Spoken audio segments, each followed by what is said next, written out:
Alright, hello.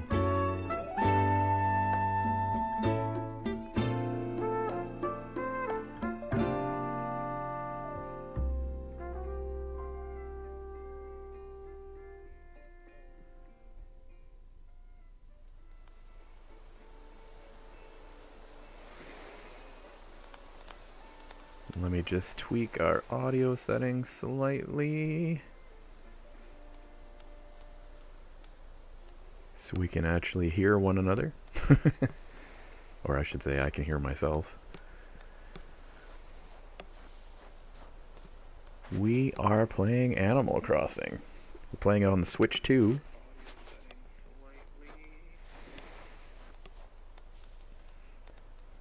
Looks like everything is in order. Let's make sure everything is all good to go.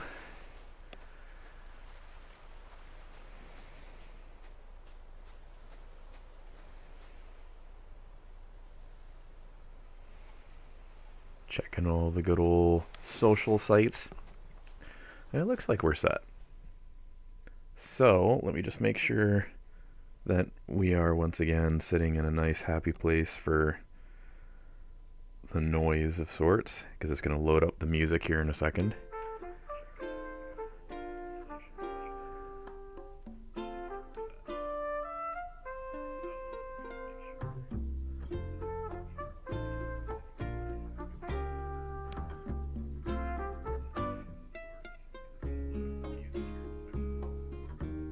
And it seems like it's okay. Okay.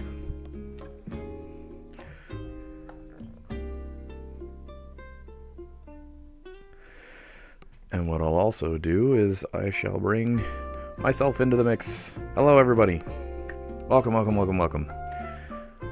Welcome to maybe the first and last time that I'll be doing a little bit of this. I wanted to play a little bit of Animal Crossing just because it's of course the go-to relaxation game of what feels like the last decade now. And truth be told, it just feels like it just feels appropriate given that we've had some craziness going on in the world, of course. So I'd like to personally play something that's a little more on the chill side of life.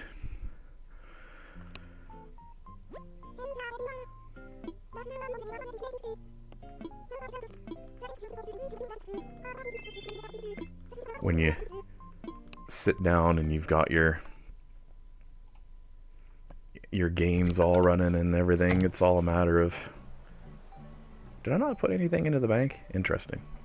So I don't remember the last time that we would have played Animal Crossing on this channel. I know I did an island tour probably a few years back now. Don't mind my collection of gyroids and things. So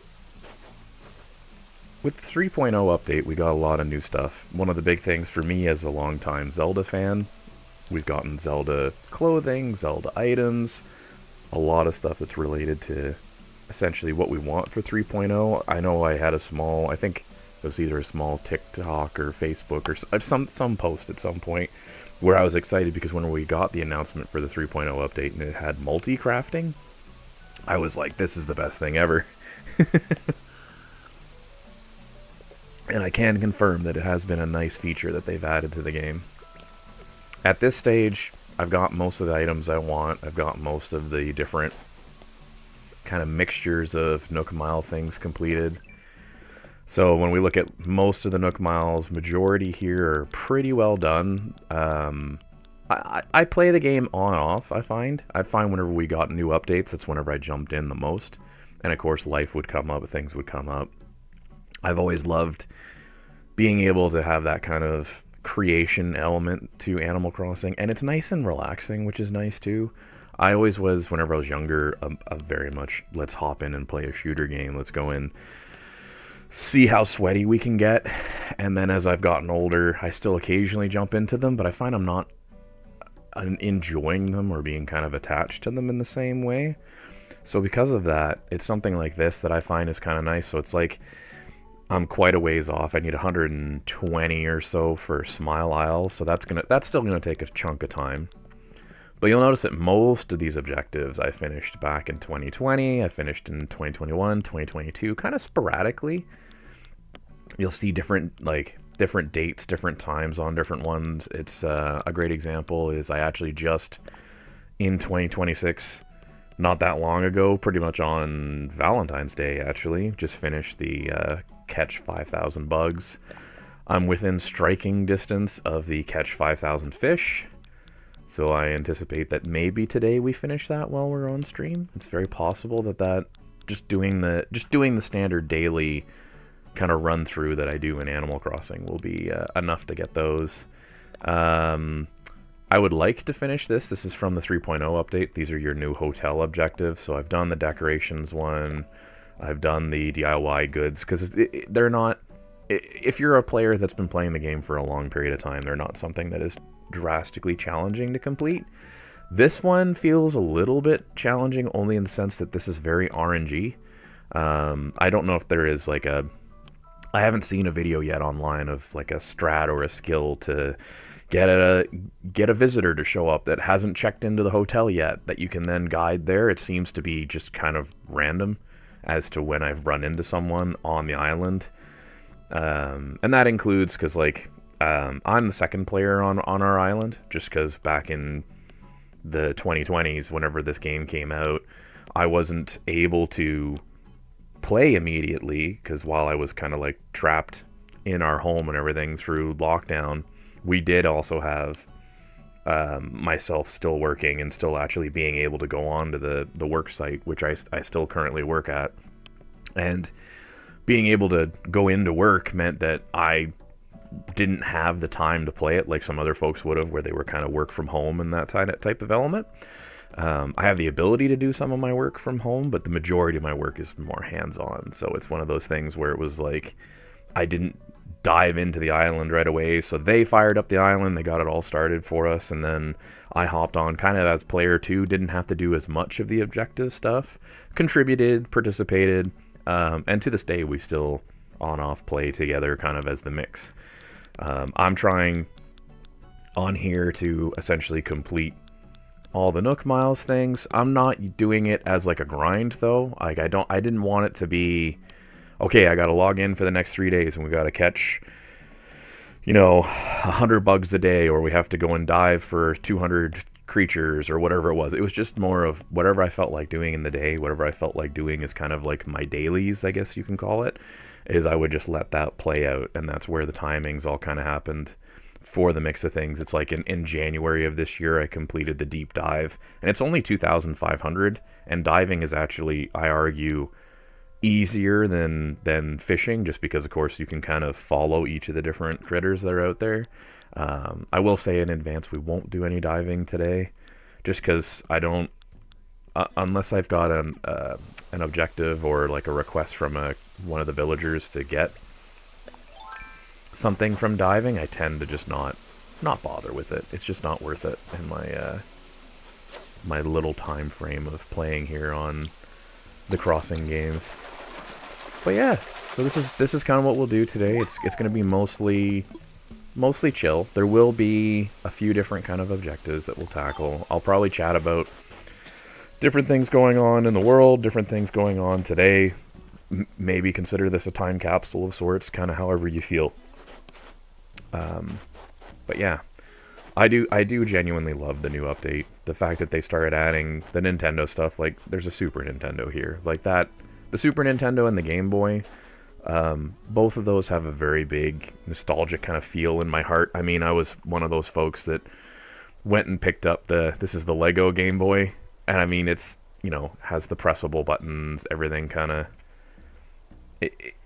There's something to be said about those of us that kind of grew up with a little bit of that old style gaming, or were handy, what is it, hand-me-down? However you would say it, essentially, like your cousin or your brother or your family member, your uncle, your aunt, whatever it was, kind of handed you that, oh, I'm done with this, you can give this a try. So now you're playing, you know, the Super Nintendo, you're playing the 64, you're playing these things that to today's youth and standard may not necessarily be the most exciting of graphical games. I mean, just looking at Animal Crossing is a great example, because this is not upgraded. I didn't buy the Switch 2 upgrade. I am playing on Switch 2, thus the Switch 2 Joy-Con here.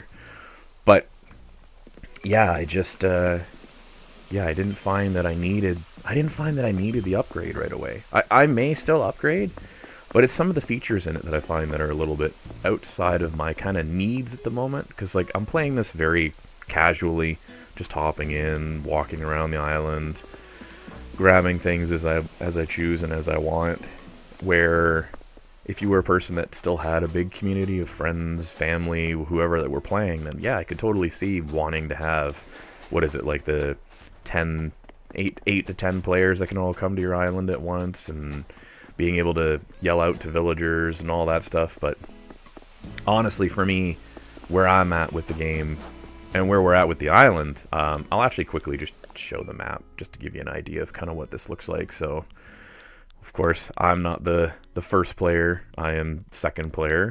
But then we've got the different villagers. I have brought villagers over via the amiibo. So you've got Tulin and Minoru, who are villagers that you can get as a result of using the Zelda amiibo. Highly recommended.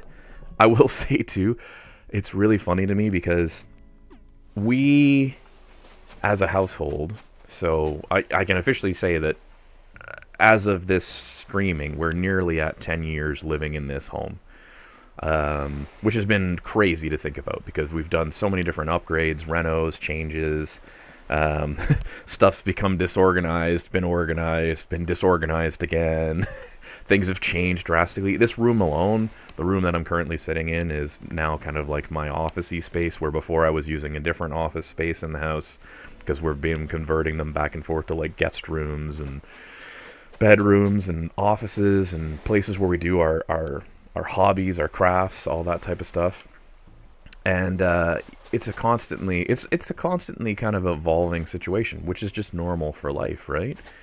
Life changes so frequently that you just kind of have to roll with it. I mean, one of the biggest things that I kind of came to the realization of as I was about to kind of fire up this stream is, like, I've been on-off posting and streaming on both YouTube and Twitch for over a decade. I think the first video that went onto my personal YouTube account I think it was like January of 2015 or 2015, I believe, is the upload date, and it was just random videos from Mario Kart, from me and friends playing Mario Kart, and some of the very silly, like, highlight reels that we would run into, because of course Mario Kart back then on either I think it was both on the Wii and the Wii U, had the ability to upload to what was called Mario Kart TV as part of kind of their YouTube features of sorts. Oops, I didn't mean to grab the hedge there. I'm bad for that. I kind of break up parts of this. Now, I will straight up be honest, I cannot take credit for the design of the island that we are currently walking upon. I had input, but as to the full work and efforts, that was definitely the player one of this island, not my cup of tea. As I love to kind of customize and do projects and get creative and things like that, I was just not very good at this style of kind of terraforming. Valheim, Minecraft, like the general building type games, generally I'm okay at. This one was a little bit more challenging, of course. Alright, so we might actually get a Smile Isle. So this is good. So this is kind of how I usually play my day in Animal Crossing, is I'll usually kind of wander the island. I like to pick up the shells. The shells, because they do go into DIYs, especially for the new hotel, which I will show for anybody that hasn't already seen the videos of what the hotels look like. Here's just an example of some of the customization of the island. I was so happy whenever I was like, oh, we gotta put the Godzilla, like, dragon-looking thing on the island somewhere. And whenever I got agreements for that, I was like, yes. And it looks really cool, actually. So, this island, while you'll probably see a lot of islands out there on, like, Instagram, on Facebook, on all the different social media sites, where they're very heavily decorated, they're not really playable, in a sense. This one is kind of a hybridization, so we went with, let's make it playable, and let's also make it where it's kind of decorated in senses of kind of some of the things we like, some of the things that we enjoy. So it's been fun. I mean, this is a game that's now been out officially in, like, what, 2-3 weeks, maybe a little more than that. It's hitting its 6-year anniversary, its 6-year birthday. So I mean, the fact that it's one that I still come back to is kind of one of those things where, and actually speaking of that, let's see if there is anything special for the anniversary. We have Lunar New Year stuff, actually. I'm going to actually order those because I can't remember if I've ordered these before.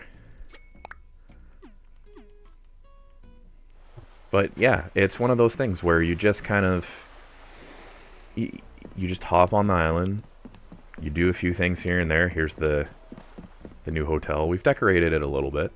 Put a lot of the crafting things here, so then if we want to do these objectives, then it's a little easier to do them quicker and faster right in front of the actual hotel itself. Everything's been kind of lined up and organized across the island. As I say, the new objective for bringing someone to the hotel, it feels so RNG. I feel as though I've not really had a lot of luck. I don't do a lot of Gulliver stuff anymore. We may today. We'll see if I feel really up to it. But I will admit most of the stuff that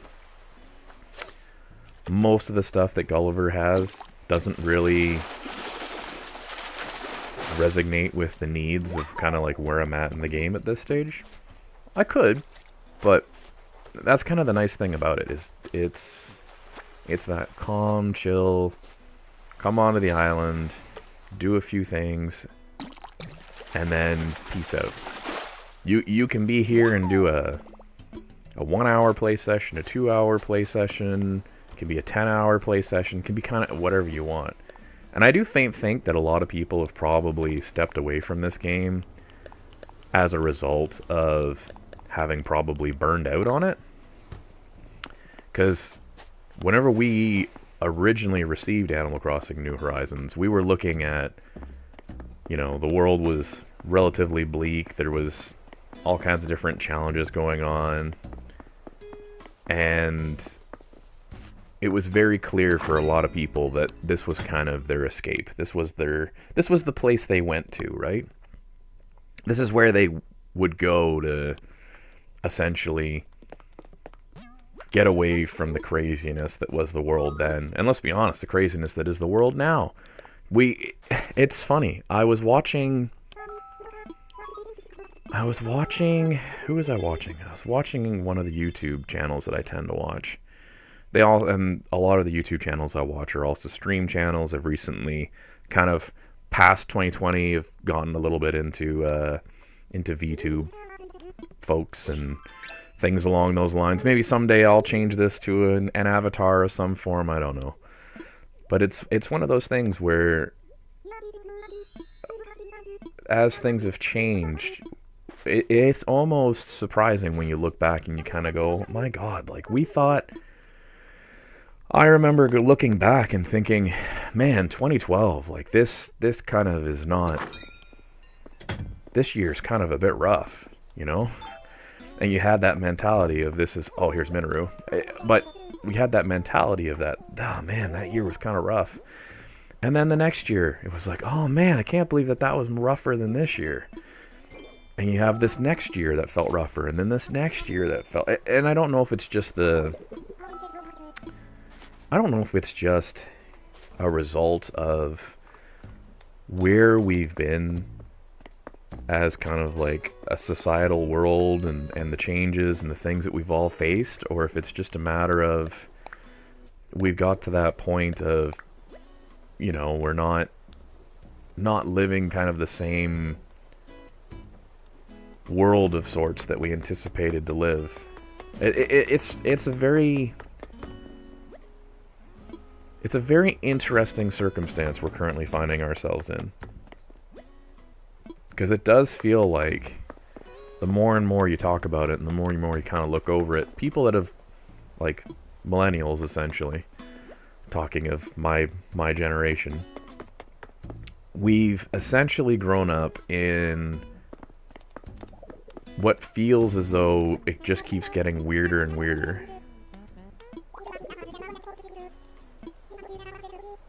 Oh yeah, sure. So we might actually get 2 Smile Isle requests today. This is actually great. This is just hopping in, randomly playing, and we're getting kind of a mix of this stuff. What the heck, Lucky? What is this? Full body tights?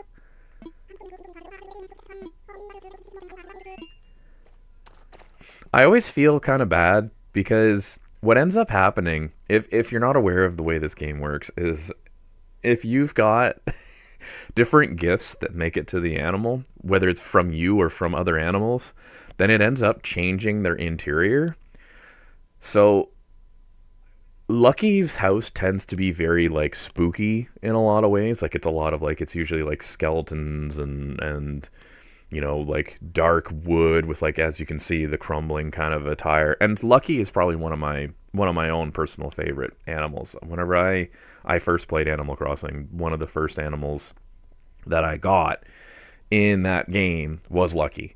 And just the fact that he's a mummy looking dog was the most entertaining and most ridiculous thing. Because, like, his backstory is, like, he's been injured so many times that he's just permanently wrapped up in bandages.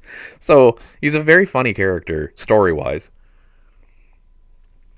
Because he's, like, the epitome of clumsiness, essentially. So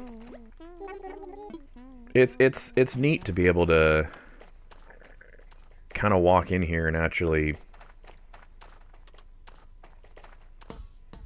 have him as one of the characters. He was actually one of the pretty early animals that we got on the island, which made me really happy too, because of course, as I say, he's one of the ones that I do truly like. I mean, whenever the amiibos came out, I of course got KK, because I mean, KK Slider is of course, like, just the most enjoyable character there is in arguably the entire series. I love this game. Is it higher or is it lower? If it's a 1, I'm gonna be very mad. I win!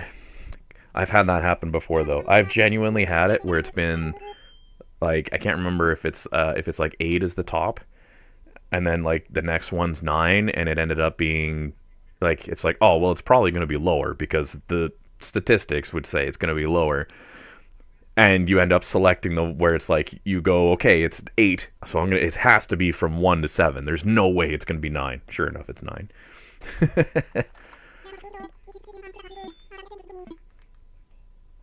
Oh, I'm good, Lucky. The only thing I would have took was to just get rid of this, because this is a weird thing. This must have come from one of the other villagers. But yeah, it's one of those things where I just find that it's just, there's something nice. As much as it felt like we needed this back in 2020, it genuinely feels like this is a game you can come back to at any time, and you immediately feel yourself kind of like mellowing out. You're focusing on just, like, catching fish, talking to the villagers. You're not worrying about, you know, the day-to-day life. Oh, Madeline, welcome to the chat. Sorry, I probably was just rambling on. How many hours do you have in this game? Good question. I have at least on, you know what, I can actually, this is the joys of the profile thing. I have 955 hours or more. At least it's registered here. I don't know if I would have lost any hours or if there would have been any changeover in the way that it tracks. Because, of course, when they list out 955 or more, it doesn't really tell you the kind of the exact breakdown. I do wish there was a better way of it kind of tracking that, because that would be kind of cool. But at least that's the time the game has been running, which does include saving and exiting and all that stuff. So I'm nearly at 1,000 hours, I would think. I'm probably somewhere pretty close to 1,000 hour range. I might definitely hit 1,000 hours.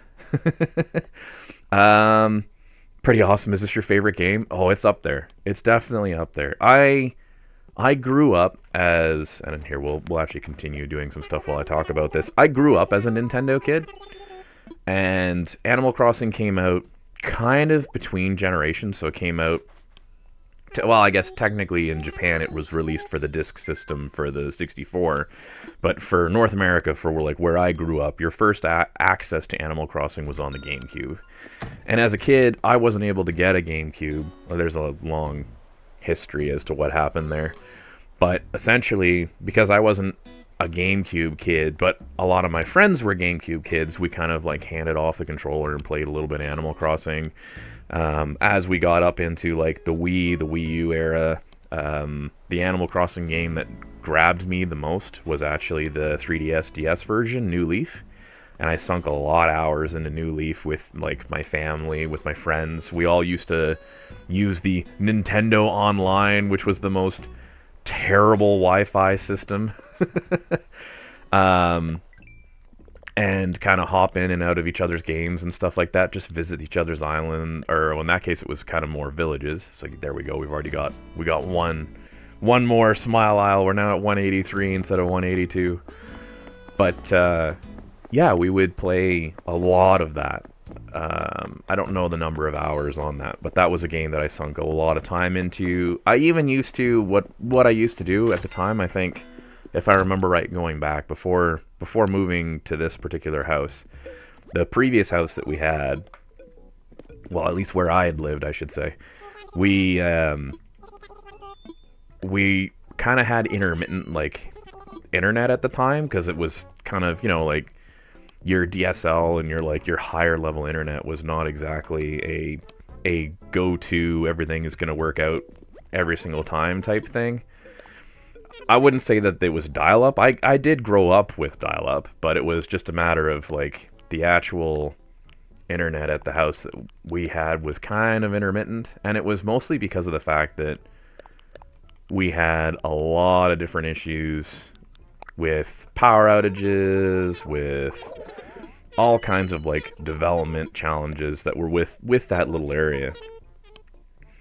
And yeah, we ended up when you'd hop in, you'd play. I remember I even worked night shift at the time, so overnight I would log into my New Leaf Island if I had a big enough break at the company I used to work for, and you'd kind of sit there at your lunch break with your DS, and you'd go through and be like, oh, I'm just gonna go and collect some peaches, and but yeah, it's pretty yeah, it was a lot of fun. Since how long you've been playing this game in general? So for New Horizons, I picked it up digitally day one. I didn't play it on the very first day that it was released, which was March something 2020. It was actually my family here in the house that actually started it all up. I played it probably 2 days later because of the way that my shift rotation at the time had been. But then I've been playing it on off pretty much since. So I'll go through phases is the easiest way to describe it. I'll play it a couple days here and there, or I'll play it for a couple months where I'm playing every day straight, and then I might only play for once a week, and you kind of mix and match kind of as you kind of play through it all. So that's kind of the way that I've played it, and it's just been enjoyable. You're also thinking of getting this game. What should you play? Oh man, I mean, if you're thinking of getting into Animal Crossing, depending on if you have a Switch 2 or a Switch, because that's the other thing too now, because there is kind of the two options now. I don't know enough about the Switch 2 upgrade. If it's like, I don't know, like worth the money or not. Like for me, because I have the original Switch version, and all I've done is I've transferred my save over to the Switch 2. For us, we would only have, what is it? I think it's like it's like $7 or something like that. That's Canadian, by the way, in case that matters. For an upgrade, if we wanted to upgrade to get like the graphical upgrade and some of the other features that, let's be honest, I don't, as I was saying earlier in the stream, I don't know if I'm going to have 8 to 10 people visiting my island at a time to justify that, that upgrade for at least that feature, if that's one of the big features. It's a cool feature, but it's one of those things that like you have to have another group of like new players that all have Switch 2s that are all playing Animal Crossing. Like there's a lot of things there that make it a little bit tricky. So I find that's a hard one. But that's kind of the nice part too, is like you could, because I know for us, because we had 2 Switches.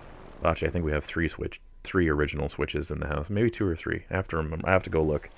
But essentially, because we had multiple Switch consoles in the house, we were able to have multiple islands. So we used to help one another. Like one would be a southern hemisphere, so it could use like the summer would happen in December, so you could go and get different critters you can't catch in the other island, and to kind of help each other get a little faster along. And we did all kinds of crazy stuff like that, because it was just it was the game we really dove into at the time, and then also continue to play to today, including the DLC, which we've just flown into here, because I'm going to grab an item, probably do one hotel resort type or one Paradise Island resort room for one of these. Maybe I'll do that weird looking monkey there.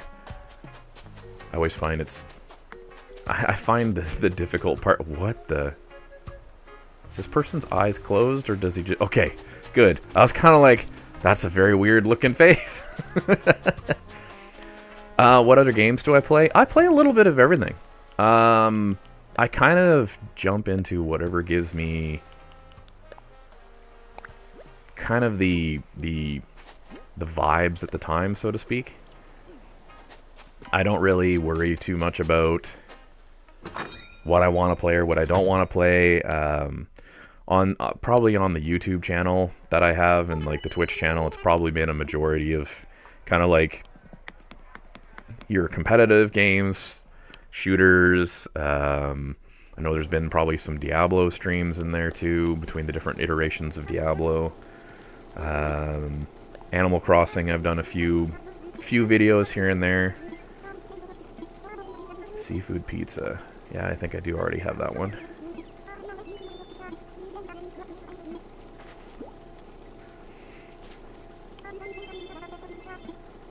I'll teach somebody seafood pizza.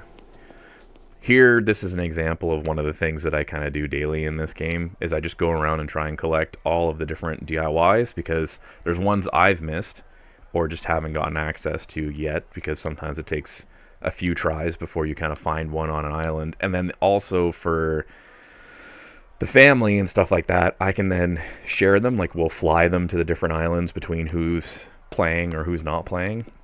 So then that way, if someone's missing a DIY or wants to get a DIY, then we can get them that recipe. So that's one of the first things that I'll often do in a day, is just kind of collect those. So then I have them, and then it's a matter of I usually drop them in front of in front of everybody's houses, and just be like, here, you figure it out. So yeah,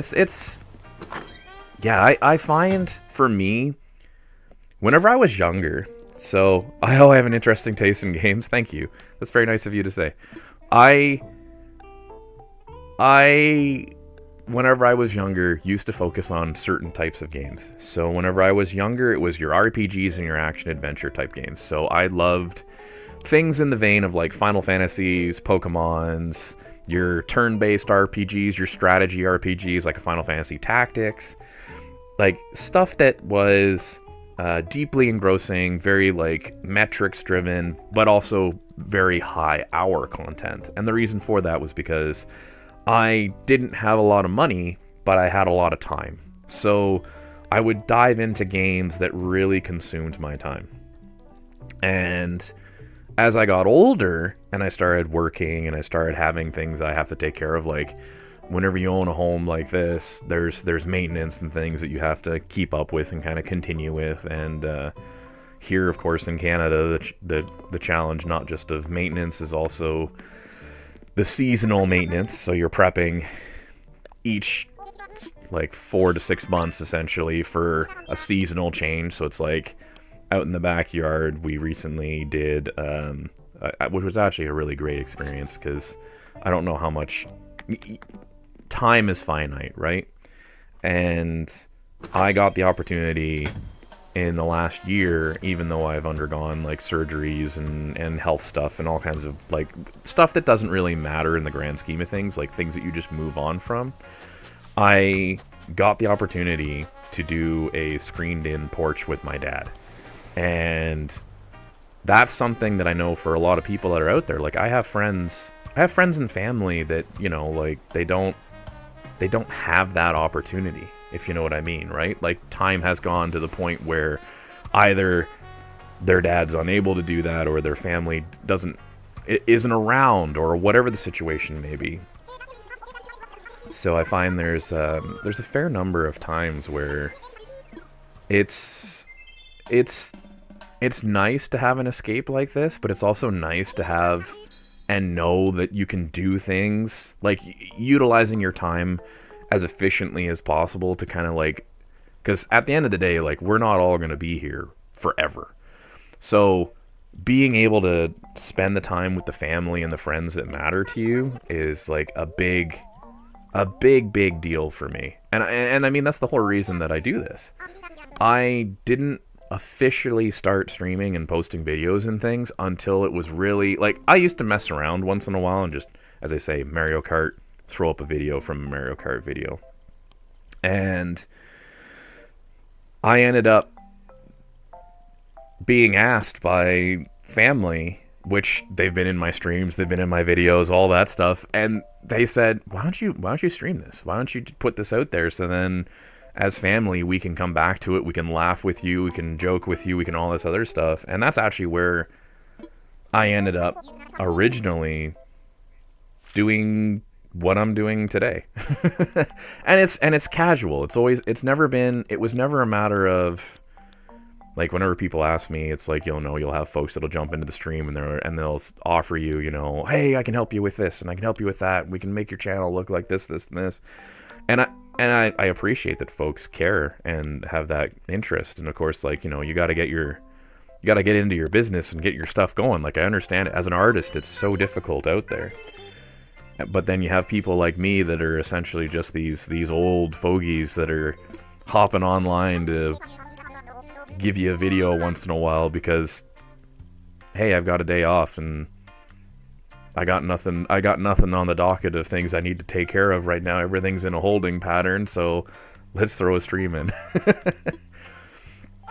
So it's funny how that all works. But yeah, it's I've been this winter has made me really start to kind of think about, like,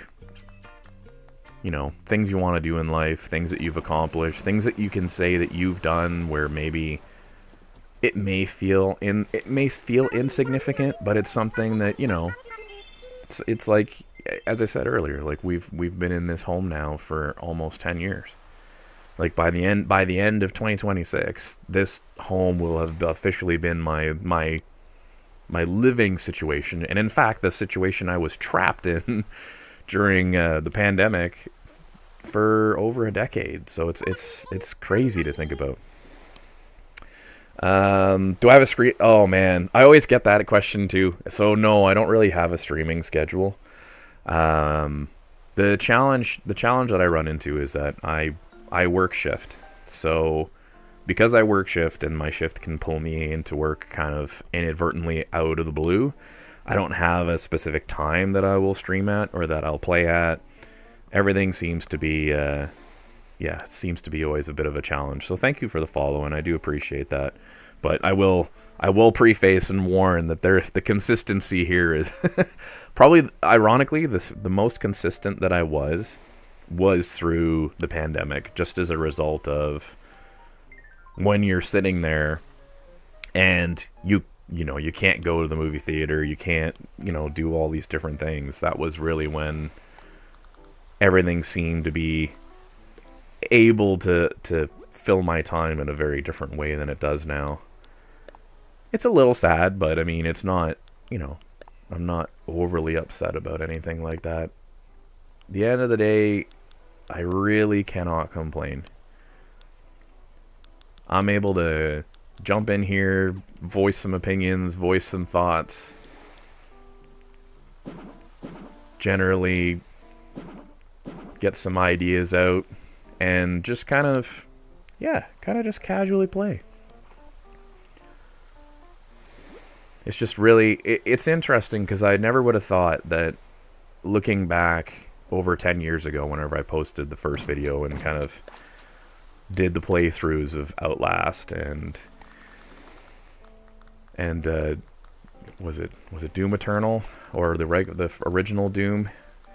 Like, just some of the mix of things that I've done over the years, you never anticipate that, first of all, that you were going to hit the go live button, because you don't really think that you're going to do that. And speaking of folks that and Kat, nice to see you. My lumberjack beard, yeah, I'll take it. It's very lumberjacky. It's a lot. Originally, I was looking back at one of my older videos on this channel, and I was like, man, my beard was like kind of reddish brownish. And I mean, the camera I had at the time is terrible. And I mean, this camera is better, but not necessarily top of the line or anything. But it was one of those where I looked at it and I went, my goodness, I definitely have a lot more. I was going to say gray in my beard, but the truth is it's actually more white. And then I recently had a heart-to-heart kind of with like my family and stuff like that. I'm like, my God, like my hair's turning white. And they all laughed and they said, your grandfather turned white at like 21. So the man essentially became an adult. He became the U.S. drinking age, which back in them days, I don't think there was a drinking age, to be honest, for any country. And was white. Like, completely white. So I'll take that in the genetics. I got just kind of the little streak here. It goes with my lumberjacky beard. My very Canadiana beard. I'm going back to the 1850s. Did you design these panels on your own, or did you get someone to make them? The panels on my channel, you mean? Or the panels here in the game? Because I would say that in the game, I do use some custom stuff in the game. Panels on my channel, if we're talking Twitch, I think that was me. Although that would have been over 10 years ago, so apologies if those aren't as updated as they should be. I should probably, if I'm going to continue kind of even casually popping in and doing this stuff, I should probably go in and actually make those accurate to what they are, because I probably have a different PC than my initial sit down and put stuff on the screen. So apologies for that if that is incorrect, because yeah, I don't know what I've put there now. Is there anything that's outdoorsy for this paradise home? Not really, huh? I tend to get lost in the sauce of whenever I get designing this stuff. I'm not a good designer when it comes down to designing these vacation homes for the villagers. But I do get very much to a point where I want it to look a certain way. And I like to put... I'm probably going to put that pinball machine in the house for sure. I could put a smoothie out, but it just seems redundant.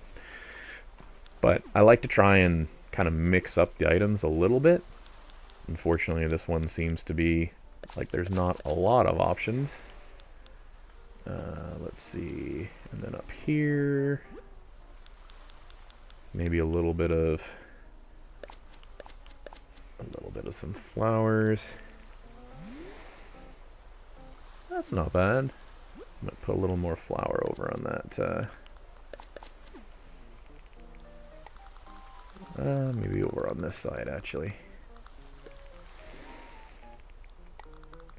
I know if this was like a practical... Now, thank goodness. So, if you haven't played Animal Crossing before, if this was an island where you were trying to collect things from that tree, I have now made that almost impossible.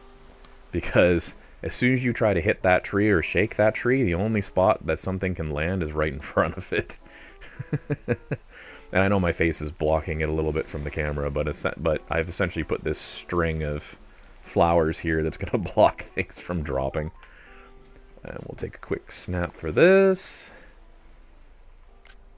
There's our first snapshot for this, so it shows up in their design, and then we'll do the interior. But yeah,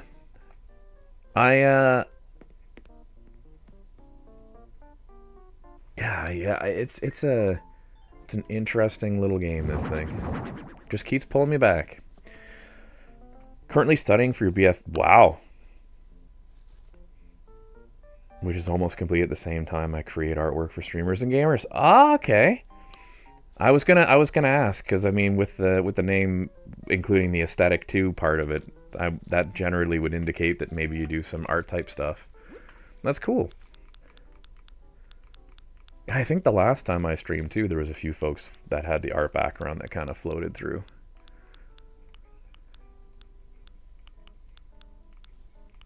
There's something admirable about anyone that wants to do artwork or wants to do that element of stuff, because my artistic skill, can I reach it? Oh, my artistic skill is limited to like these tiny little plastic miniature dudes at this point. Whenever I was younger, I tried to do art things. This not even gonna come into focus because my face is gonna... I don't think it's gonna wanna show up, unfortunately. It's hard to show it, but essentially, miniatures, Warhammer, stuff like that is like my artistic skill.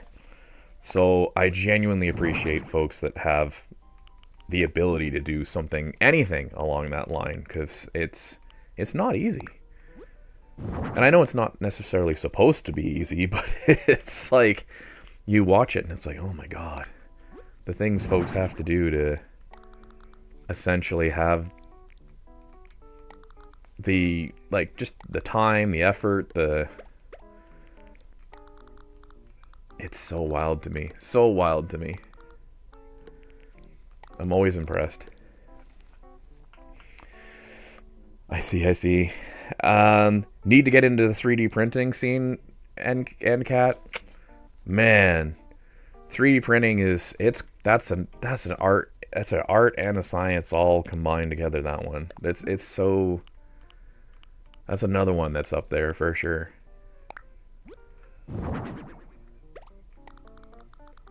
Like every time I think of those types of things, it's like, my god. You never really know what someone's capable of until they start kind of messing around with those things. It's amazing. It's absolutely amazing. Is there any chance that I could design something for your channel? I mean, it's a tough one. I do appreciate the offer, but as I say, I don't know if I'm consistent enough to justify the channel having anything. It almost feels a little bit like feels almost a little unfair.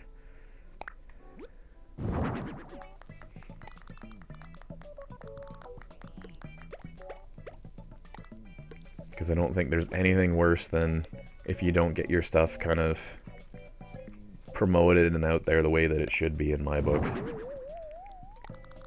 And a guy that streams once every 6 months to a year feels a little unfair.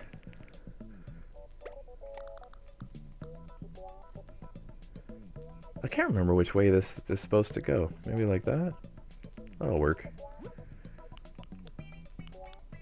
Now, what I want to put for...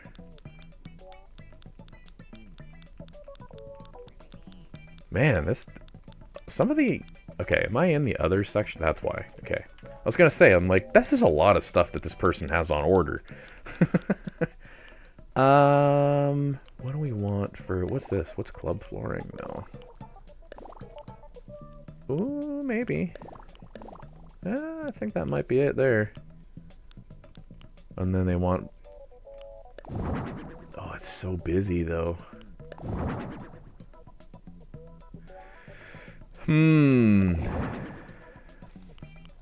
What if we make that an accent wall?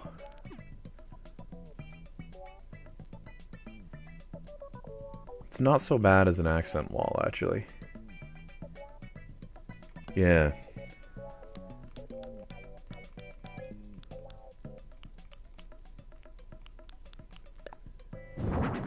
Give them a little yellow melt welcome mat. Will that fit over here? Cool. Oh, but it blocks our welcome mat. Oh well. Or would the record be better? Oh, I like the record. And then we'll bring this forward here. Kind of has a little sitting spot for their coffee. What else do we have in items? Professional headphones. Okay, we're almost at the point where we're looking at... I do want to put that pinball machine, although I'm not sure if I want to do the regular pinball, or do we want to do... There's so many different options. Oh, I like the blue one, actually. Get that in there. Nice, so they have kind of like the bed section to the back, where it's a little bit more spacious for them. I know, I get way too lost in this. Really, I shouldn't... Because truthfully, all that the villagers really want is they just want like the 2 items that are part of their requests, and then after that you're good. But for some reason,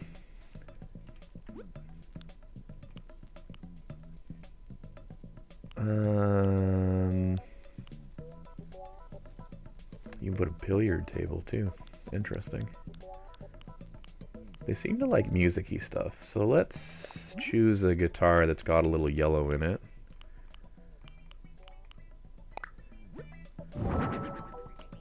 And a microphone.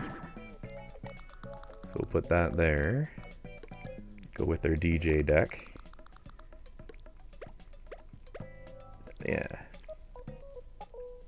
I'm liking this so far. Nice and relatively simple. Okay, now let's go for the walls. Wall-wise, what do we have in items? We've got pictures, we've got a shelf. I'll put the shelf up there, why not? It can be over here, kind of on our food prep side. This wall is very busy. I don't hate it, but I'm not sure I definitely wouldn't like the other ones as much, unfortunately. Slap their poster up there, maybe. It kind of breaks up the wall a little bit, actually, so that's kind of nice.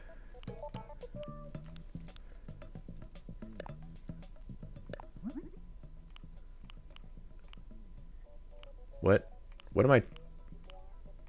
color are we changing? Are we changing that small little section of the light? Oh my god.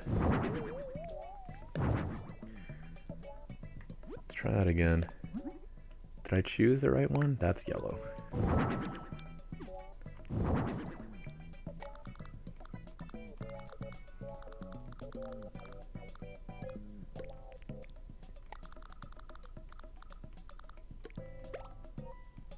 Oh, I see. Okay, so you're changing the color of the actual light itself. You can kind of see it better there with the record thing at the bottom. Let's go crazy and give them a gold disco ball. Throw that over here, maybe. That's kind of fun. What should we put on that little... Maybe they need like a smoothie to go with their arcade machine. Oh. There, straw that way. Okay. I mean, it's not anything super fancy, but I feel like this is gonna work. Let's complete this. Alright. And we get the quick little... Here, I'll disappear for a second so you guys can enjoy the fancy video.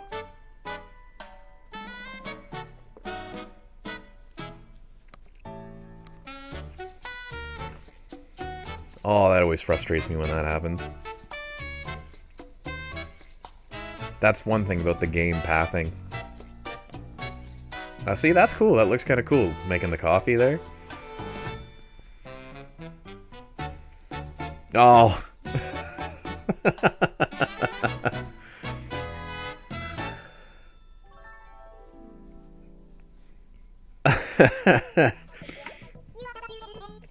I love the partitions in the game because I love making one room divided into different sections, but when it breaks like that, oh my god.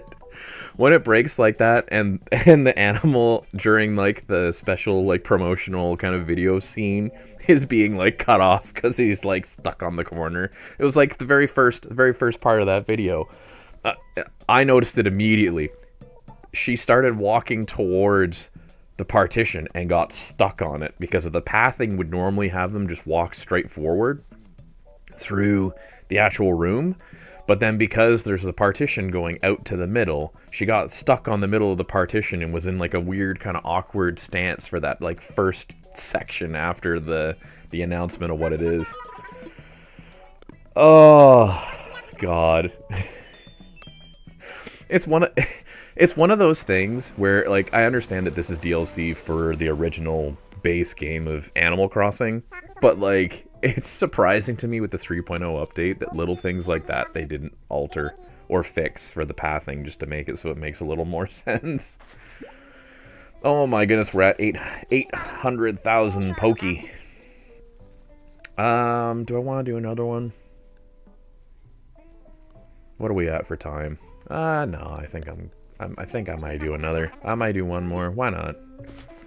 Let's go see if we can find one more visiting villager for today to add to our happy home paradise. The rabbit's not bad, actually. Funny looking little shirt he's got there. Koala. This humble. I don't even know what humble would mean. Got the kangaroo for of course the kangaroo's a boxing guy. Makes sense.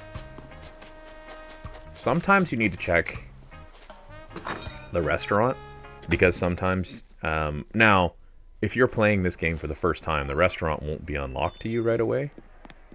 But sometimes you will get characters in the restaurant that are ones that want a house. And so far it looks like, oh wait, yep. I want friends to come over and practice as a band. So this is like a Rockstar Kangaroo. I think we're doing the Rockstar Kangaroo Asterid. I like the name. Let's get the Rockstar Kangaroo on our happy home paradise, shall we?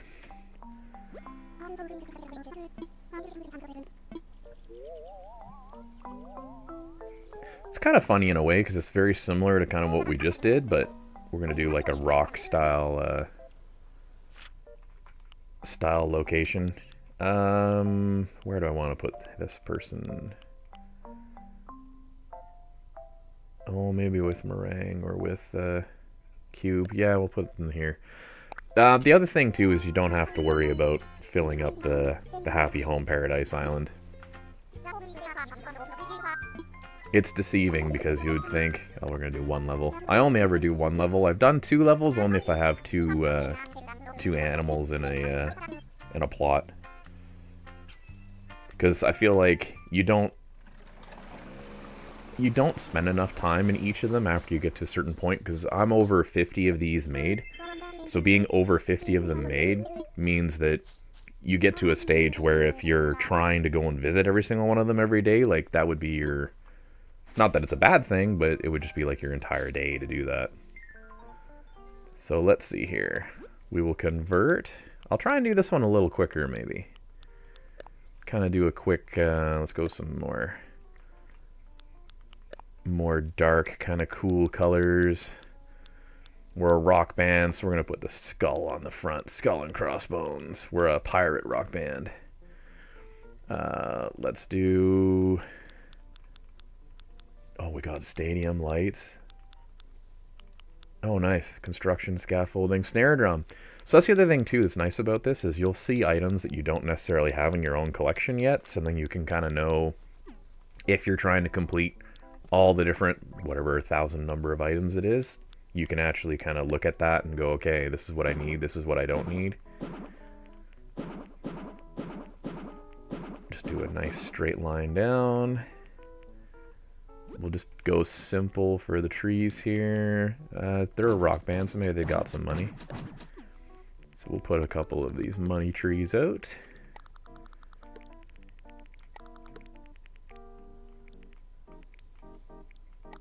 Oh, sometimes it doesn't want to grab nice.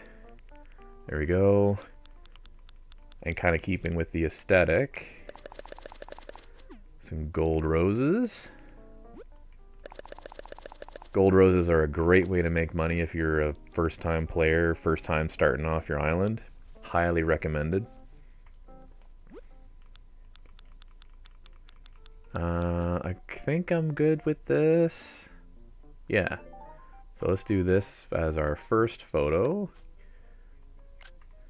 It does ask you to take a picture to kind of use as your kind of design for it, essentially. So if you are someone who's looking at this stuff, that's kind of how that all works. So let's see, he wants to be a band, right? So let's make this a bit bigger of a space so that we have enough space to actually make this into a band. So let's do... we'll have like a stadium wall, like people all cheering and getting excited. Floor. That might be nice, actually. How big is a red carpet? We might need a couple of those, so let's kind of do one there, there. Put another one kind of centered. So we're kind of trying to make a bit of a stage here. So we'll slap that there. Get our guitar. We need our drum set. Leave enough space so they can actually get in behind it, depending on if other animals come to visit. We'll do...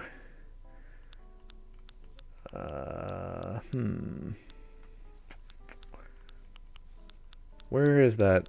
There it is, the floodlights, because that was cool. So let's get like a blue one. And we'll get a red one. And we'll get a green. Kind of mix up the colors a bit. There we go.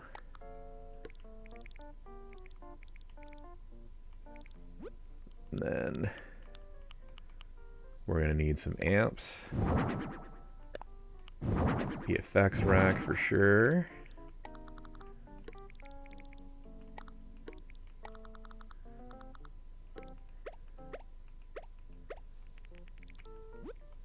What else can we get into the mix?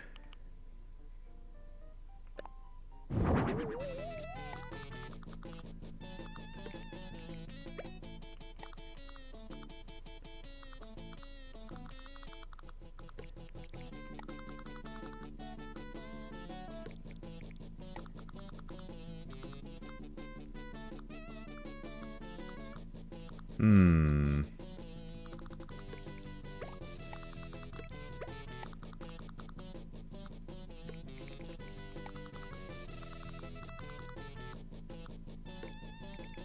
Okay, this looks pretty good.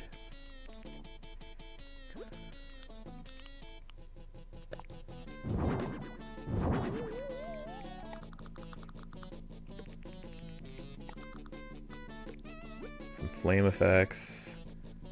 What are my options for confetti blowers? Gold, blue, pink, green. Okay, let's do a blue. Oh, I'm just changing the color though, aren't I? Let's see.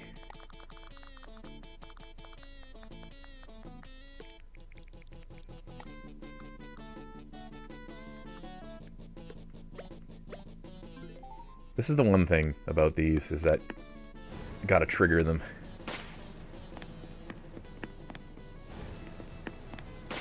Okay, so those are slightly different colors. That's good. Now, let's do...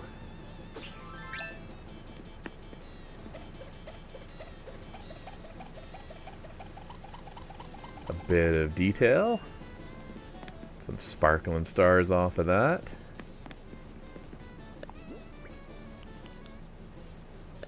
A little zapping off of this.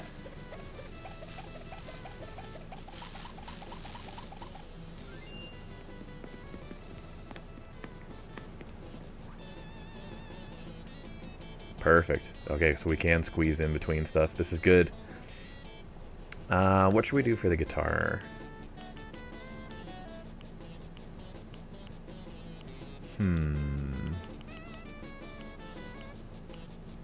Maybe the bubble shock.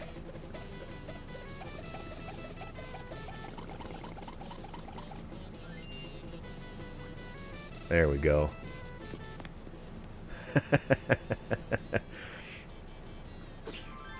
adds a little character to this kind of stage effect here. Now, what else can we put in here? Probably add a couple speakers.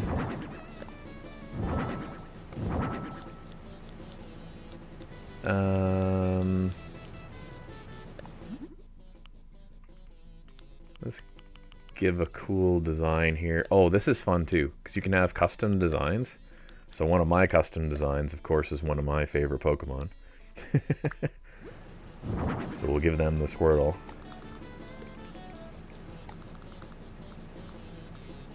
Put these over by the confetti blowers.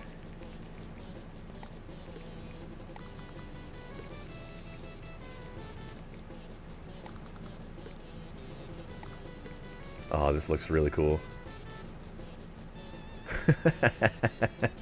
Feels very much like... Alright, let's see. Is there anything for the walls? I'm not going to bother with the... If I do the scaffolding, I'll... You know what? You know what, actually? I said I wasn't going to bother with the scaffolding. I'll put a scaffolding down. I know where I'm going to put that. I do know where I'm going to put that, actually. So wall-wise, we've got spotlights. So you know what, let's switch over and we'll start putting in some spotlights. Throw a yellow in there. An orange, yeah, sure. Red.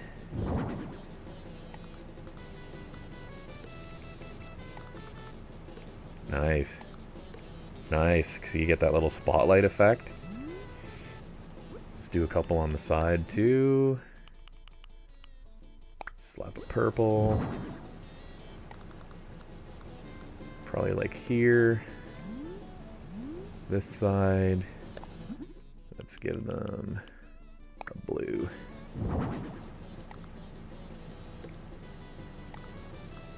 Right there, right? Oh, it's back further. Okay, try and make this as even as possible. There we go. There, I like the look of that. Has that kind of mix of colors. Very nice.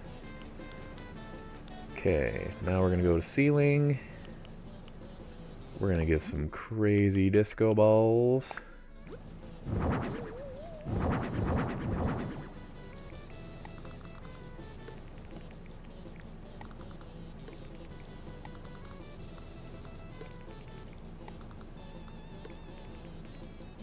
And then we're gonna shoot a bunch more light at these guys.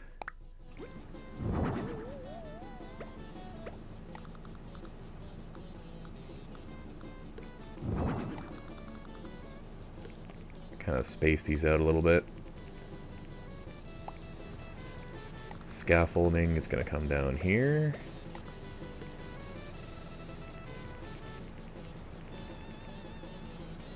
And then we don't really have anywhere for anybody to sit, I guess. Oops. Well, okay. Let's move this guy over. Is there a dark color here? Yeah.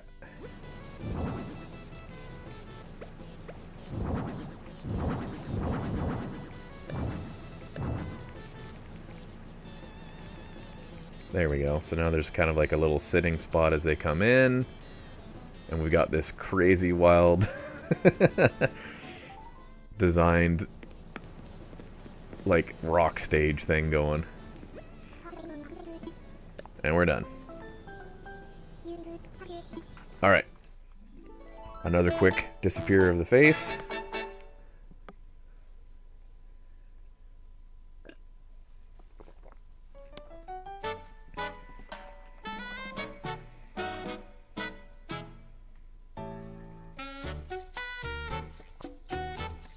Imagine if this was your, like, house.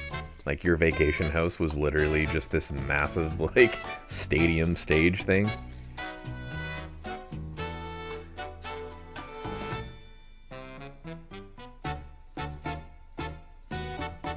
Well, they definitely seem happy. Definitely not a fire hazard. I know, right? Because it's indoors. I was thinking that, too, after I kind of put those up and went, if this was real life.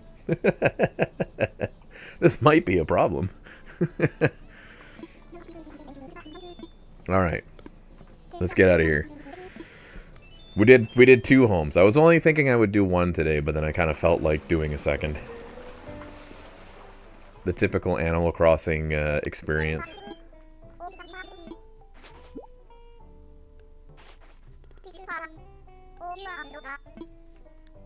I'm finished.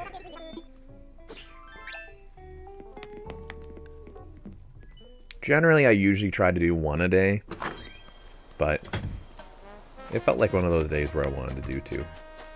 And I think you can just keep doing them. I've never seen anybody get to the end of the list of animals and stuff that can arrive, so I'm presuming that you can just keep going. I don't think there's a limit. Like, I think if you've done all of them, then it might give you the option to kind of like redo them or something. I don't know.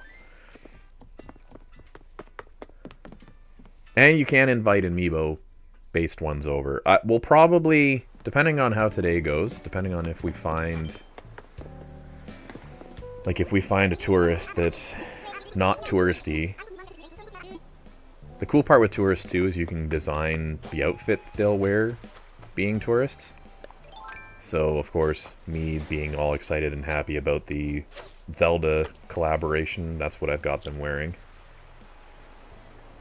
Come on. Come on! There we go.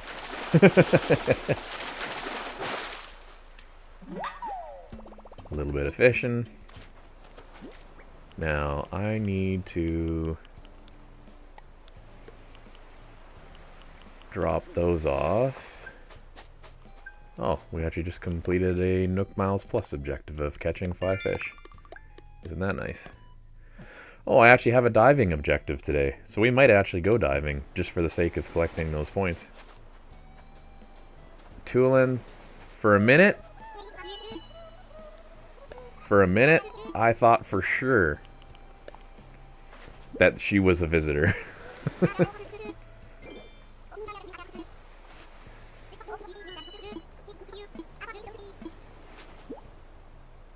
No, another palm. Okay, well, it is what it is. Okay, squeeze back off the beach there. I don't think we need to be on the beach.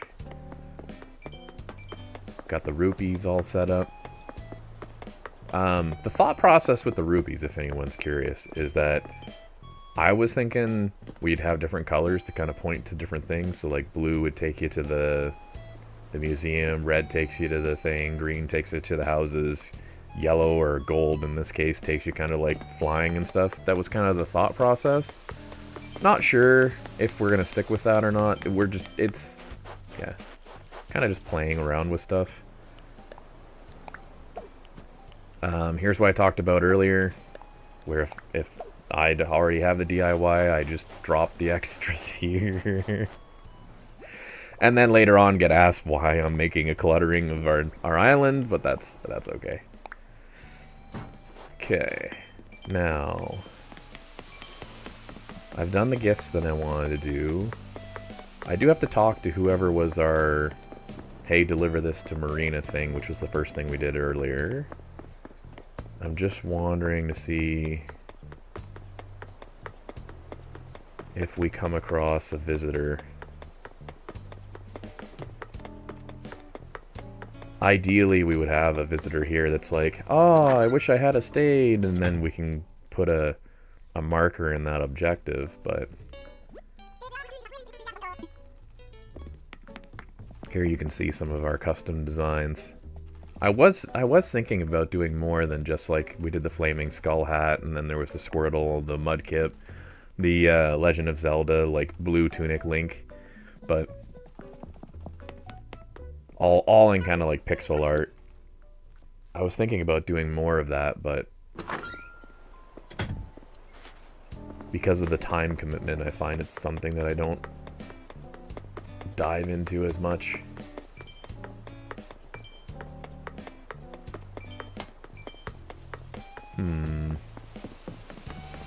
I think today is going to be another RNG, not...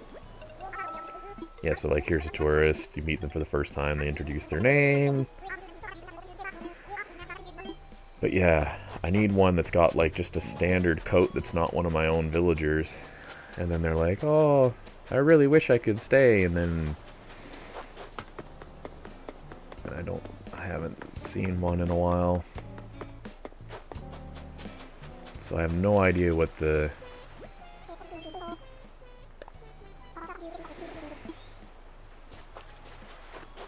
Yeah. It's very unfortunate the way that turns out, because it feels like... don't get me wrong, there could be something I'm drastically missing here, but it does genuinely feel like for the hotel objectives that you can't really, I was not going to say brute force it, but you can't really get it like completed in a pretty timely manner, because you really are waiting on that randomness, whatever that randomness is. Sure, I'll help. Yeah, so you can see here. So, what's with the recliner on the dock? It's not just a recliner. Yeah, but here, there's 7 people, or 7 animals in the hotel, which means there is one open space right now. So what that means is that there is potentially somebody that would be wandering around on the island that could go in there, but I haven't come across them yet. So this is not just a recliner. This is a massage chair. Because I'm getting older, you know? There's nothing quite like... sitting here, getting my my massage in as I'm watching the water and the waves come in.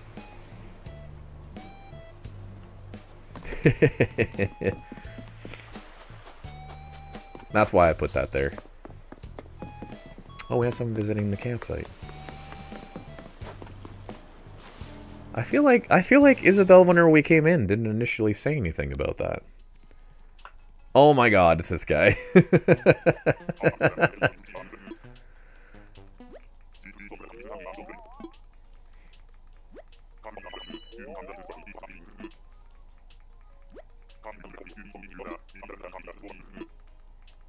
Okay, are we...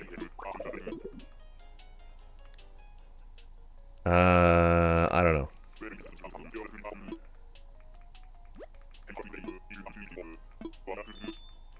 Yeah, sure, let's do a game. Yes. Which one is this? Which game are we doing? Oh, I have to guess the suit?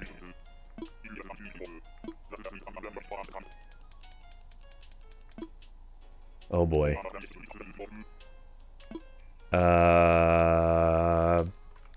Spade. Oh!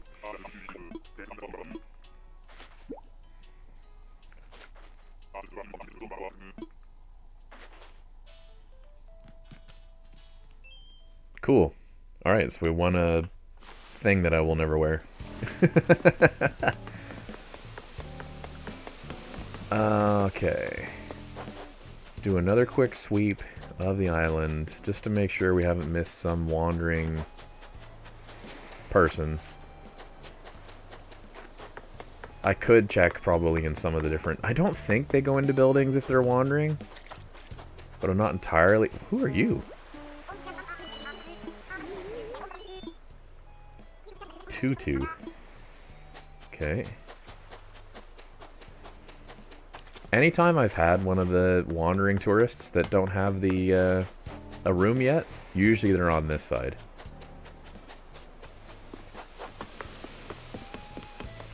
Usually they're on this, like, right side of the island, kind of wandering about. But yeah, I don't see anything today. Shame, shame, shame. And because I have too many new villagers like Minoru and Tulin from the Zelda series now, I tend to not even know for sure if it's if it's one of our regular villagers or if it's somebody that we can invite. Okay, let's sell this stuff off. Sell off a couple of these items. We have our computer gaming chair up there that I feel like should be something I should be purchasing a real version of. This little wheelie chair that I have here is not bad, but certainly not the most comfortable. It's probably quite expensive, actually. The bells for... Usually the things on the far right of that store are extremely expensive. Okay. Office chairs over gaming chairs? Yeah. You're probably right, NK. I probably... Yeah, I say gaming chair, but yeah, I probably mean more so office, like a good office chair. The thing I'm in now is technically an office chair, which just doesn't have like the lumbar and stuff support, so... I find I don't game as much at my PC now. Usually whenever I'm, like even this, like this, because the Switch is portable, usually I've got it just kind of in my hands or whatever the situation may be.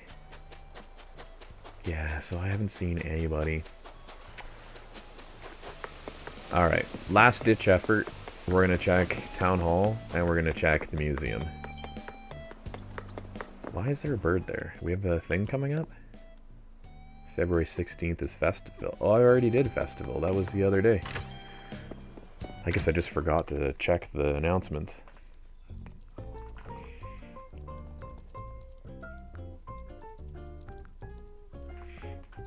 Someone called me with some random number I don't recognize. Turned over to my side and I see I have a missed call. No voice message or nothing, though.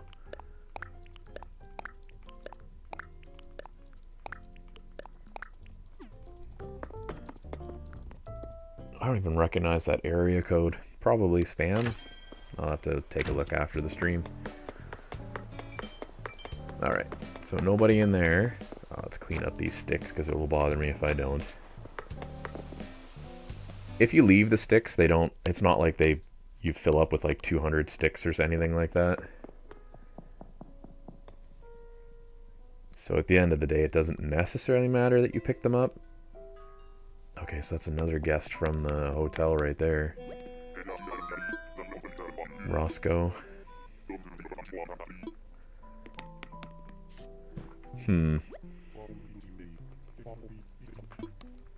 Grab a coffee from Brewster.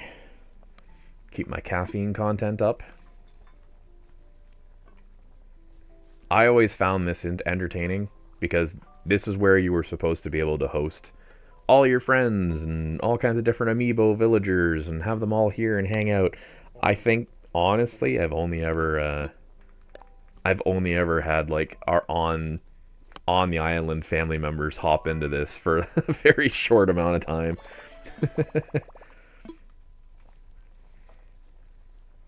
So, funnily enough, not exactly the most used feature. It had objectives with it, so we did the objectives with it, but I don't think we've really done much with this space since. So we got one of the tourists hanging out here. They're not the one that's missing a spot.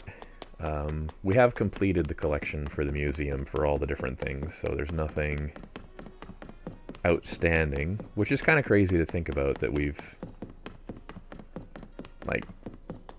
done this, because between the fake artwork, between the seasonal needing to catch certain fish and bugs within certain seasons, and the complete randomness that is the fossils, there's definitely an element there where you're not entirely sure. Like, I love the look of this. I've always did. I find between the music, between the look of all this, that it's super, super nice. I'll actually bring up the music a little bit because the music here is so quiet and calming. These are all villagers from our island. Deep sea.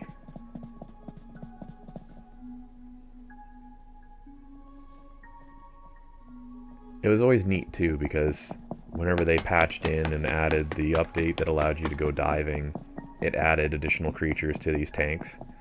So the tanks wouldn't just be like the fish and the like the different creatures that you have swimming around. It would also be ones that are on the ground, or crabs, or all that kind of mix. So it's been really cool to see all that. To this day, this is in any of the Animal Crossing games, this is one of my favorite sections to come to, is just to come and check out these collections of things, because it's like you collected them, you caught them, you've got all the different history for them, and then on top of that you can see it all displayed and all in the mix. And this game does a really good job at giving you a lot of different opportunities to have fun ways to see them, as opposed to previous games where I think the very original one, if I remember right, it was just like square tanks. This is way more detailed, way more options. I don't think I've ever seen an animal or a villager or any of the different like NPCs in here. I assume they can come down here into the fossils, because why wouldn't they? But genuinely, I don't think I've ever actually seen it.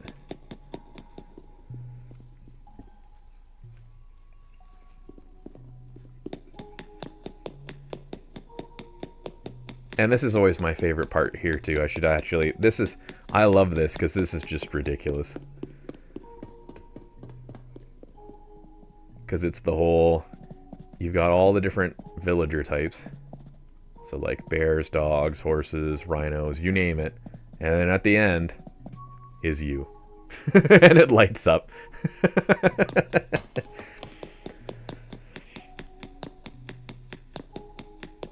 Because humans are part of this world, right? So, I mean, you count too. But yeah, nothing here. We'll check the bugs. I'm assuming there won't be one in the bugs. And then if that's the case, then what we'll do is we'll go and do a couple Capkin Islands, because I like to do my daily Capkin Islands, get the DIYs, get the different materials from the island. Usually I do a little bit of fishing on those too. Because yeah, we've checked all the stores, checked all around the island. generally they're, as I say, they're not dressed in the tourists specified, whatever you want to call it, outfits that you've chosen. They're in just general clothes. They tend to have their head down. They have a little speech bubble over top of them, and they're kind of like, oh, I wish I had booked something to stay. But no, none here. So, let's see here. I want to make sure that I've got an extra rod, extra shovel,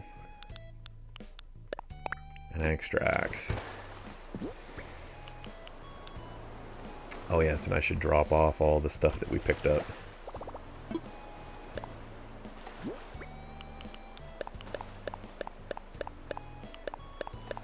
Drop all that off. So we've got... Oh, I've already got 2 axes, so I don't actually need that second axe.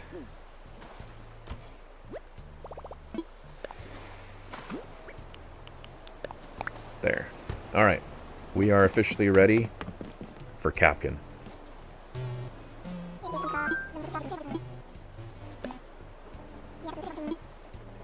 So, the first time you go needs 1,000 Nook Miles, which are from your objectives that you complete. But then the second time that you're able to go now, because they've added a second time that you can go, it uses the hotel points. So it's kind of nice, because you can actually, where before you could only go to one Capkin Island a day, you can now go to multiple. And he sings.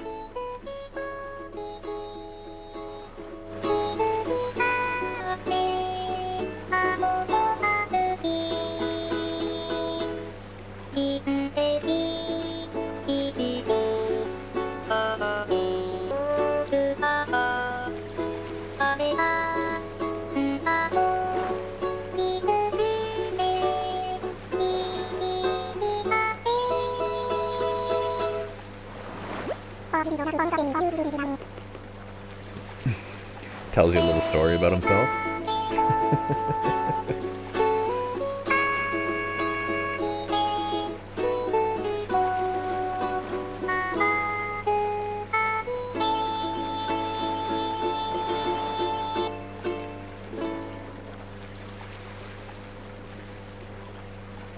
Now I'll say, this little cinematic right here, as you kind of get boated off of screen as it goes to the loading screen, is where if you're going to have like a real specialty island, like something that's unique, that you're going to end up seeing that. Otherwise, it ends up being just generally an island that has more materials of the stuff that you already have. So, this one's got glowing moss, so we'll grab that. That's good for DIYs. The big thing here is that I tend to try and collect kind of as much as I can of all the different materials. Grab the wood. I'll grab a couple fruits usually because you can use it to break the stones later. What is this? Giant clam, I'll grab that.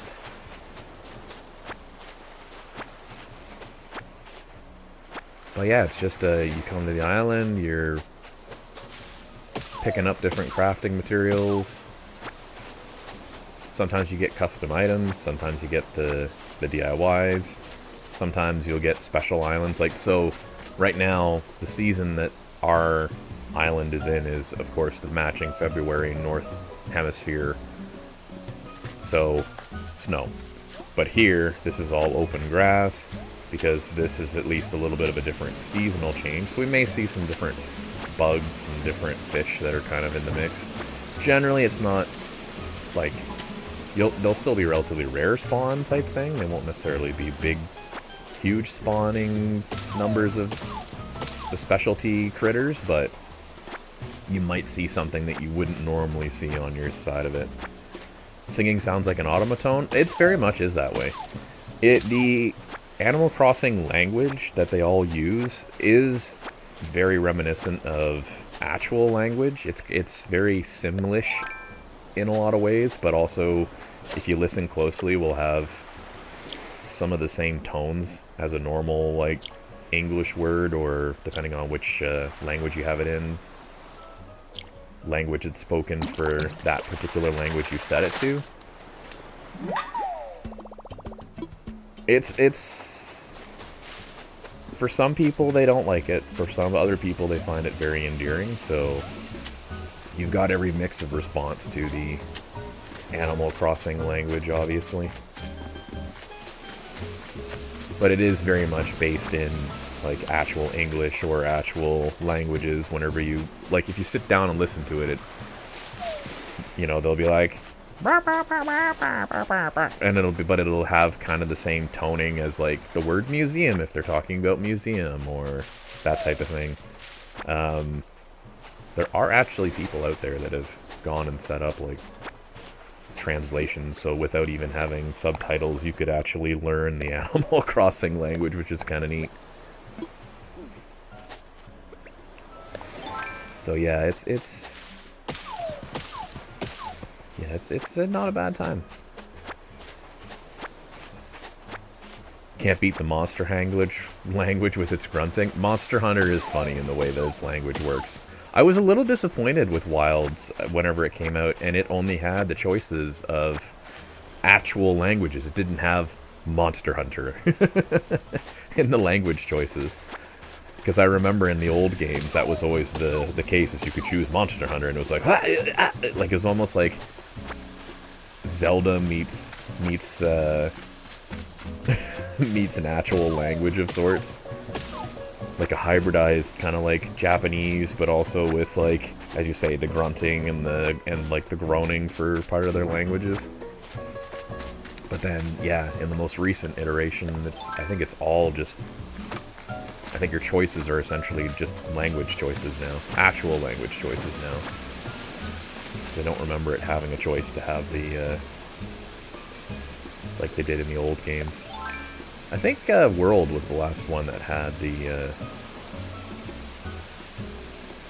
Monster Hunter language, if I remember right. Oh, I've angled this wrong.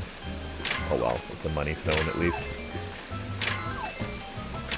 So we're not going to get the last one on this because I slid to the side. The nice part is I don't need money, so that's not something I'm worried about. And this is why I picked up those fruits, because I can smash the stones. The stones aren't breakable until you've eaten the fruit to have extra strength. And we're going to lose that axe, which is fine. Switch to the other.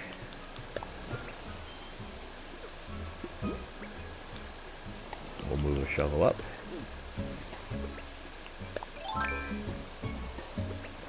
This one.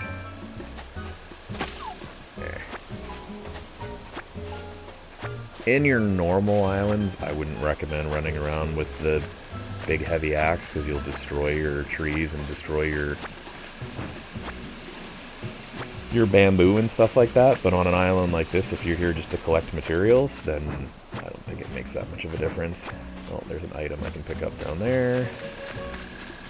And we got one more tree on that side. So can I jump across this? Is that a small enough gap maybe? Yep. And there goes the tree.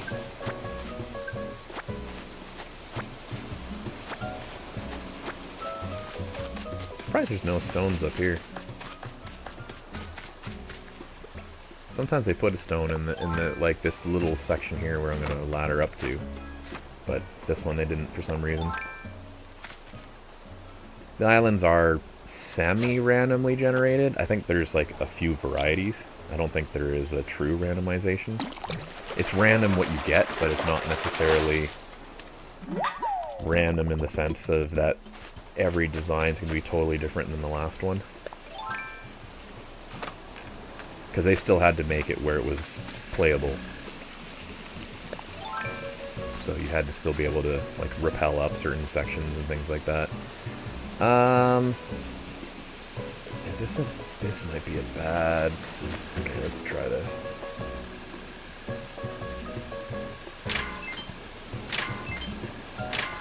If I got this on the right angle, I should be able to get all 9 items out of this. Or all 8, pardon me. It's 9 once I break it.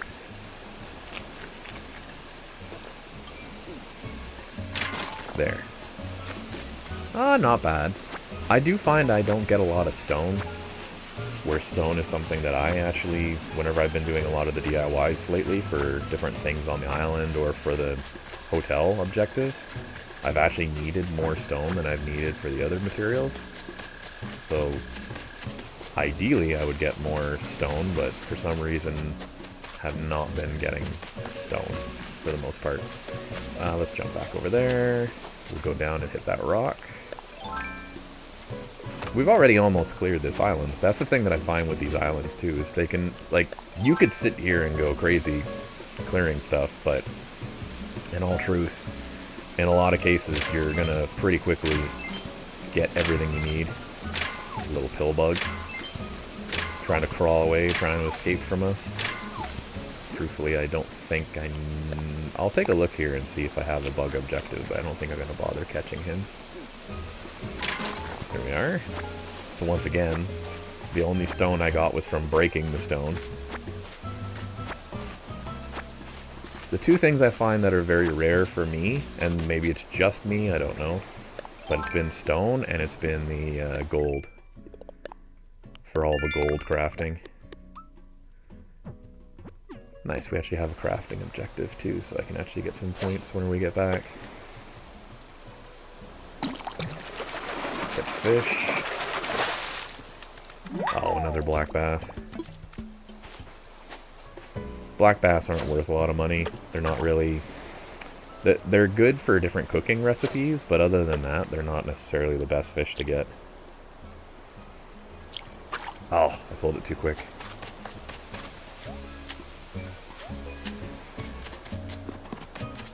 Alright, let's go around and get that other stone. This one I might have to dig out around it, judging by the way that it looks. Got ourselves a gyroid fragment so we can make a gyroid. Is that too close? Maybe not. Okay. Let's do this.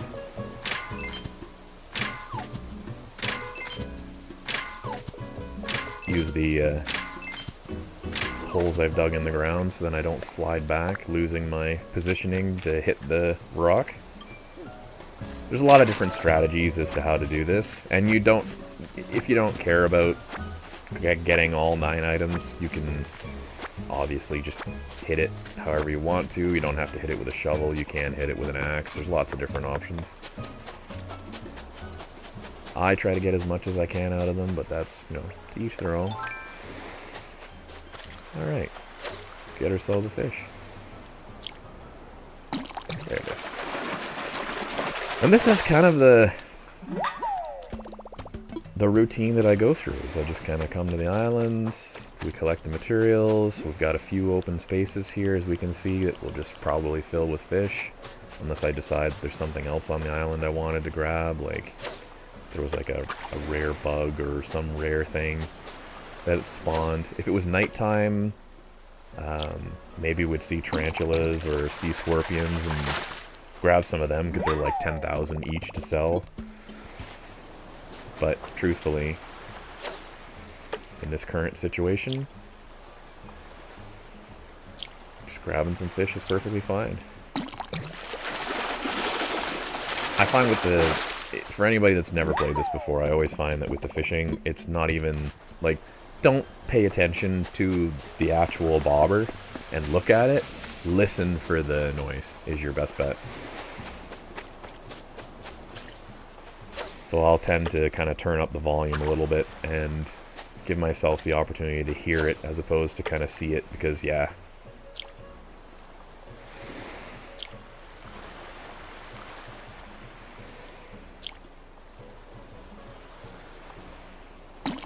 And it's not consistent.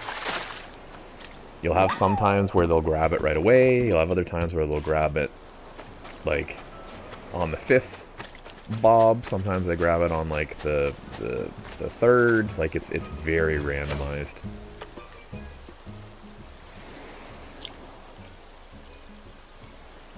Oh, this.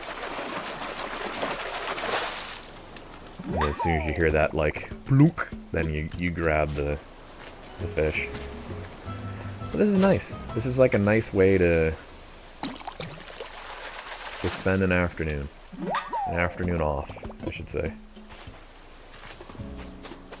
My genuine intent today was to relax, talk to whoever showed up, talk a little bit about life and about the trials and tribulations, I suppose. However you want to describe it. As I was talking about earlier in the stream, just kind of like how it feels as though every year we expect it to be better than the next year, and everything's kind of been non-stop crazy for a while. How I've noticed more and more people are getting burnt out by that and getting kind of affected by it, and it's like, no, you know what? Find your Animal Crossing. It's kind of the real big takeaway that I have of this stream. Whatever is your calm, whether it's an Animal Crossing game or any game, or if it's going for hikes in the woods or whatever it may be, that's really one of the big takeaways, that if I need to impart something to you as a person that's been on this earth for a little while, the thing that I've learned is that you gotta find something, whether it's this or it's something else, that meets that demand for you.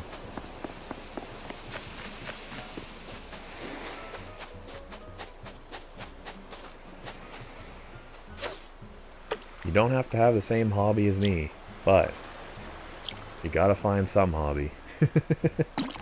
That's the key. Find something. Whatever that something is. It was funny, last year too, I was almost kind of looking at it and going, man, I need something to really help me decompress more, because life's gotten real crazy, and I thought initially that this would be the only thing that could help, but the truth was there was a lot of different things that I kind of partook in that made a difference.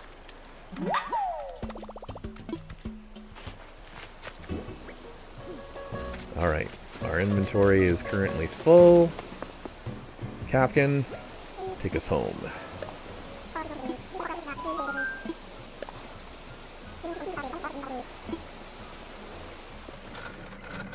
And what we'll do once we get back to the island... Here he goes again with his singing. I will say you can skip this. So if you're looking at the music going, oh man, I don't want to listen to Capkin singing, you can skip these. I'm 50-50. Sometimes I do, sometimes I don't.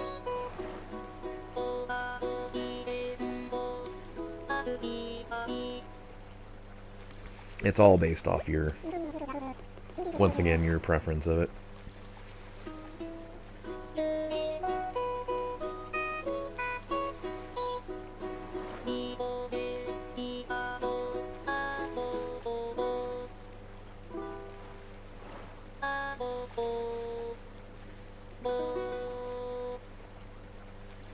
So yeah, you can see there that the way his language, the way his singing is, that the singing sounds exactly the same on both of those last, like, 3 words in the lines. That's where people realized, it's like, wait a minute! They're not just randomly saying things, they are literally having a one-for-one language with our own in some form. Alright, let's drop these off in here. We'll do... Oh, this was a fun thing too. So in update, I think it was 2.0, maybe like 2.5, they added these warp pipes, these Mario warp pipes. So we use it to get to and from whatever the newest thing we're working on is. So highly, highly recommend if you want to make a practical island that is very easy to traverse. That's a great way of doing that. Okay, I'm going to add to my pile of gyroids here.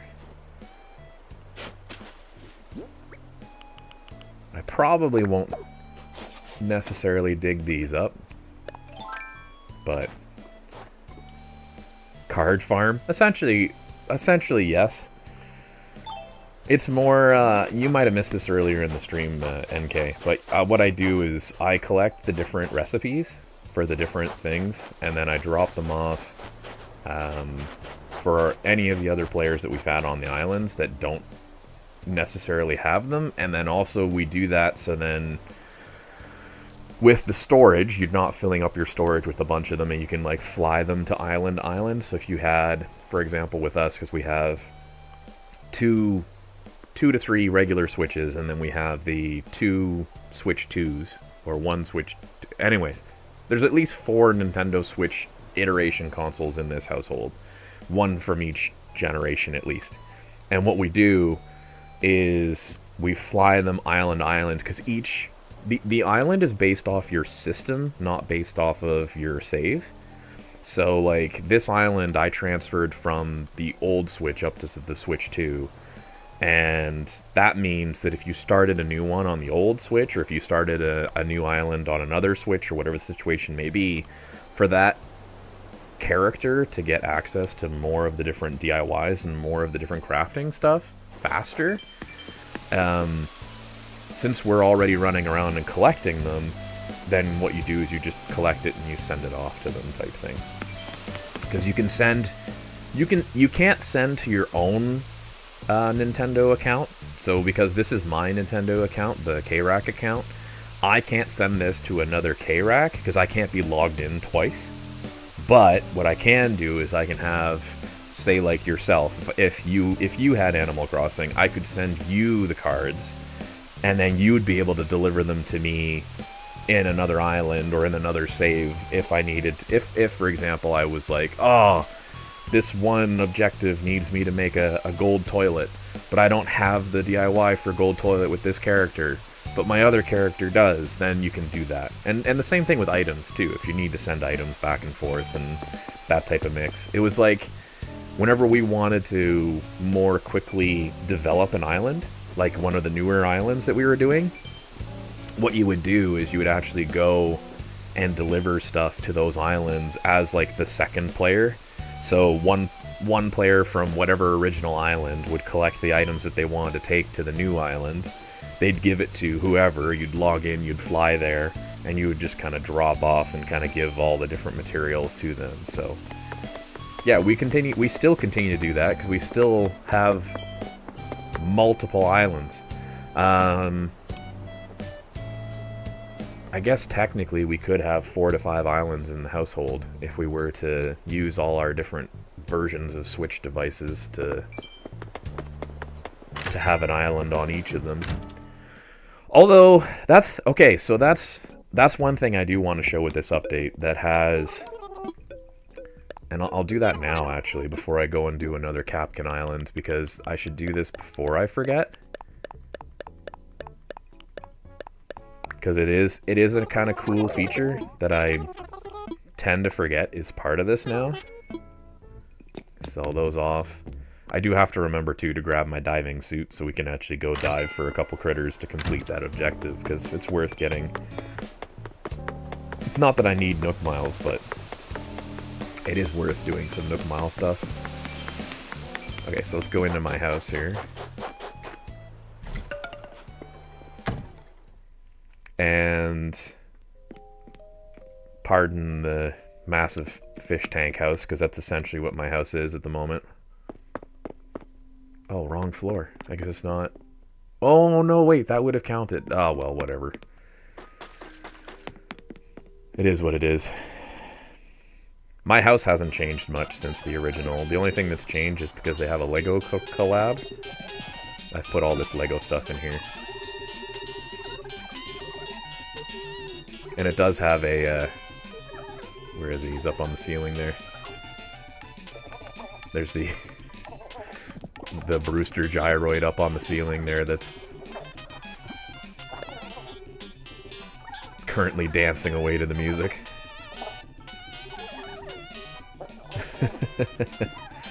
But anyways. So, it's slumber time. So this is something they've added in this update. Now, you have to have Nintendo Switch Online. Like, you have to have either a family account or your own personal account, which is not the expansion pack one, because, of course, Nintendo had to make it complicated, and there's, like, multiple different levels of this. My Slumber Island. So, as you can see, it connects you to the internet. And the way that this would work is if you have multiple friends and family that wanted to come and hang out, these are totally customizable islands that you can kind of do whatever you want with, that are shared. So you can actually go and, like, 5 of you could go and, like, set it up as, like, a game or something if you wanted, and you can actually get that kind of all set up and kind of put into it. Imagine hearing that when you're about to dream, waiting to connect to the internet. Now, I know, right?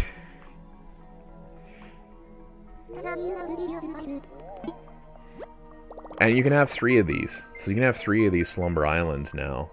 So the thing that's so in the original Animal Crossing, whenever they did an update, they added the ability to have a Dream Island, and your Dream Island would be to you uploading your island to the internet, so then anybody that was, like, just browsing islands could eventually land on your island. They'd meet you, meet your setup, all that type of stuff.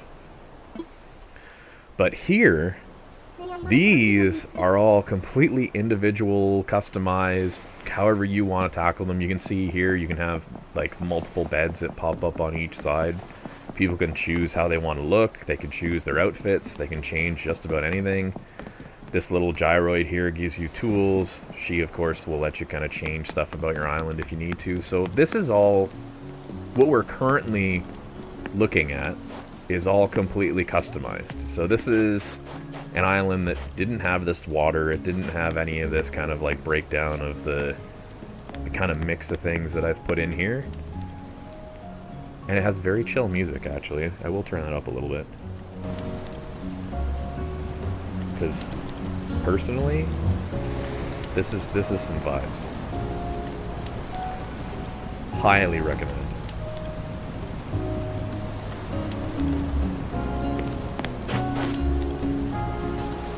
And nothing here is permanent. So nothing, like, if you were to catch the fish here, you were to do all the, like, catching bugs, whatever the situation may be, it won't change. And you can choose the time, you can choose the weather. So let's say all of a sudden I want it to be snowing. I can just switch it to snowing.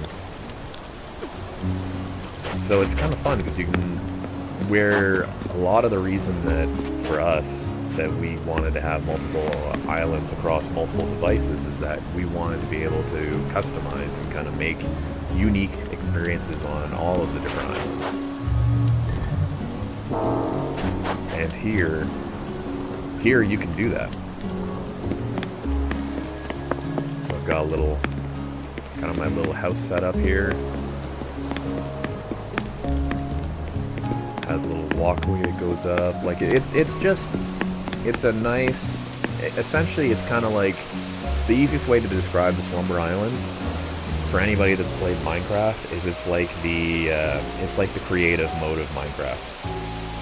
But you've got 3 island choices, kind of like 3 worlds. You can choose the size of the island. You can choose, like, if you want to have villagers on it. Like, you can select everything. Everything's completely selectable. So this is essentially what I made. Just made a spot to chill, and if I decide I want it to be, you know, kind of relaxing, watch the sunset, then I can do that. It's neat. It's a really neat thing that they've kind of put in here, because as someone that wanted to have my own island but didn't want to do as big of an island renovation as what you guys have seen as we've been kind of streaming and playing today, is this gives you the option to kind of make something small that's kind of more your style or your kind of mix. Like, very simple, very, like, to the side of it. Botter, welcome to the stream. But yeah, so it's a cool way of kind of making something that's more your own. And I went a little nuts with the water. I mean, I probably didn't have to go like crazy with the weird water shapes and stuff like that. Initially I thought I was going to do something kind of like Legend of Zelda-ish was my thought process. We got a nice little torii gate out here off on the rock. Like, I wasn't sure what I really wanted to do with this, so I kind of went maybe a little crazy of sorts. But yeah, it's just a chill way of coming and doing Animal Crossing. Because here, I mean, you can literally, if you wanted to bring your friends in, you can see up in the, or actually here, I'm in the way. So if I turn myself off for a second, here. So you can see in the top right, you've got these different options, so you can choose all the different fences you want. You can go into build mode and choose, essentially, do you want to do water? Do you want to do cliffs? Do you want to put a custom design down? Do you want to change the dirt paths, or do you want to change the cobble paths? Which are all things you can do on your regular island. But the thing that's unique about this is that with this feature here, you can quite literally, anything that you've seen in the entire game for inventory, and I'll just like let it scroll here because it's nuts how many options of things there are in this game. You can just place it. It doesn't matter what it is, doesn't matter how many of them you want, how like the variety that you'd like, you place it. So that's what's kind of nice about this, is that it is very much a true custom experience, a true you come in and do it your way, which I think is nice. It's a nice way of kind of giving folks an opportunity to just live in the Animal Crossing world.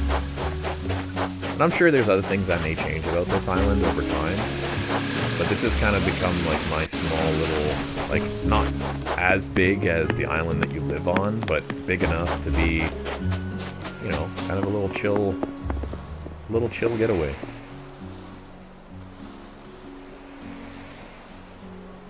It's so stupid that they didn't add that onto the main islands. Yeah, it's a little unfortunate that they didn't add, like, I do totally get that it would be a little weird to be able to change, like, date and time and weather and stuff like that on the regular island, because the regular island's supposed to be whatever it is in the real world, right? Like, it's supposed to have a rough connection to, like, your internet and to the world, and be like, oh, today is, you know, it's winter, so therefore the season here and all that type of stuff, where this is very much customizable. But yeah, it would have been nice for folks that are customizing their islands to have more options similar to this, like, because this is kind of like a hybrid of your regular island with the Happy Home Paradise DLC for how you design those little vacation home sections where you can, like, move the house around and you can do all that. You can do a variation of that here. Unfortunately, it doesn't allow you to do the just, like, straight up, you know, you hold down the button and your aerial view of the entire island and moving stuff around the island, but like the hotel, yeah, very much like the hotel. But yeah, I don't know, I find it's nice that we got the variety of things that they added in the 3.0 update, because it does feel like, to be honest, a lot of this stuff should have come out back in, like, 2021 when the game was still in its full throes of excitement and everything else. Let's wake back up. Let's go back and finish doing things we were doing on the regular island. But it's neat. I just thought I should at least show that, because I mean it is kind of a neat situation that they've added to this, because they have added a lot of different options for you to be creative and kind of go as deep as you want to, or be as surface level as you want to. You've played the game since the beginning and still addicted. I can 100% agree. Earlier in the stream, I was asked at how many hours I've put into this, and I think it's currently calculating me around 955. So almost 1,000 hours, and that's sporadically playing since launch.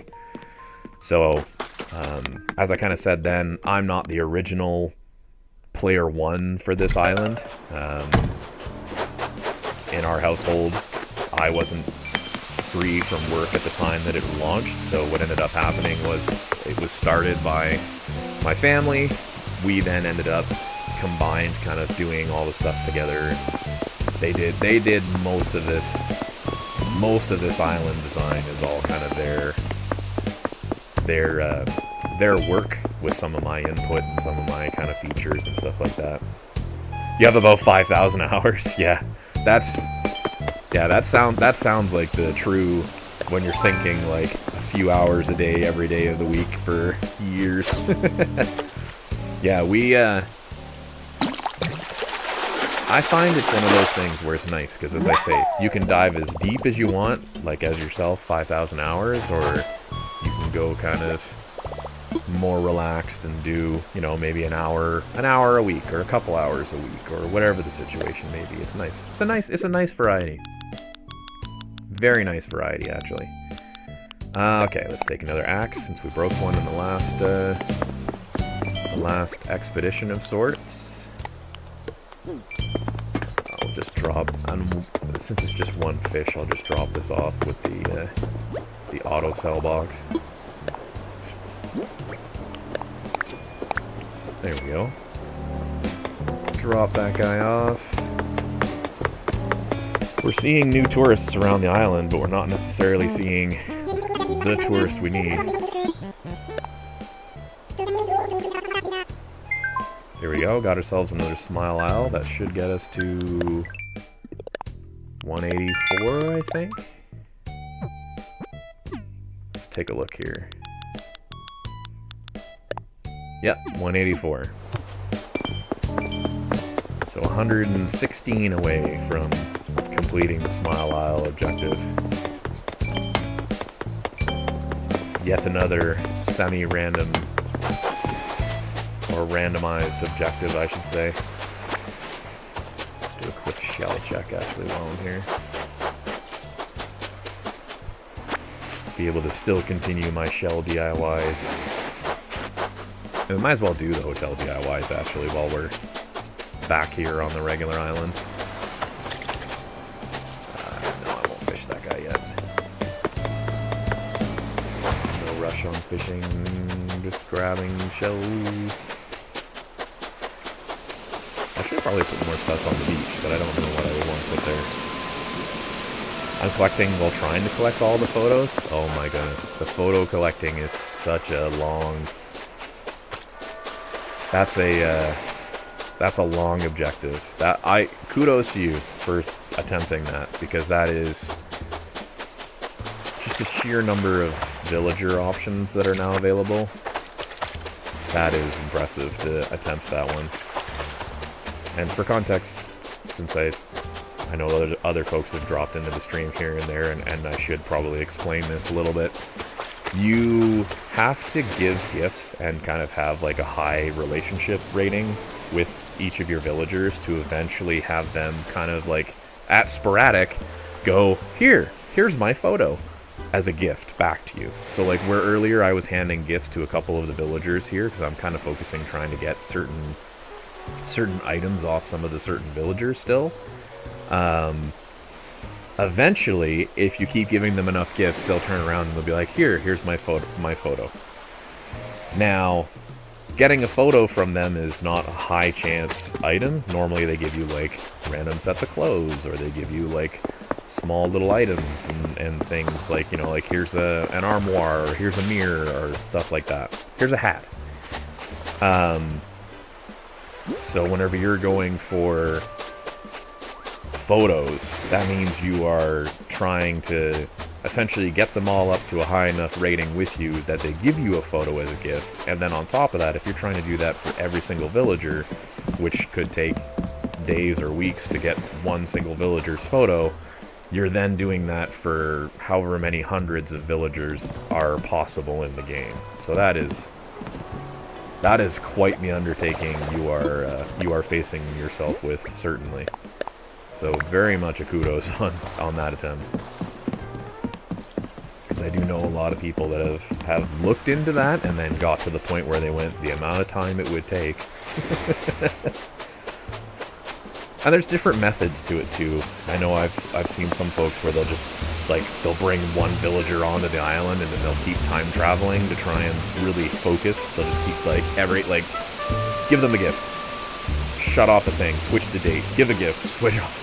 You just and then you have other folks that have I try not to time travel because I don't see the need for myself for my playstyle. But there's some people that have a strict, they've set up this strict rule for themselves, kind of like the folks that do the Nuzlockes and Pokemon, that have set up a rule set for themselves of, I am only going to play it this way. And that's a totally valid option, but it does add that extra constraint of, okay, well, if you can't time travel, you are facing a significant time gate on how long it may take to get those things. Not only when you give them items, they give you a photo, also whenever they ask you if they come to the house. Yes, that's true, yeah. Yeah, if you give them their item, or if they find the book or stuff like that, that's true, yeah. Yeah, if the lost item is given to them, then sometimes they'll give you the photo. But once again, all random chance. 97 photos so far. I don't know...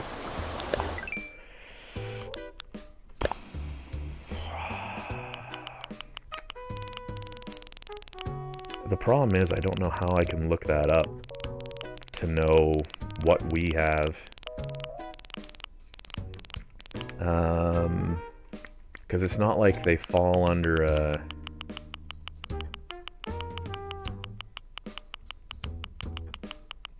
Yeah, and you'll see here, for anybody that's wondering, there'll be these items that are not for sale. Oh yeah, here's the difference between the fake and the real Mona Lisa.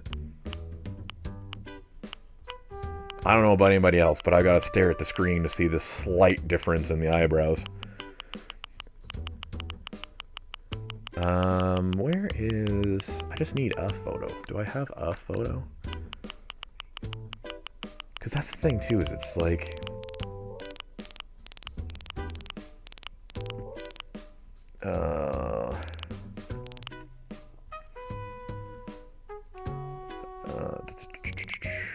Because you can't buy them and make them. You have to receive them.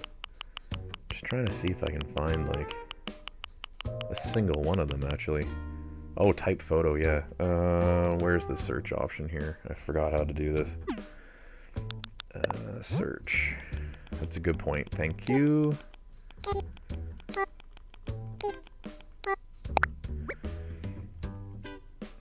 I mean, sure. Definitely have more than that.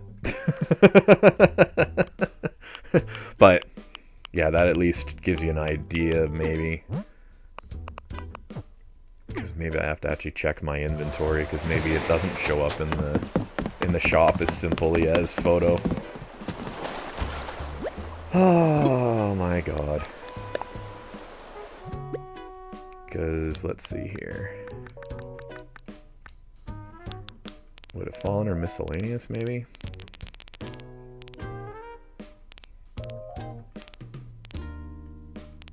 Or if I just move them all over... There we go. So I don't know why that wouldn't come up. But here's an example of some of the different, photos. And villagers that have been on our island for a long time, you get multiples of. So it's like I have multiple of Lucky, because he's one of our original islanders. Multiple of Marina, Zucker, Octavian, because the squids the octopi and the dog have been on the island pretty much the whole time, and then we've had other folks that have been here, not been here. You then also get some commemorative ones from different characters for doing different things, and I know I've probably had more than this over the gameplay, and I've probably put a lot of them up somewhere in the house, I would think. But, yeah, that's essentially That's essentially what you're going for, which is a, as I say, that is quite the objective. Quite the challenge. Oh, I found a new DIY? Oh, these are 2 new recipes.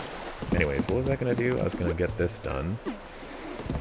So, let's do a couple of these. Required is 1, so we just do 1.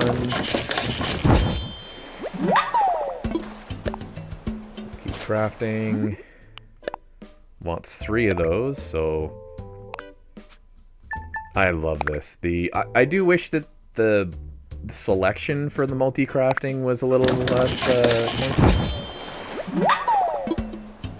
because I don't really like that you have to press Y. It should just be like there should just be like on the screen somewhere, like down, like I don't know, like down here or whatever. There should just be a section that says, do you want to make more than 1, or just a tick up, but oh well. It is what it is. Log bed. And what was the other one? This one, and this one needs 3. So you hit craft, and then you hit the Y, and then you can do as many as you need. Which just feels like an extra button press that's not really needed, but oh well. It's minor in the grand scheme of things. Doesn't upset me too much. I'm just glad that we can finally multi-craft, because there was whenever we were originally trying to make money. Evelyn, welcome to the chat. I'm doing well, thank you. Thank you for asking. Hopefully you're doing well too. But yeah, I do like the multi-crafting thing, because as I was just saying, it's a nice change. Whenever you had these objectives for like, craft this, craft that, complete these, complete that, get this done, get that done. It was kind of annoying when it was just like, 1 at a time, let me make a gold wreath. 1 at a time, let me make this food thing when this person wants this food. It's like, oh my goodness. It was so drawn out, so it's nice that you can now make multiple at a time. Oh yeah, I was gonna go diving for critters, wasn't I? Oh, we can do that when we get back. Let's go to another Capcan Island. I am ready to go. How's my streaming going? The streaming has been pretty good today. Not too bad. Few different folks have kind of popped in, said hi, visited. People that are well known, that have been here for many years, and family and friends and such, to stuff like like this. Capkin is taking us to an island. Just having a chill day. Doing a little bit of the old Animal Crossing thing. Kind of done a little bit of everything, actually. 'Cause now I think about it, we've done a couple paradise planning, paradise like vacation homes. Picked up all of the DIYs from the different sections.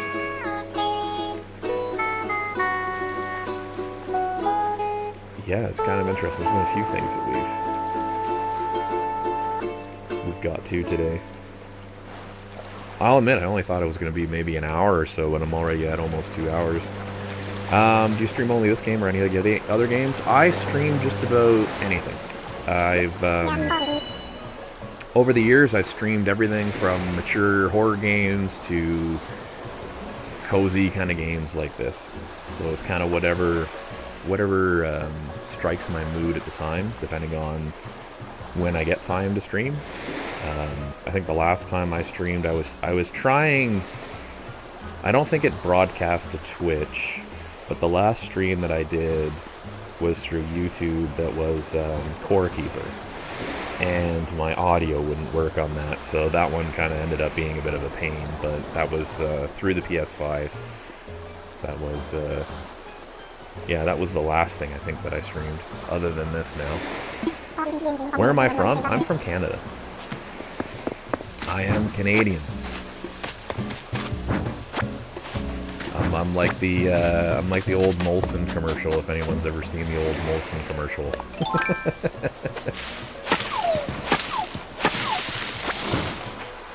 They have the big spiel. I am Canadian. Yes. I don't call it mac and cheese, I call it craft dinner, and whatever it was a very big joke about all the different weird things.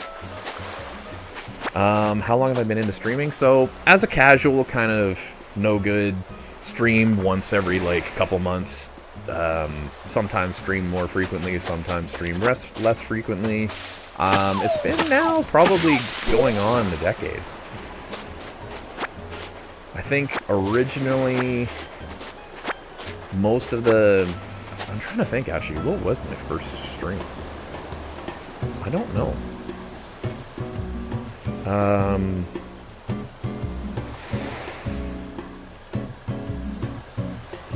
Oh, alright, I support you fully along the way. Well, thank you. Yeah, you know what, that's a really good question. Because now you have me kind of thinking, like, what was the first thing I streamed?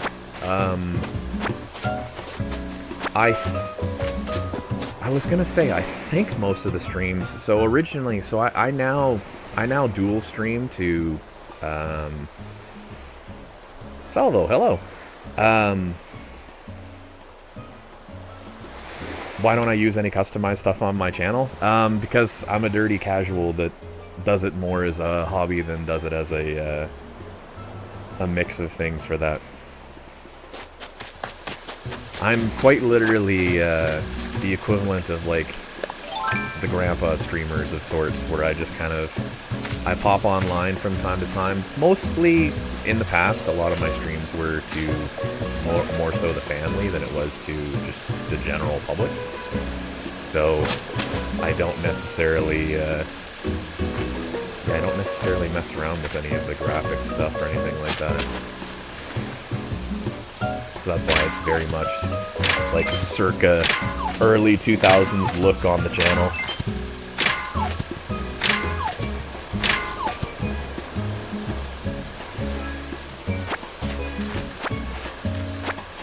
What's here? Oh my goodness.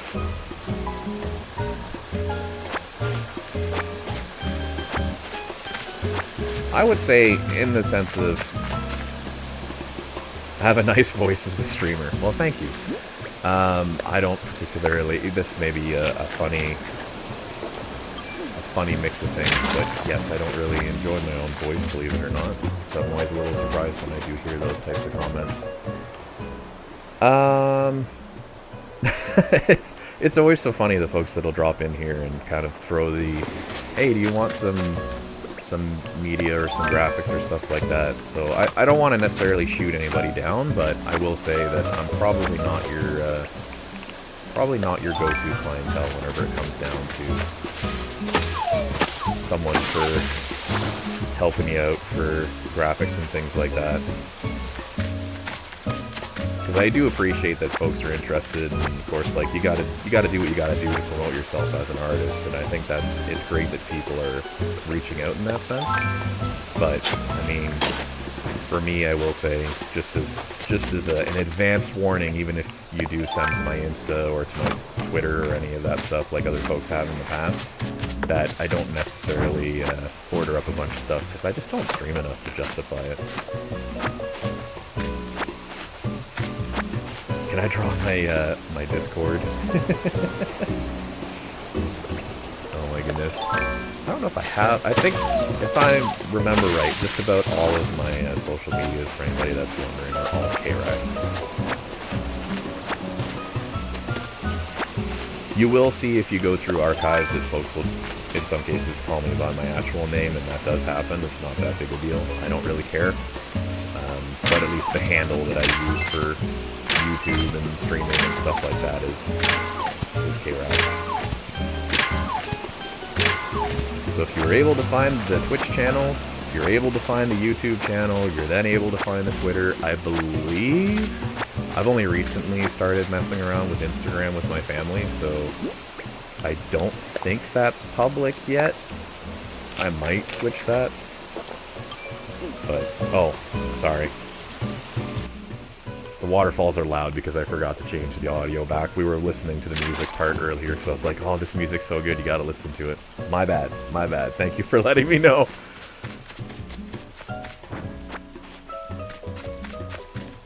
The waterfalls in this game are very loud, unfortunately. But hopefully now that I've turned that down a bit, it's not as bad. Let me know if that is any better. That's just, it is one of the things that is unfortunate about Animal Crossing, is just how loud those waterfalls can be. A little overpowering.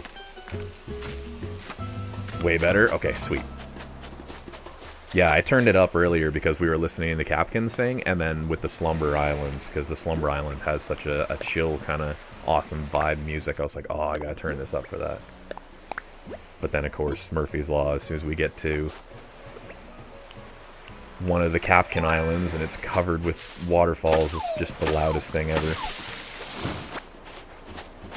Absolutely overpowering.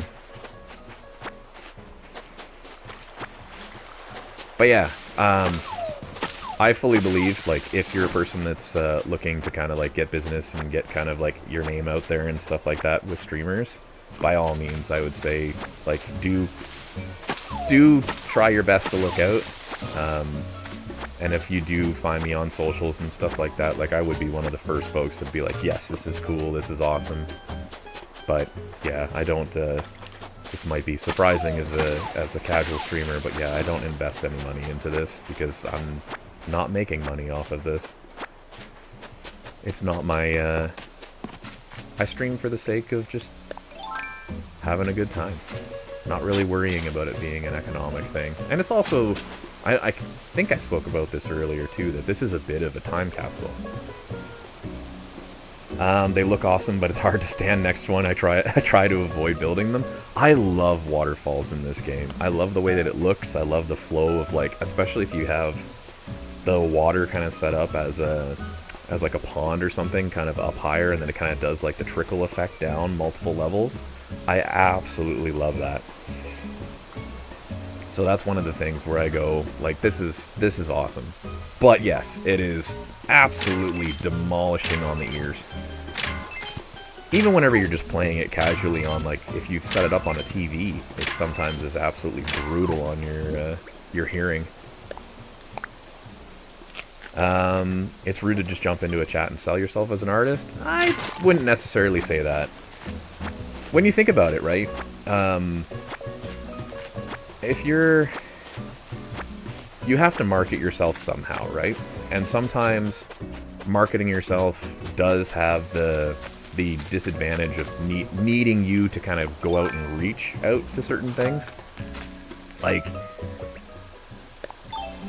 the problem that I find with artists isn't that they're reaching out and doing the marketing work themselves. I find the problem is that it's so difficult in our current climate to have artists supported as essentially the work that they do, right? Like, everybody out there wants things as cheap as possible, but art itself takes time and takes effort and takes a lot of things. It's so funny to me because it's like, you see, and it happens all the time in, like, every artist industry. Like, I've always said this about, like, even the music industry, right? In the music industry, back in, like, the 90s, they were so worried about Napster and the free downloads and the fact that these artists weren't getting money. But no one took into account the thing that was good about Napster, which was getting people visibility. Because you had these artists that people would never see before in their lives, that you'd see this song that was like, it's a cover of a song that you love, and then you would get this different artist, and you go, oh my god, this guy is awesome, or this girl is so great, like, I love this vocalist, or I love this guitarist, or I love this drummer. And that inadvertent viral marketing of sorts, it still exists today, but it's now so flooded onto social media with so much variations of it that, yeah, it's harder and harder for you to just be kind of pulled out of the crowd as, like, this is the artist I want to work with, or this is the artist that I want to jump in with. So it's like, I don't think it's necessarily like intentionally rude or is meant to come across as rude. I think it's just more a matter of, it's kind of the nature of the environment we've built, where it's a highly competitive market, and then on top of that, like, it's very rare that artists will ever get what they're actually worth out of some of the work that they do. It's a shame. It's genuinely a shame, because I've seen a lot of, like, I know a lot of people, because I mean, I went through university and high school and all those different stages of my life where there was people that were very much like, art was their passion, right? And today they're, you know, they still would love to do art, but they might be doing something like, you know, they're working warehousing, or they're working at all these other things, because, like, at the end of the day, you still gotta, like, you still have to pay your bills, right? Like, you still have to be able to put food on the table and afford all this stuff. And because if you're not essentially found, and something about your art is really drawn in, it's a difficult space to be in. And even me myself, like, I could be one of those folks that looks at content creation, like streaming and Twitch and YouTube and all that stuff, as like, this is my passion, this is what I want to do, this is what I want to dive into. And truthfully, like, if there was a world where that opportunity arose, I might actually jump at it. I may consider it. Now, I'm getting older in my years of sorts, so it's to a point where it may feel a little bit odd to be in a role or in a job that a lot of people, let's be honest, do in their you know, late teens, early 20s, and then kind of move on from. But it's not something that I would have been necessarily against if ever that had happened in my lifetime. But you also don't want to be in the situation of the disappointment and the challenge of it.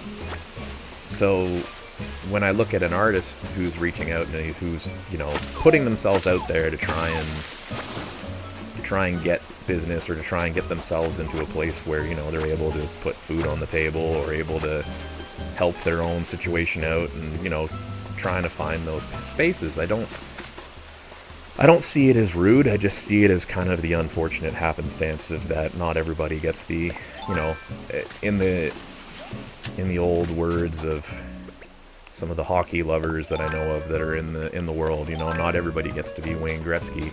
And if you're not Wayne Gretzky and you're not making the, you know, the major bucks when it comes down to being the top of your game type thing, like, it's a real struggle. So I don't, yeah, it doesn't affect me as much. The thing that affects me is that I wish that I was a person that was in a situation where I could say, like, yeah, like, shoot me all your artwork, shoot me all your stuff, like, let's start working together, let's start creating stuff, let's start, you know, like, I would love to be able to support artists. But for me, just because of where I'm at, my streaming is, as I say, it's hobby as opposed to career-wise. My career goes and feeds my family, feeds my requirements on a day-to-day. So yeah, it's tough, because it's like, I don't want to say to somebody no, because maybe 2-3 years down the road, maybe something will change. But at least in the current state, it's hard to put money into this thing, because at the end of the day, you're always hoping to get it back if you were to put money into it, and you want to pay somebody what they're worth. You don't want to be that person that's like a big corporation that's, you know, you hear all these horror stories of, it's, you know, this person did 2,000 hours worth of work and they got paid, you know, $50. Like, it's horrible. It's absolutely horrible. And I get it. It's the exposure of it. Streaming culture is definitely it's a lot of collaborative type work. It's a lot of, you want to try and get exposure. You want to try and get yourself out there. And your big hope is that you get that 5 minutes of time of that conversation. It's like marketing yourself, right? You go to a job interview, you have to essentially sell yourself. So everybody has a different method of how they kind of walk into a stream or walk into a situation to try and sell themselves, because they know that that's what they need to do to try and advance their situation or advance their life or their career or whatever it may be. So it's, yeah, my heart does genuinely go out for folks like that. And it's difficult. It's very, very difficult. I know even in my own family, we've got folks that ideally the arts would have been their skill set and their path to like happiness, and essentially, as I say, they're working in all kinds of different roles because it didn't put food on the table. And it's annoying to watch, because you feel like something should have been different, but yeah, that's how challenging that is. That's my rant about art. I apologize if that's made anything a little negative or kind of brought down the mood. I didn't mean to go on a ramble there, but yeah, it feels the same like jumping into stream and say, hey, I'm streaming now, come follow me. I guess to some regard, yeah. There is etiquette around streaming where it is like, yeah, you don't go into another streamer's chat and try to like draw people out of there. It's just a, you know, it's a general common thing, but yeah.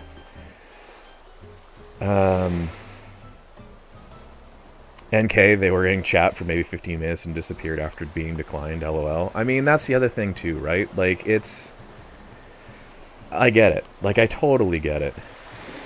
It's tough, guys. Like, it's one of those things where I don't ever expect anybody to watch me or anybody to follow me or anybody to be a part of this community that I don't foster, because at the end of the day, I'm not one of your big streamers and one of your big folks that's here. So I get it, but I get it when it comes down to, like, at the end of the day, we all need to live in this society that requires us to have money and make money. And if arts are where you're at, it's a challenging place to be. A very challenging place to be.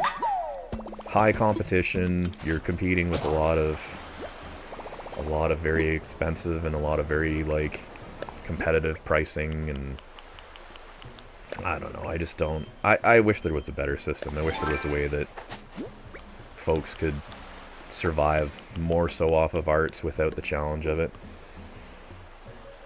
For what they're doing, they should definitely work a long-time connections instead of only looking for quick clients, to some degree. But you got to think of it this way too, right? Like, if you... Let's say you were looking and you're like, oh my god, I can't afford my electrical bill this week or this month, and you're going, oh god, I just need $50 for my electrical bill. You're going to scramble to try and find a way to get that $50, right? That could be anything, like you're reaching out to a family member to help you out. It could be you're picking up a part-time job to get that thing, or in the case of someone who's like in arts, it could just be, if I can get one more commission or a couple more commissions. And truth be told, like, those situations happen every day, right? So I totally get it whenever it's yeah, whenever you got folks that are reaching out trying to find, it's no different than like someone who's in sales. If you're in sales and you're waiting for, and like you're paid by commission, or you're paid by tips, or you're paid by that type of stuff, like, you're going to be eager to jump in front of that person's face, because at the end of the day, that's the only place you're getting your money. What I don't get is they have time to jump into streamers chat. Why aren't they streaming their art? Truthfully, that's something they could consider. That's a good comment. I would highly recommend that marketing it is a thing. But I'll use me as an example, right? Let's say they fire up their stream and they fire up into the art category tomorrow. How many people are going to be watching that potentially, right? Like right now, the YouTube version of this has, I think, 1 or 2 people that are watching, and looking at Twitch, we've got 3. So that's 5 people that are chilling and kind of watching me mess around in Animal Crossing. But as to promoting your art, it could take a significant amount of time. And no matter what you do, it's going to take time and it's going to take work, especially when it comes down to selling a skill set that is art or stuff like that. So yeah, there's definitely ways. Like, I agree. You could stream. You could promote all over Twitter and on, or pardon me, X, because of course it changes. Instagram, Discord, whatever the situation may be. But yeah, it's a hard environment. I'll always take this though. I will always take, if a person comes into the chat and genuinely, you know, like whatever their situation is, they're trying to sell something or whatever it may be, like, sure, I will always take that type of a jump in over like a bot that comes in and starts making a complete mess of the chat. Because at the end of the day, I find the person being very promotional about themselves is less disruptive than that type of crap, where it's like, click this link, click these other links, go here, do this, earn $1,000 for just clicking here, you know, like that type of spam BS that causes you to have to like pause your stream or pause what you're doing to essentially go in and ban these stupid accounts that are somehow allowed on the platforms. It's that type of thing that is definitely more disruptive. But heck, I'm watching streams that are chill. Sorry for my English, as I'm Dutch. Your English is perfectly fine. I would not worry about that at all. In my day-to-day, I work in a team that is very multicultural background when it comes down to languages and where they grew up in the world. So trust me, your English is not anywhere anything to apologize for. I have folks that genuinely struggle with English, but are like, they figure it out. So you don't have to apologize. Very easy to understand. And welcome to the stream. Because, yeah, coming from like the colder / warmer / more European equivalent to where we live, that's cool. I can speak it, but the typos, hey, that I will say this straight up, as a person that has spent many years living in a country that speaks two main languages, English and French being the two. The variation. Oh, I think we might have just completed. We did. We just completed the objective by accident. I didn't even realize. A very cold, wet winter. Yeah, Ours has been a lot of snow. We've had at least in the areas that I know me and the family live, it's been a fair amount more snow than I anticipated this year. We've been pretty lucky as of late, because it was like, most winters you'd have a couple bad storms of, 30 to 50 centimeters, and you're going, oh man, this is a mess. But you'd clean it up, you'd plow, you'd shovel, snow blow, whatever, and you'd clear it to kind of be in a good spot, and you'd be fine for maybe another week or maybe another week later. But this year it's been like, unfortunately this will be hard to explain for anybody that's working in the freedom units, but it's been minus 30 Celsius on some days, and then the next day the temperature goes up and you get a dumping of snow that's like 10 to 20 centimeters, and then the next day it freezes again, and what would happen is that it would warm up enough that the snow kind of starts to melt, but then the next day is so ridiculously cold that it turns it to ice, and it just keeps like going back and forth, which has been annoying this year, or this winter I should say. Look at this. Done. Battle tested. That's a good way of putting it. Battle tested. You have a code red with 2 centimeters. So yeah, you're definitely a little more milder than us. I'm on the eastern part of Canada, like mid-eastern. So yeah, we get a fair amount of snow. The western side of Canada gets ridiculously cold. Like the middle section of it can get like stupid cold, like can literally be the coldest place on earth, depending on the day, because the wind, because it's very flat, the wind that goes across just makes the wind chill ridiculous. I live kind of in like a valleyed section, I guess is the easiest way to describe like this portion of the country. So it does get a fair amount of snowfall. We don't get as much snowfall as other places around the world though. Like I think it's northern Japan and like Russia that get the most amount of snow. Like those different sections. Whenever you look at like the way the globe is all set up. So I don't know. We just get these weird storms. We get a storm that'll come in that'll dump a lot, and then it's like nothing. there's nothing. It's just cold for like another week. But then, yeah, as I say, this year's been weird because it's just been up and down, like cold one day, warm the next day, snow one day, freezes the next day, and you just kind of alternate. Like it hasn't been consistent, is what's been kind of weird about this year. Which is where it's same there. Okay, yeah. So it's just, yeah, this has been... I think a lot of people are going to be very happy to get out of winter and to get back into the spring and into the warmer months, because it is... Yeah, it's been a weird mix of weather this year. That said, we're not getting those, like... What was it? Was it last year? The year before? Ice skating now, Canada against the Netherlands. Uh-oh. That's right, we're in the Olympics too. I on-off watch some of that. I find the Olympics is a cool thing that happens every 4 years. But I do also find that I always get a little disappointed depending on when you look at just the associated costs for some of the athletes. Because it's like, I swear it feels as though the like the subsidies or the kind of like the help that's given to athletes doesn't feel like it's a lot given the cost. Because you think of Canada won. Oh my god.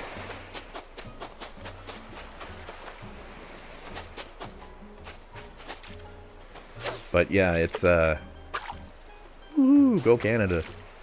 But yeah, it's tough with the Olympics because I find that might only be our like second or third gold medal. I have to look that up again. But it's one of those things where, yeah, it's a weird... And I don't know if it's for every country or not, but I feel like every time I look up the Olympics, you always hear these crazy numbers. It's like, oh, it costs 100-something thousand for like a bobsled, and then the team has to pay like 10,000 each for their suits and their helmets, and then it's like the trip and the flight to get over there is like 20,000 to like transport the bobsled over to whatever country they're competing in. And it's like, you do all the math, and it's like we have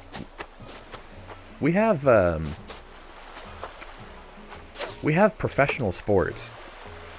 Like, if I'm looking at North America alone, between Canada and the US, you've got like hockey, basketball, baseball, well, soccer, depending on if you want to call it soccer or footy, and then you've got American football. And some of those sports are like crazy amounts of money for the people that are being signed on to those teams, and those teams are able to afford all this stuff because of course they're heavily marketed and heavily advertised and stuff like that, right?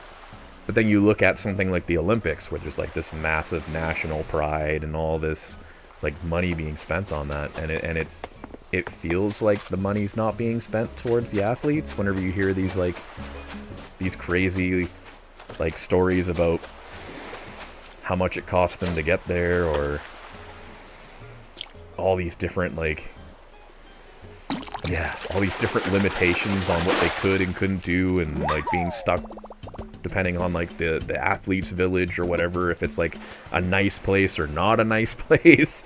It's just like, oh my god, it feels like a very crazy world.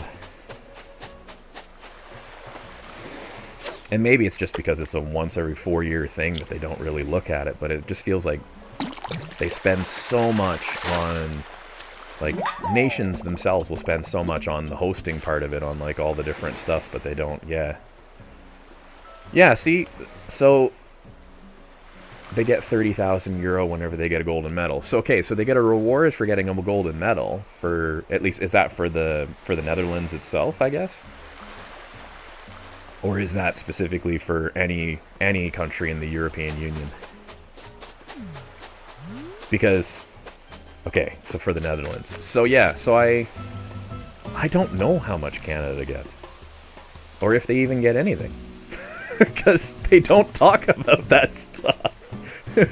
That's why I always feel like, do we do anything for this? Yeah, you don't know. See, that's the thing. Like, you know for your country, which is great, because that means your country's at least disclosing that. But I don't know if ours does, or if I've just missed it, or like, because you would think having lived here for enough years to see easily 20 to 30 Olympics, that somewhere it would have said a number. But I don't know. I just feel like I feel like there's a lot of money being put into the televising of it, but not necessarily being put into the actual supporting to get the people that are actually doing the work.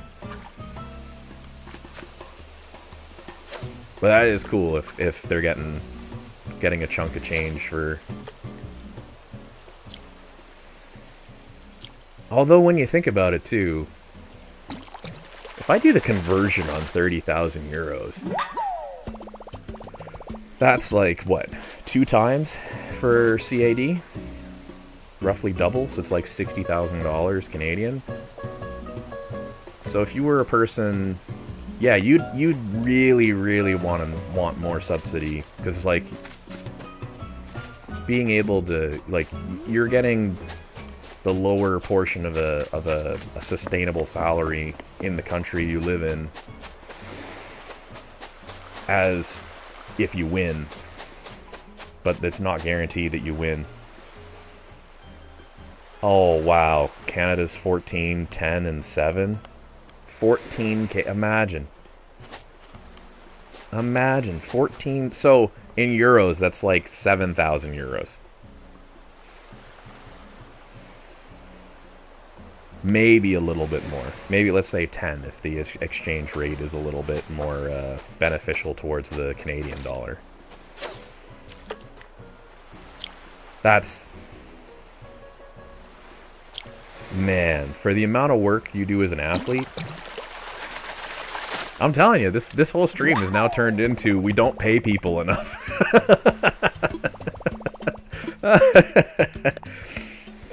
I didn't mean for it to turn into that, but that's kind of what this feels like, doesn't it?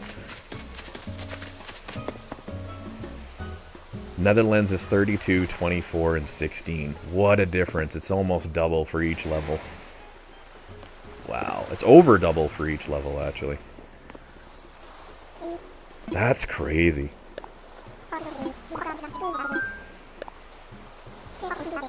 Oh my goodness.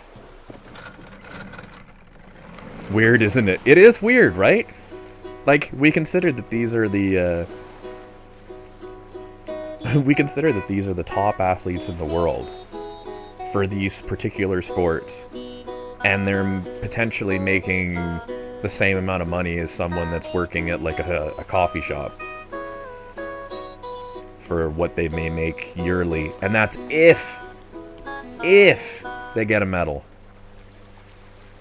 Which, when you're competing against, like, let's say there's like 20 people that are the best in the world at this thing, your chances of getting first, second, or third is pretty low.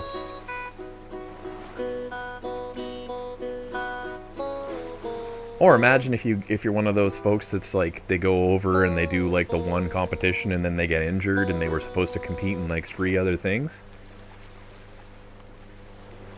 Like, that's... Oh... I don't want to say that it's bad, but it's just, you know, it just feels so strange that we're supposed to have, you know, every country is supposed to be really big on pride, and I'm not upset that I'm a Canadian, but it does feel like, wow. Does very much feel like we could have done more for the athletes than what's being shown there. Yeah, some countries over 300,000. See, that's... See, I feel like... It's hard to say, right? Because that's for winning. I'd really want to know, like, how much... Like, if we're looking at, like, a bobsled team, for example, like, how much does a country support the bobsled team through... like, through their career, essentially? Because I would put money down. Like, I'd be very confident if I were somebody who was gambling, I'd be very confident that a lot of these, I think I'm going to practice for the next Olympics.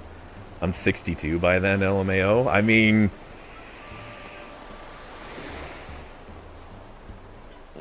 whatever. I mean, I'm sure there's athletes that could get into certain sports at later years of their lives, for sure. What's this? Oh, I thought Zucker was going to try and leave the island. Slow skating. I will be quite honest. I am terrible at skating. I am, whenever it comes down to inline skating, like rollerblades and stuff like that, I'm pretty good. But whenever it came to ice skating, I am terrible. I don't know why. You would think, having grown up here, that I would have been okay at it, but I'm not very good. Not very good at all. I don't know what it is about it. I just seem to not have the skill set or the... I don't even know what to call it. Because ice is slippery. I mean, that's the whole reason you have that sharp piece of metal that's supposed to keep you on it, but yeah, I don't know. Might as well just buy this thing here. I can't remember if I bought that or not. Okay, let's sell these. I'll keep those because I need the shells. Yeah, I don't know. It's funny. I've got so many family that are like hockey players and all this other stuff, and like here I am. I'm a person that golfs. I did American style, or pardon me, Canadian style football. Soccer, curling. Curling was the closest I got to being okay at being on the ice. I wasn't amazing, but it was like I was okay. I could hold my own without falling over using a broom as I go down the ice. That's a very interesting sport also, by the way. If anyone ever wants to look up curling and like get into curling or kind of have an idea about how that one all goes, it's a very interesting sport. There's not anything quite like curling.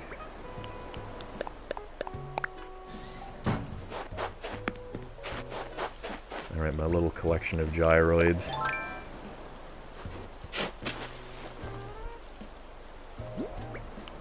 Let's add this in here.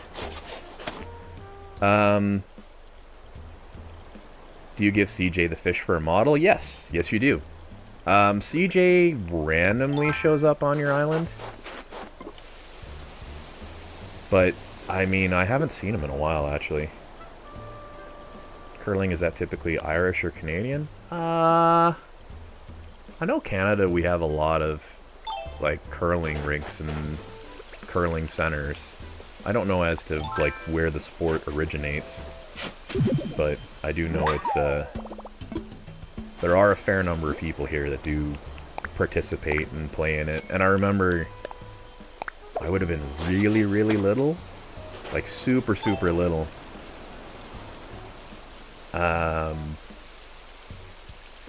But it would have been...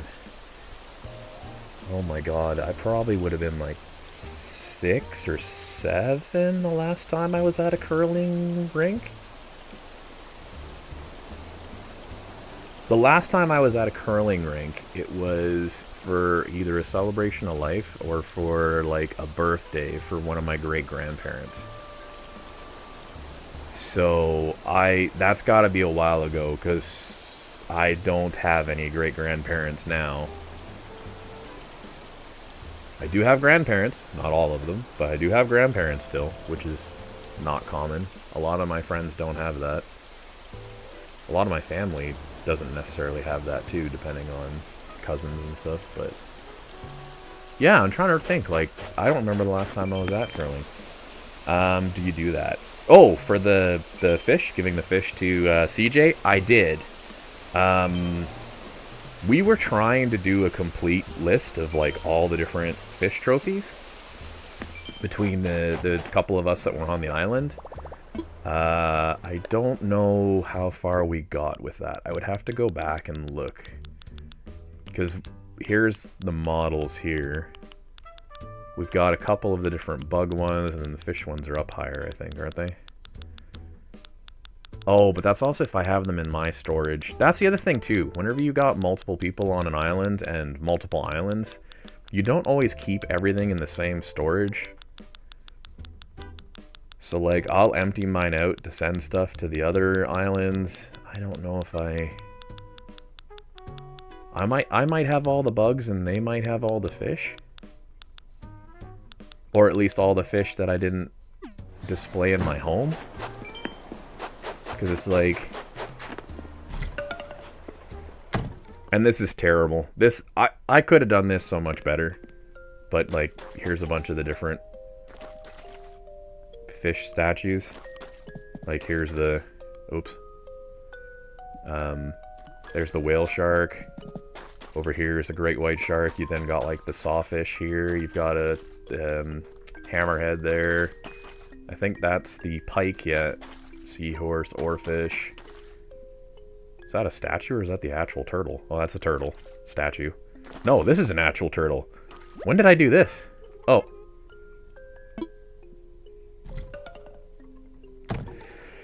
I forgot that could happen.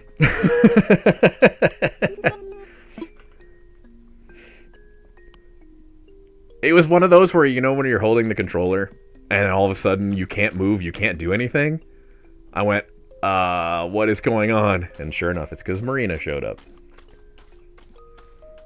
So that's good, actually. I might get another Smile Isle point. But yeah, this room... Some of the rooms...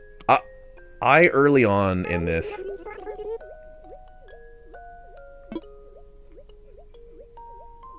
What? She just walked in and she's already leaving.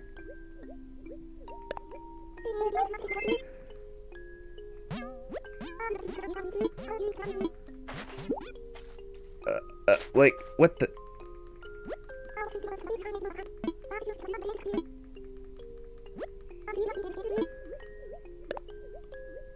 Okay, we'll play the game. That was bizarre.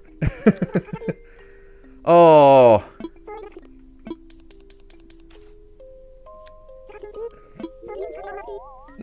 Higher or lower than 6? I mean, percentage-wise, there's more lower cards than there is higher cards, but yeah.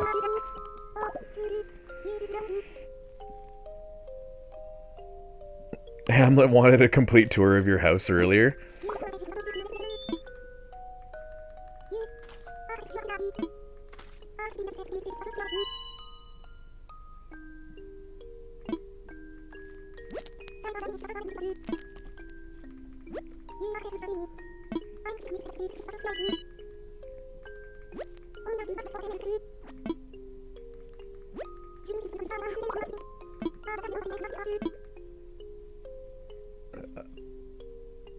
Followed you to every room. It's tricky too, right? Because it's like, whoops. Because the thing with the, like, I was going over this with family on this whole Smile Isle thing. So I'm at 184. So if I were to get one more, I'll be at 185, which is nice because then I'll be even that much closer. But the thing is, I still find that it's kind of inconsistent as to when stuff triggers.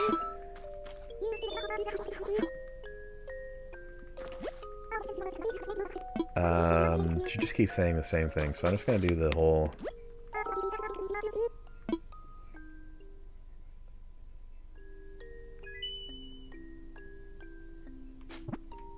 So did that count? Probably not.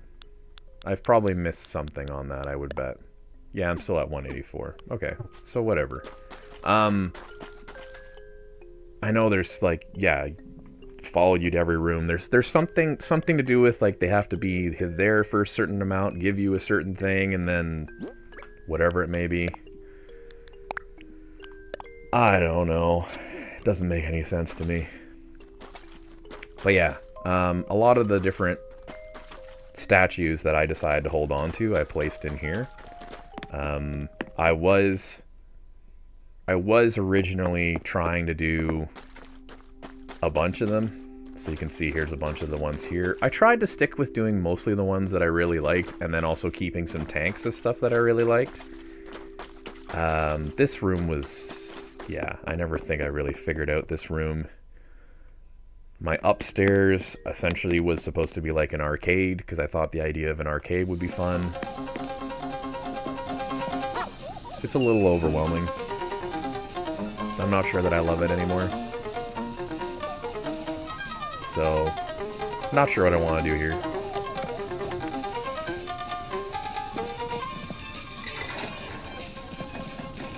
Like, it's cool to be able to... like, you can see the little ball go whenever you turn on the pinball machines. Like, that is neat. That's a neat little feature. On that wall is a lot of the posters. On that wall is a lot of the photos from different people that have been on the island. But yeah, I don't know. He was outside and I ignored him for a long time, but he wanted to come to my house, gave me his photo for the second time, and got the house tour. Yeah, it's interesting how some of that stuff is...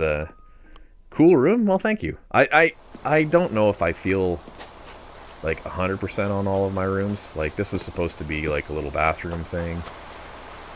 I tried to make like a little oasis bathroom. I feel like I didn't quite design this the way I wanted. I don't know.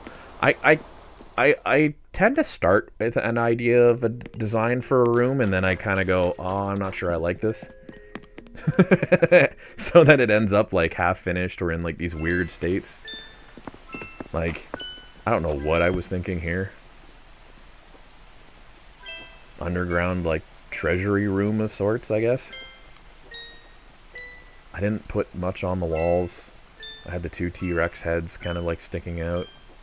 Like, yeah. Not quite sure what I was working on in these different spaces. Boss room, yeah, that's true. NK, it's kind of has that boss room vibe. I don't know. I early on wanted to make my house look very much like your standard house, but then I realized that in the previous Animal Crossings I'd done that. Like in the previous Animal Crossings, I had built like, here's your kitchen, here's your bedroom, here's your bathroom, here's your living room, you know, that type of thing. So I went, you know what? In this one, I'm going to go crazy. I'm going to do totally different things. This room's going to be an aquarium, and this room's going to be like another one. Oh, go and enjoy your coffee there, Botter. There was a lot of...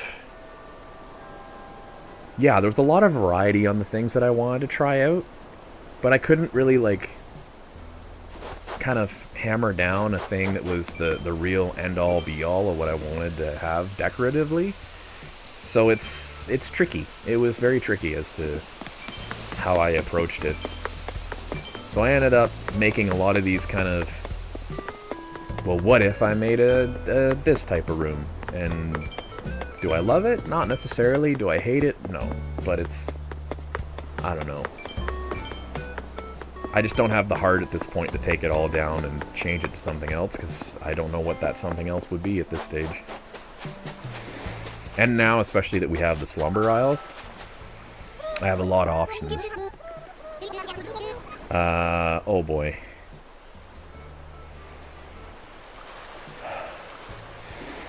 Sure.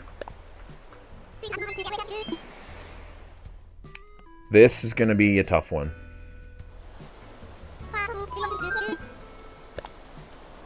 This may not be the easiest.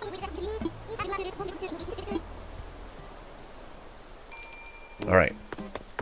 So I'm immediately gonna put money down that this thing got buried up near our houses.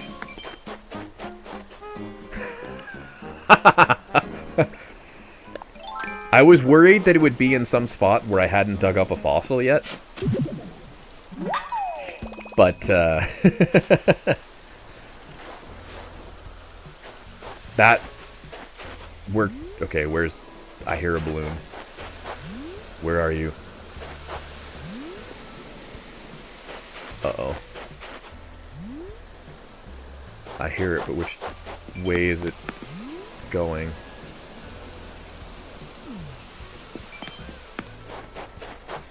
It must be coming this way. Yeah. Okay.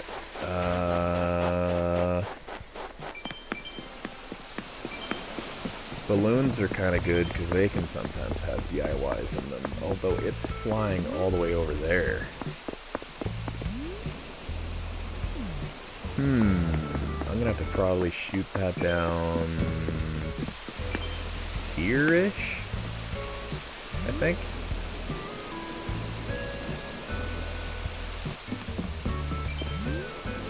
That's a weird spot for a balloon to go across. Normally they're down further.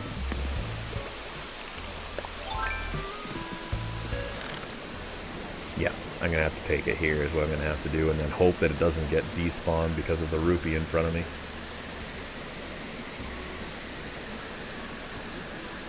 Come on. There. Nice. Okay, so what do we get? It's a DIY? A hairpin. Darn. Alright, let's come down and talk to Toolin here. Here's your present back.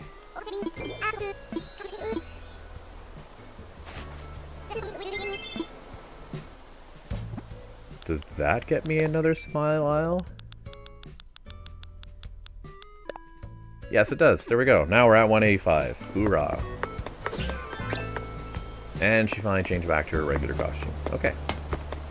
What do we still have for things to do today? So, I'll probably go diving for some sea creatures, because even though I don't normally do that, the fact that it's a 5 times reward, and I don't need the Nook Miles. Welcome back. I do kind of want to do that then. Let's see. Now, the question is, in my massive pile of clothing, where is my diving suit? Should be at the bottom, I think. If I remember right. Yep. Which one do I feel like today? We'll go with this one.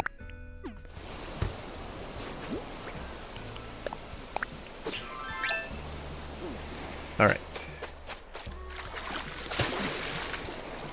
How many do I need?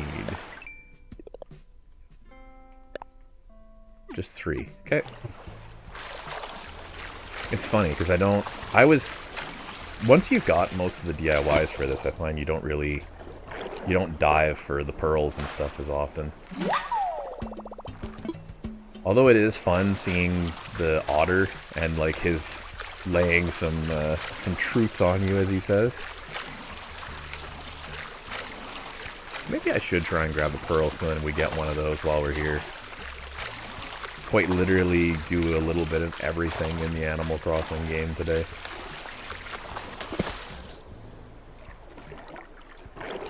We could. Oh my god, we got one. We got a scallop. Here he comes. Here comes Pascal.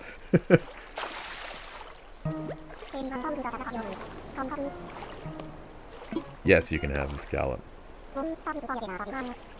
Thanks for generosity, man. Since you're so cool, I slipped you a pair of pearls. Nice.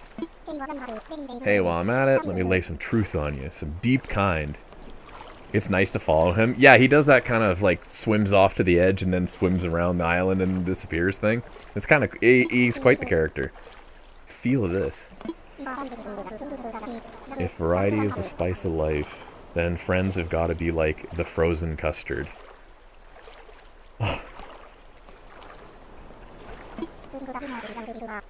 Stick this in your skillet and let it simmer. Yep, today is a good day. And then off he goes. And yeah, as you say, we can technically... Can't always catch up to him because he's sometimes a little bit quicker than us, but he will swim along the entire edge of the island until he eventually hits his despawn point and then swims off. He'll watch you too, it's funny. Like as he's doing right now, he's just kind of looking at you. Oh man. Funny, funny, funny.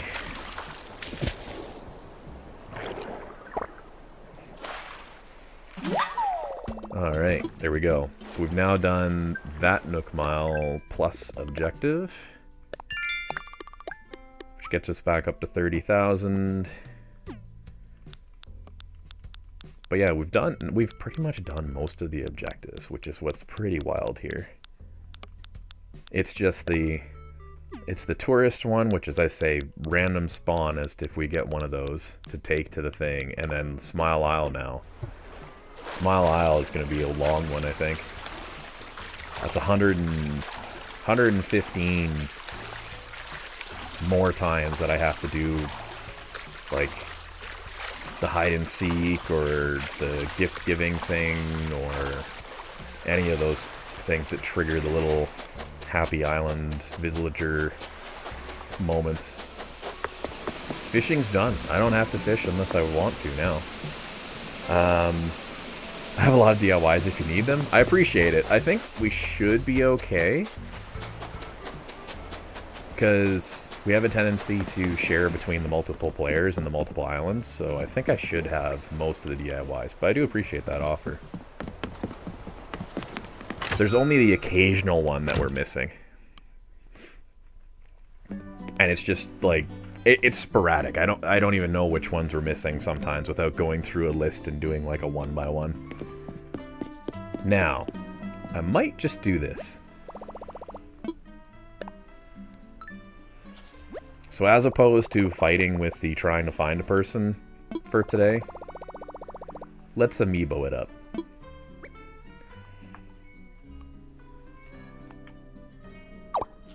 Let's bring KK. Because you know what? I don't want to bother with...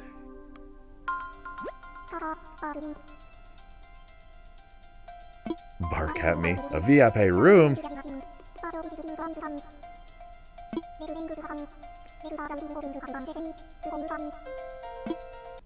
I love how he speaks in all the different songs to score it out for me.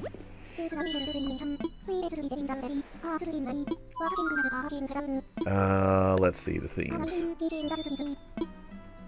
Any preference on theme? Anybody in the chat?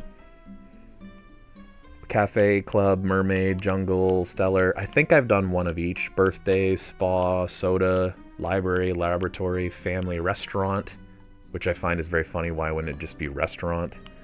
Schoolroom, hospital. Well, there is the restaurant room, I guess, but so I don't know why they have the two. Arcade, picnic, summer festival, autumn, Halloween, toy day, Japanese garden, cityscape, underwater, spaceship, pirate, amusement, park room, construction room. That sounds safe. Ancient room, seaside, Japanese, modern, simple, ranch, kiddie, dreamy, skyscraper, diner, lodge, Japanese, retro, is exquisite, frozen, luxurious, and antique. That's a lot, actually, when you think about how many are there. Only a sign under construction. We could do construction.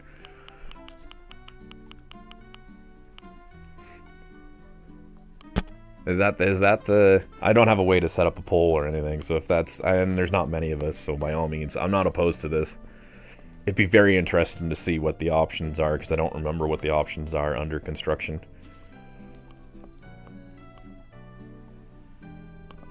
Because, yeah, it's a strange one. My call? Or actually, wait a minute. You know what I just noticed? Why does one side say VIP on some of them and then others it doesn't?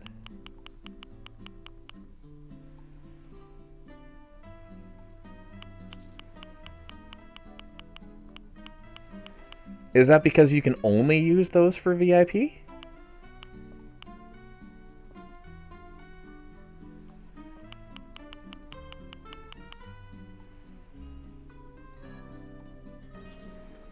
Oh, for KK. Interesting. Oh, you know what? Let's do construction. Let's see what happens. Just the joke of, as we say, even if we just put an under construction sign and that was the only thing there. I think that's... Oh my god. Alright, I want to make... Okay, so let's jump in here. Very first thing. This room's got to be bigger. It's KK. It's got to be a way bigger room. Full size. The entrance should be brick. Because I want... well, actually... Is that stone? Yeah. Stone. Normal coloring. Is there a construction site? There is. Here, we'll turn it up just a little bit so we have the construction noise.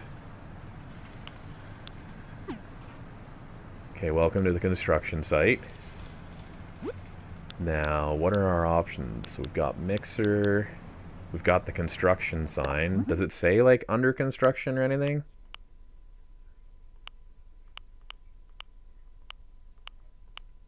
I love that the difference between these two are just a taller and shorter Rossetti. What do we got? What do we got? Paint cans, spray cans. Oh, why wouldn't we have the chain link fence? Ah? Has a little depth to it? I think I prefer that over the just plain blue. Plain light bulb. The safety helmet. Megaphone. Okay. Actually, here, floor sign. Does the floor sign have a... Okay, let's put one of those.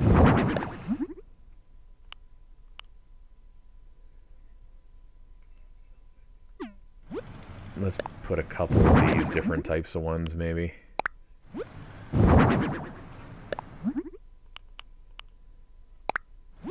Have a little variety.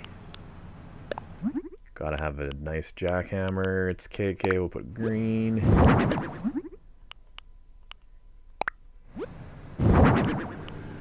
Oh, he's gotta have the outdoor generator. Type of barrier. Oh, it's just different colors of barriers. Oh, that's kind of neat. You can put the different. Okay, let's put old Squirtle on there. KK's not a villager, so I suppose. I mean, yeah, it is odd the way that it had that, so I don't know if that's just a one-off thing or what. A couple of those. He needs a toilet.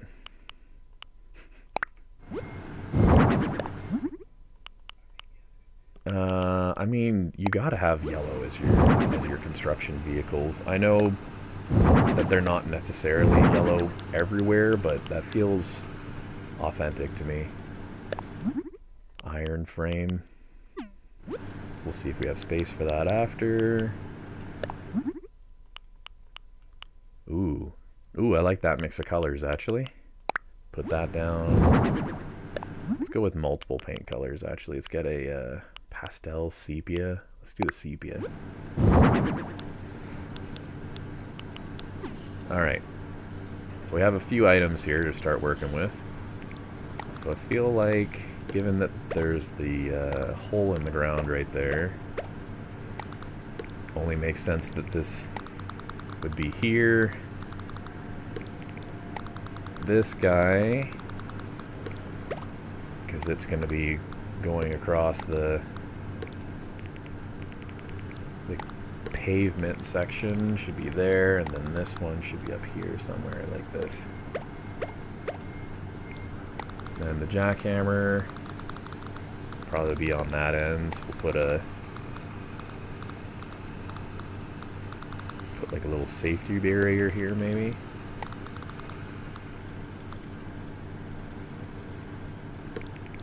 Use the Squirtle.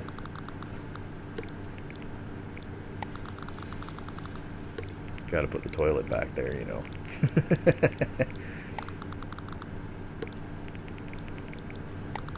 Have your safety signs right there maybe, or should I have it on the edge? On the edge, yeah.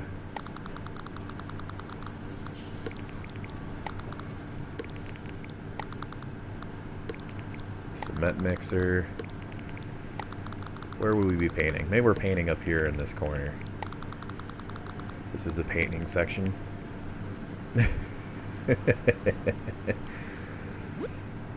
Okay.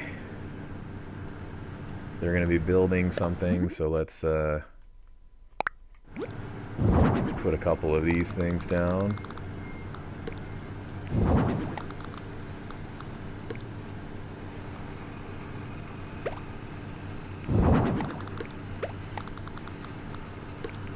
There we go. Little pile back there, because that's usually how that looks. What color is the toolbox do we have? Ooh, I like that color. That can probably go on top of the girder. Yep. Someone left their toolbox up there. Spray can. What's on the spray can?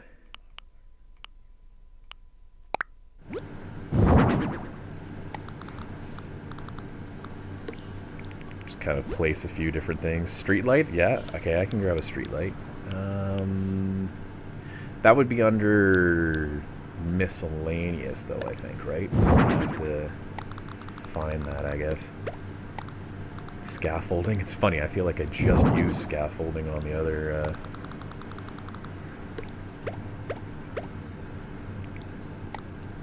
Actually, wait, can these go on the Yes! That's even better. Yes, that's what I'm talking about, the paint up there. This one will have a little... Oh, that's not the right color I want. Let's see here. Go with the blue.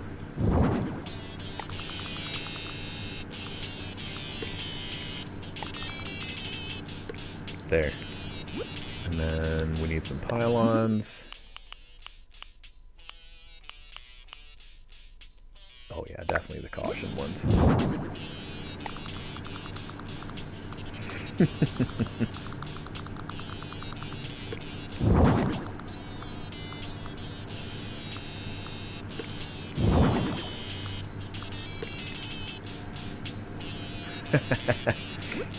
Okay, let's see. Street light, eh?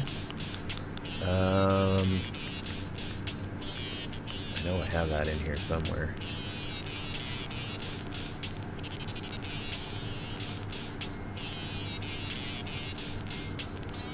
Oh, there they are. Probably the simple one, I think. Or maybe... Let's do the curved one. Look, this is like a fancy neighborhood that's getting fixed up. I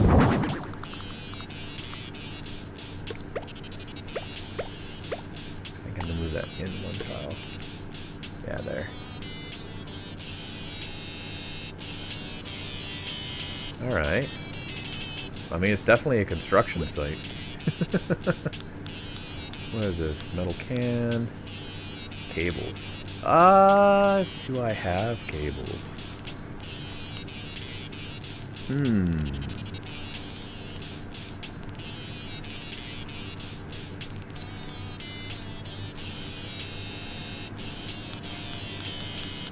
Actually, is there like a cable, like a wall one maybe?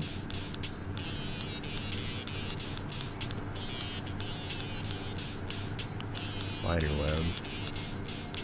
That's some gears, but that doesn't really feel... That feels more steampunky than...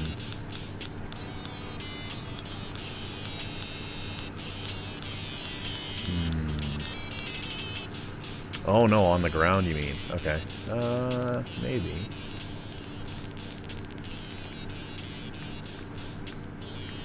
Would that be under miscellaneous? Can't remember. I can't remember where half this stuff is. Oh, I hate when it does that.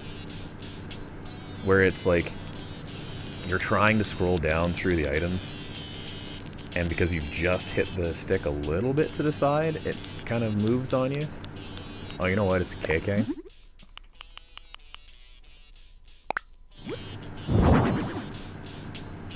I definitely want to put kind of like as a hidden item, little Game Boy there.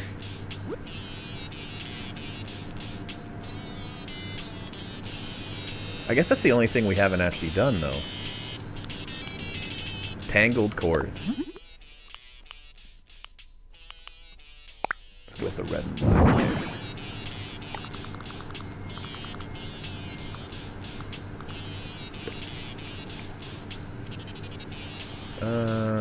Yeah.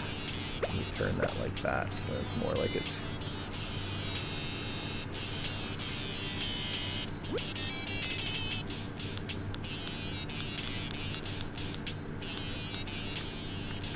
Let's see. Tin bucket. That's a good one. That's a good one to put up here, because that would be something they would take up a scaffold. I think we've placed most of the items that were in the recommended. Oh, we definitely should need to have a...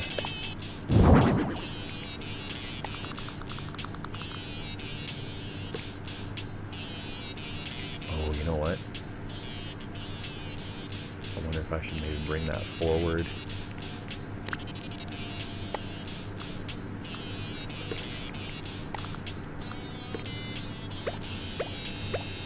Yeah, there, so then kind of hidden in the back is the... Oh, an oil barrel, yeah.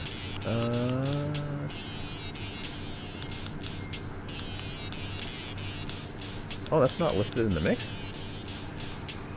Wrecked minicar? Man, that's true, there's a lot of different options for this. I don't know if I want to do the wrecked minicar. The oil barrel, though, that might work. That one I have no memory as to where that is. I could do an oil barrel bathtub. Hold on a minute.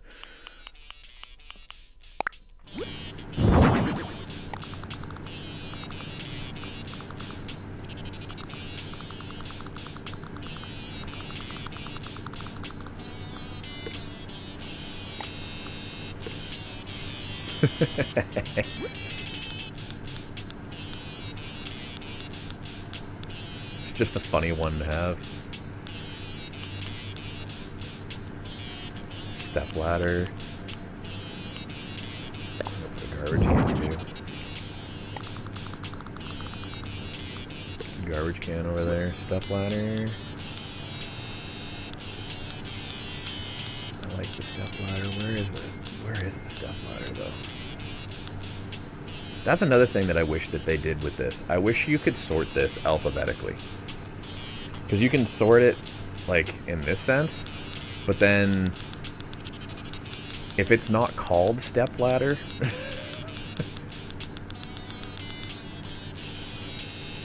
like if I jump up to S,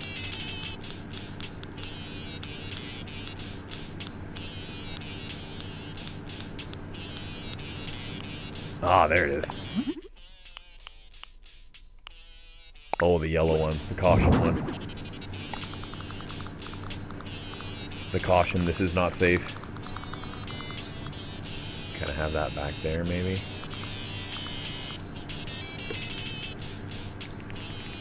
Oh my god, yeah, this looks great. It's definitely a construction site. He's got himself a bathtub over there, too. I think the only thing I might do is I might just move this a little bit here so it looks more like it's part of the concrete mix. Yeah. Okay, then the other thing we want to do. You're in your game now? Nice. We want to turn on all the...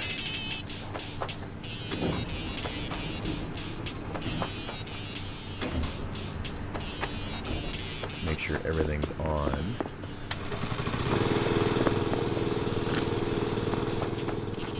Oh, I don't like the toolbox open. It can stay closed. Squeeze back here. Oh, that light doesn't turn on. I didn't know that. I thought that it did.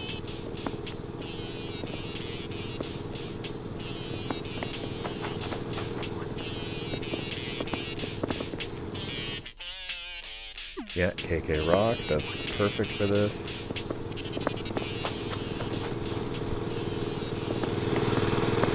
Generator's going. Got the bathroom.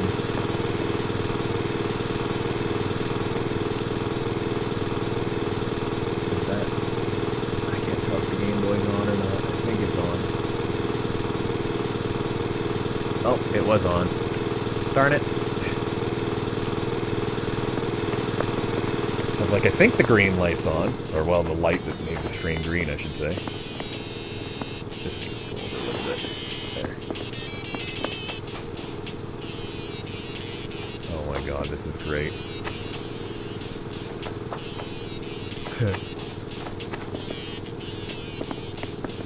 Alright. Let me remove my face for a minute as we do the photo. Keep myself in there because I think it's funny that I'm in there. Zoom out a little bit.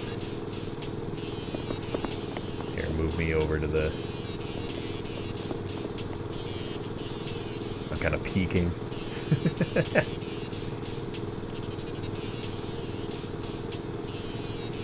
There, you can kind of see me. Kind of sneaking my eye out there on the corner. There we go. Get our photo for the room.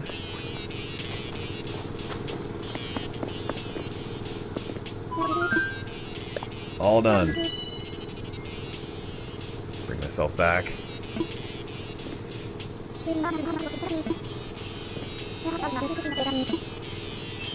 Alright. Oh, a mic for KK, I missed that. Oh, you're right, I should have done that, but that's okay. Very much a construction room for KK. Feels very much not his vibe, but I mean, why not?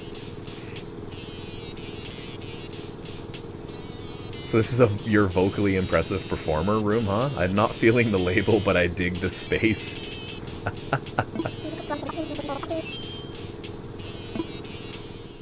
That's so funny. So he's like, I don't think this is the way you were supposed to design this.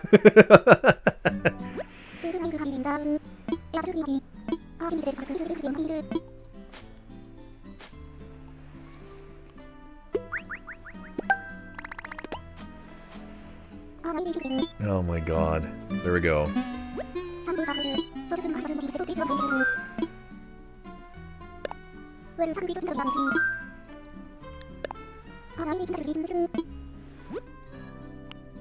Oh, there's still one that's empty. Yeah. Interesting.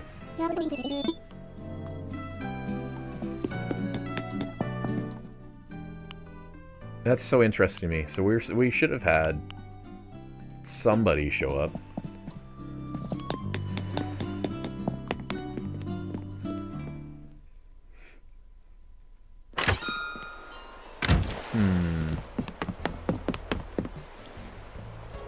It's interesting though. So we've pretty much done the majority of the things that we can do for today as like our dailies of sorts.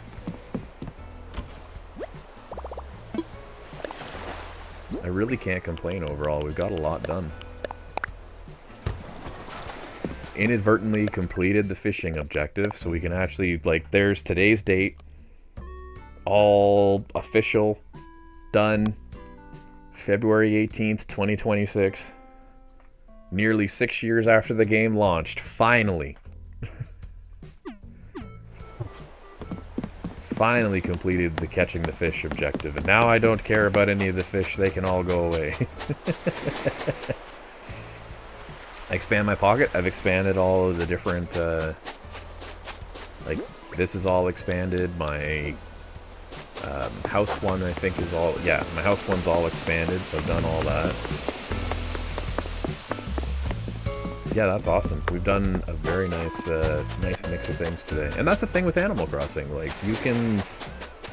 As I was saying earlier, it could be like an hour, it could be half an hour, it could be multiple hours. We're at almost 4 hours streaming between all the stuff that we've done. And I mean, I took my time. I wasn't, like, rushing to decorate out a home or decorate out a, like, KK's room.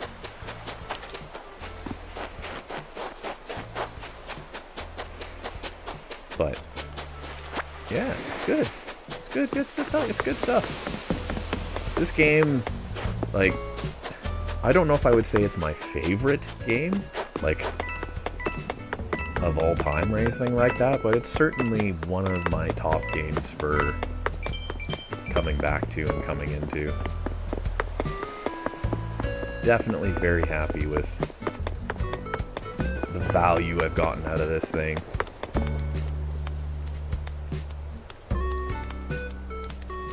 Well, not if you flatten your 5-star island and build again. I don't think I could do that.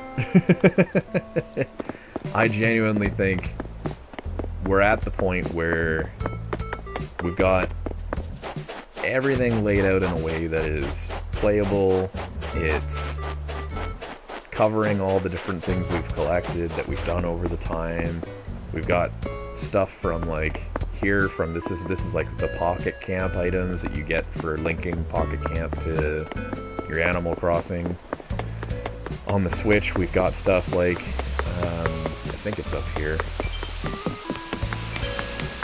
Have to remember where we put it, but we've got the Hello Kitty, the Sanrio items, a bunch of the items from the different amiibo-based characters, including those ones.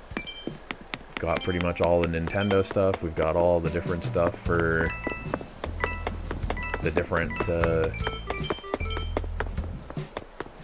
Actually, you know what? There is one more thing I can do today.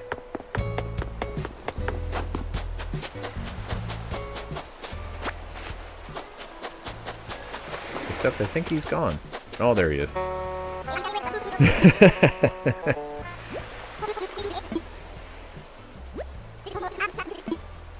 Come on, Gulliver, wake up.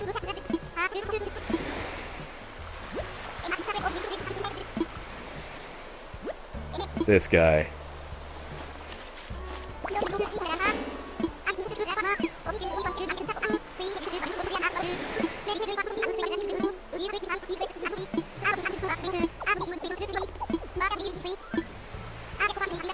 His broken phone.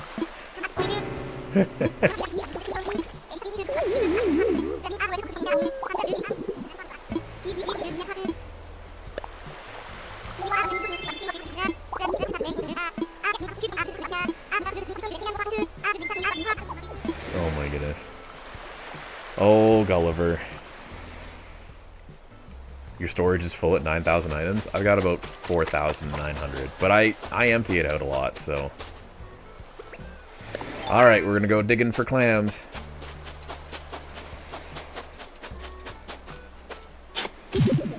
Oh my goodness, it's a computer part.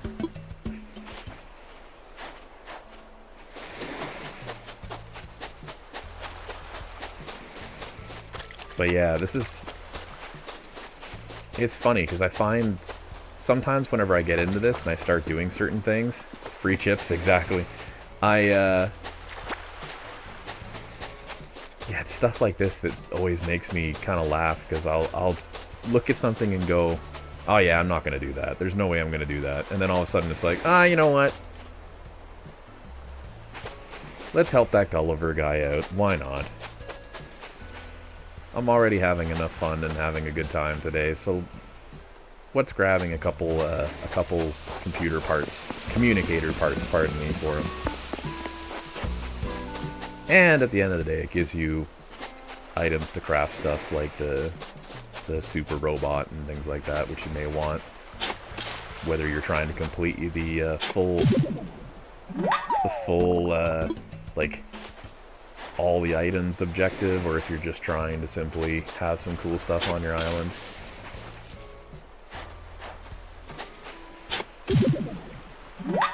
know I have a couple of those super robot heroes, I just don't think I've put them out on the island at the moment. Not really a spot to put them that would be appropriate, I find. That might be something I'll put on the beach, maybe. Might consider doing that. Oh my goodness. That's a weird spot for, they're huge. Yeah, that's the thing. Like, earlier in the stream, I kind of showed where we put the, like, the big, like, kaiju monster thing. And I do like having it on the island, but really, it does take up a chunk of space. Like, we have a whole section that is essentially just that because of the size of it. How many computer parts or communicate? Oh, I have all 5 of them already. That was fast. That's the thing, as an objective, I guess it's not that difficult. And we still haven't had that one random guest come to the island. It's so weird. But yeah, it's like here. So this from this angle doesn't look like too much, but then when you tilt it like this, you can see what's all up there.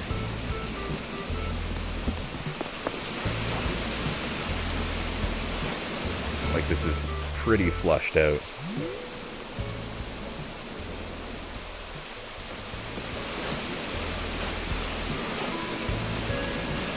What random guest? Oh, like the random tourist that shows up on your island that you can then take to the hotel.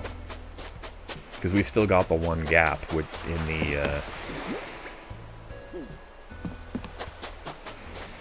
the booked rooms, even though I've put KK in there as the VIP. So it tells me that I'm probably supposed to have somebody wandering the island, but I don't. But who knows?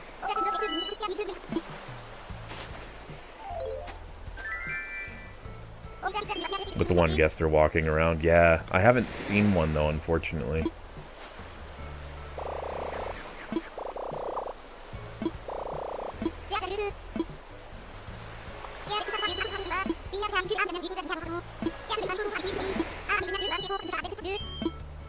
Okay, so we'll get something in the mail, which will probably be another building that we already have.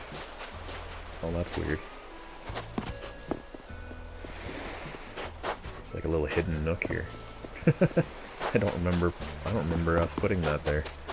You never know what you're gonna find on this island. Yeah, we'll do one more kind of sweep to see. There's Ione. Because it'd be nice if we could find that one to take to the... I put up Mario and Luigi clothes in the motel. That's a good idea. I did mostly Zelda stuff. I love the fact that they can all grab Majora's Mask and they all wear it completely differently. Some put it at like the front of their nose, depending on if they've got like a longer nose. Some will put it on like the back of their heads. Some will put it like as like a backpack more than a mask. It's neat. It's funny the way they did it.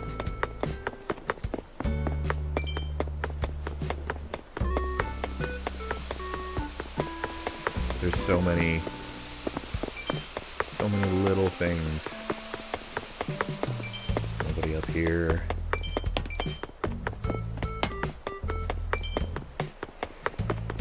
Actually, it's funny, I'm not running into many of the... Well, there's one. So he's got it on the side. But yeah, the one that you can invite to stay... Because they're like, oh, I forgot to book a spot. Oh.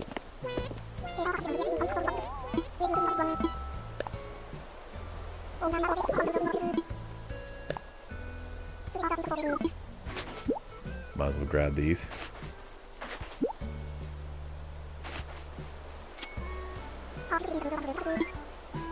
How does it feel to be the proud owner of those tights? Well, I'm just probably gonna get rid of them. Here, this one's got it like kind of middle of their face.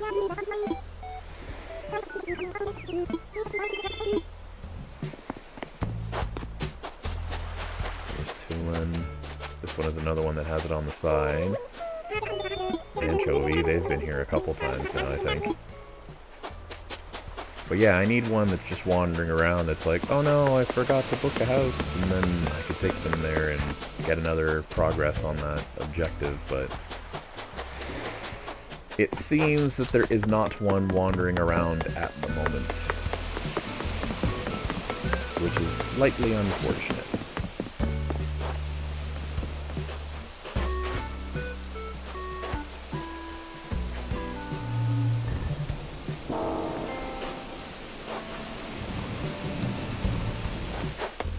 I just love too, you can interact with so much of the items.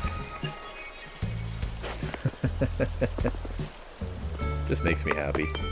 Hopefully we'll get more updates. Oh, here's some of the Sanrio stuff. So these are just turns so that you don't see it, but yeah, it's Karopi.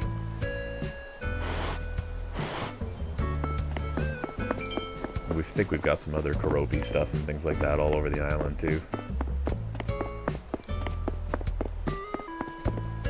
Fun kind of remembering where they all are. Little hidden bench back here.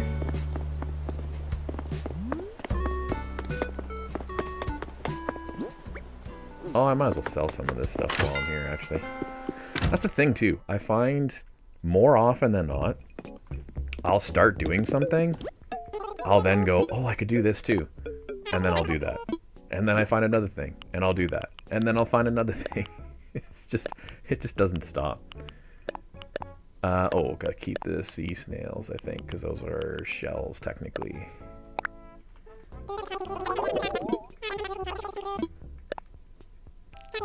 Sell those. I'll probably buy this.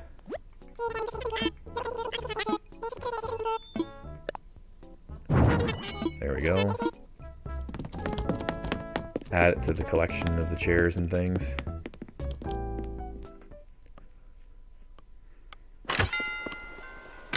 Sounds like you working on 5 spots. Yeah, that's the one thing that I'm glad about that we're at for this one, is that we're done with the working on it part.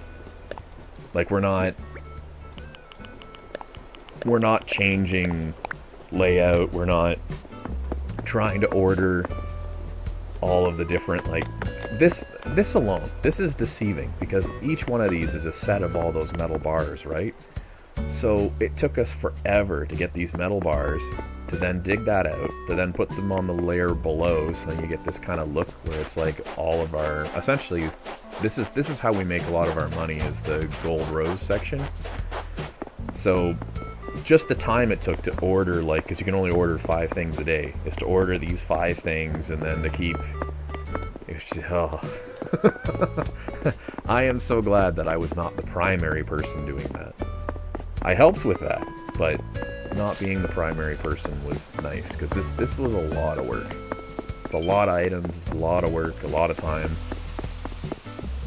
This little section here will probably be seasonal. We'll probably change this, I think. And then, of course, our houses is very set up.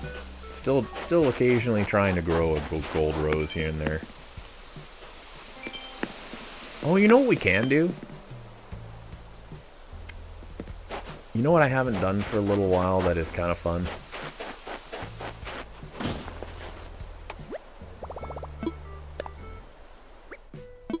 This is a feature that I am very, very hopeful. Like, I've got my fingers crossed.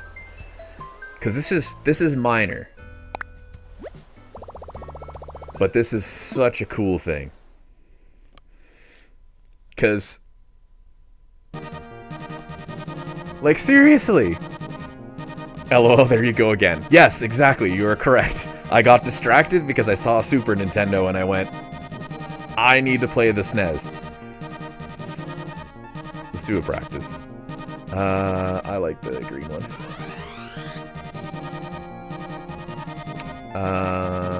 We'll do versus Captain Falcon.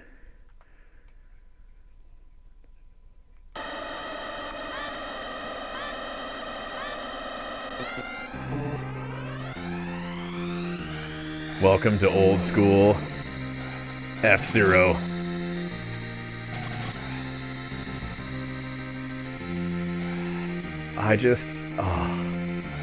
I'm so hopeful that because they've added in the Super Nintendo, and they've added in the Game Boy and the regular Famicom and all that mix that we're gonna get. We're gonna get other consoles added to this game, because that would be awesome.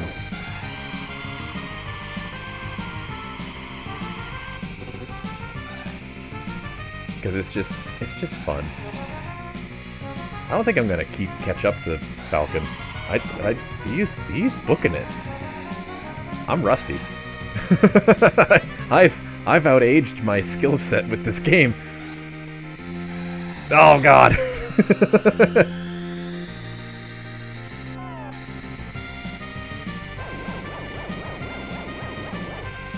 I've definitely lost my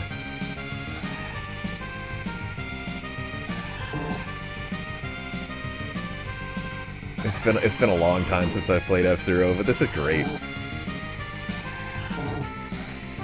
Because the thing is, if you're a person that already has like the because they have the virtual console on this, being able to essentially come in and play a couple of these older games. Ah. Oh man, I played a lot on the Commodore 64. Oh my goodness, Bottomman, that's I didn't have one myself, but my family did. I think it was my dad's. I'm not entirely sure. Like, somebody in my family owned one, and I remember playing like Centipede, or was it Millipede? Either of the two, and I was obsessed. that was my go-to. It was like, after school, you come home, you set up the disc, or however you set up the thing, I can't even remember anymore, and you play Millipede. God, I loved that thing.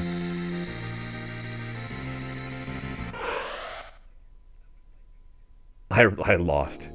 Pff, oh well. What was my best lap? My best lap was my last lap. I'll take that. 2 minutes. Not bad. Not bad.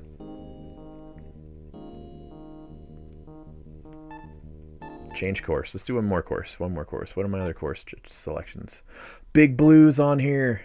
Sand Ocean. Deathwind. Silence. White. Oh, they have it all unlocked. Oh, there's mute. Oh, yeah, I'm going to do Big Blue. I hit that a little too early. It's got the classic tunes. Oh, you know what, actually? I'm cranking it.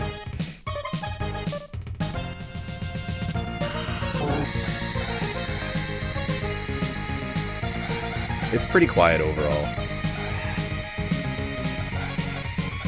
But these are like some of the songs that I just like are forever ingrained in my brain.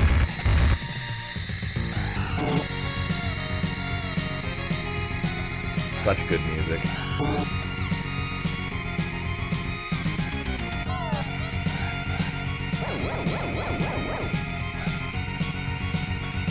Oh my goodness.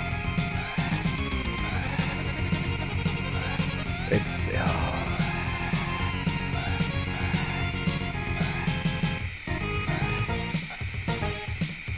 just remembering what racing games used to be.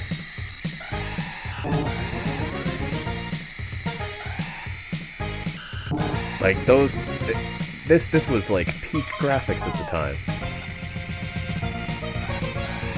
Oops, didn't go far enough into the recharge. Took forever to load the game. Yes, it's true. Some of the old ones. That was the one thing that I did like about. I've actually recently. So here's a little kind of blurb conversation, I suppose. I recently have been playing a fair amount of my Game Boy Advance SP, because the SP Game Boy Advance had a lot of cartridges that were remakes of the Super Nintendo games that you can actually, depending on like where you happen to go and buy them, you can kind of buy some of those old games for relatively like cheap prices, like not bad prices, to be honest. And there's something enjoyable about slapping a cartridge into a machine. And don't get me wrong, the Switch 2 and the Switch used SD card-like cartridges, but there's something else to be said about going back to that. And the load times, there is no load time. It's, once you've jumped in, you're playing.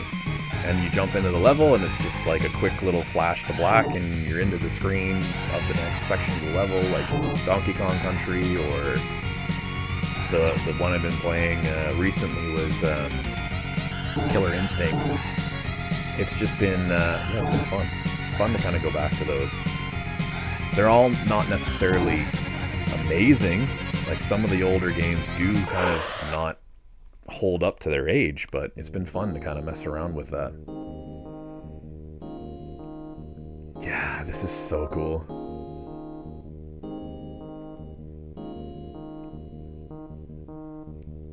Oh, just the music from this. I could just sit here for just a theme. The F-Zero theme, and then all the different levels. Oh, so classic. Here, I'll turn that back down for us. We'll quit out of that. It's just... It's such a cool feature that they've added to Animal Crossing. And it was in every Animal Crossing. That was one of the biggest things whenever this game first came out. That threw me for a loop, because whenever you had New Leaf, whenever you had the original Animal Crossing, City Folk, you had all these different games, they all had the ability to jump in, and you could like hook up a console to an old TV and play like even a small mini game from like Ice Climbers or something. You still have all the old Nintendo consoles and the old TV to come with it. Yeah, the new TVs, it isn't it. I unfortunately don't have an old TV because the tube TVs that we had burnt out. So everything that I play now has to be on a monitor or a screen. But that's the only thing that I'm kind of missing from that retro vibe. Just because all our old monitors and stuff have all died over the years.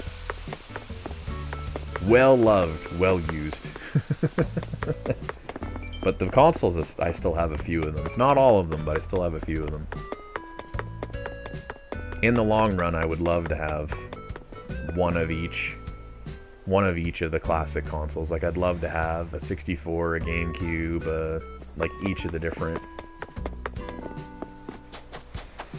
That would be cool. That would be super cool.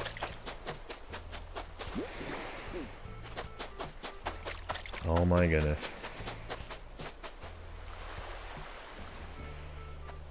So the TV's older than your son. I mean, it's very possible.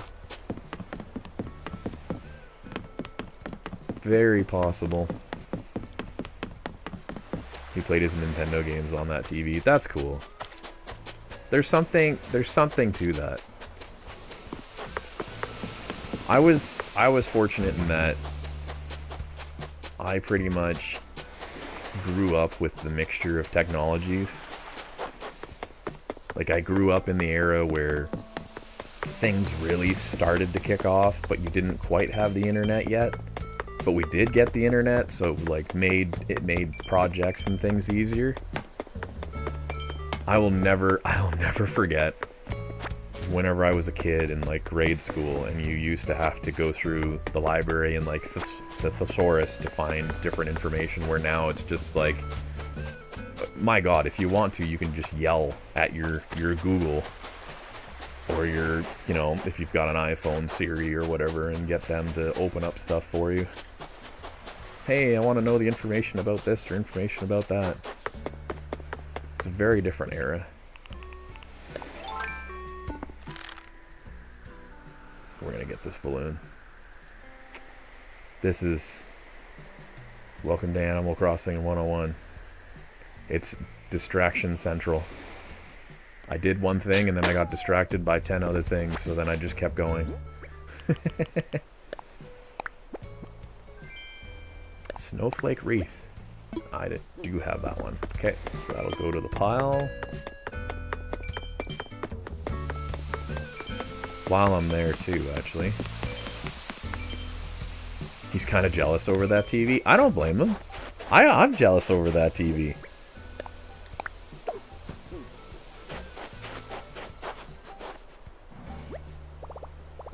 Now it's all technology. My house is Google infect. That, you know what? That's a good way of describing it. Google infected. I will be very honest. That's a very good way of describing that. It's not that your house is. It's not that your house is smart. It's that your house has been infected by Google, or infected by technology. Because in some ways it makes us smarter, in other ways it makes us dumber. There's one of my robot heroes. I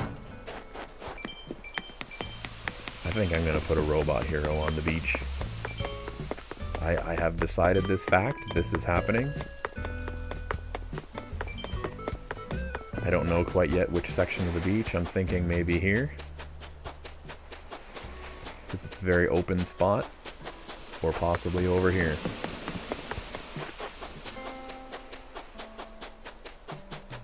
Yep, I'm thinking it's over on that side. I have a green one somewhere too, but maybe that's in the other storage. Yeah, we are putting a robot here. Very large robot man. Google is spying on you. I mean, kinda.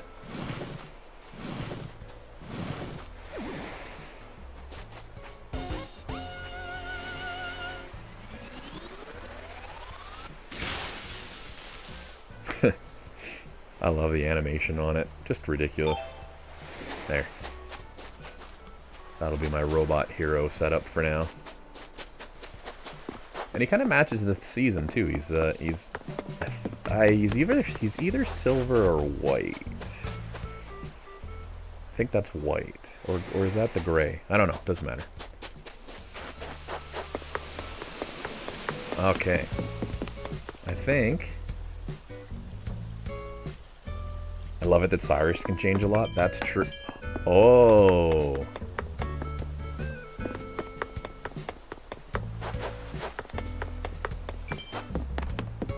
You have just reminded me. There is another thing I can go to.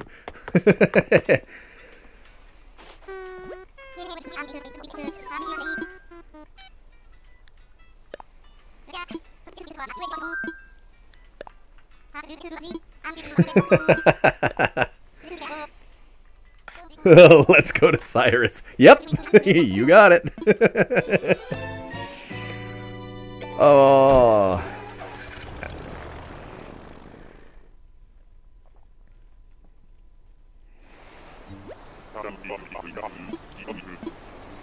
%100% correct.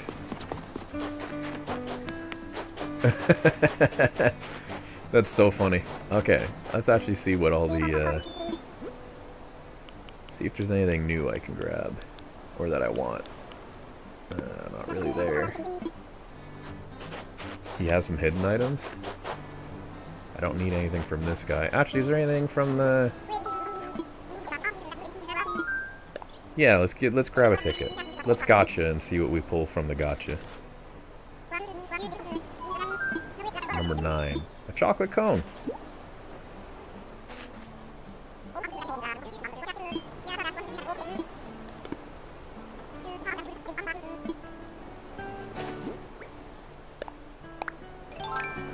There's my cone. My ice cream. Leaf I don't think has anything that I don't already have, unfortunately.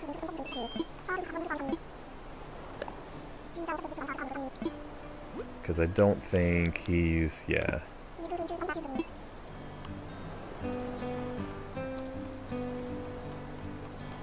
Like the damaged mini car, the yacht, the damaged mill, they're only available with Cyrus? Interesting, huh? Well, let's see.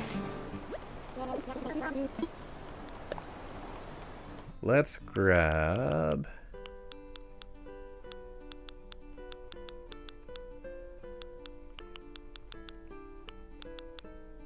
Because if he can customize stuff... I'm going to grab a few different things just to kind of see.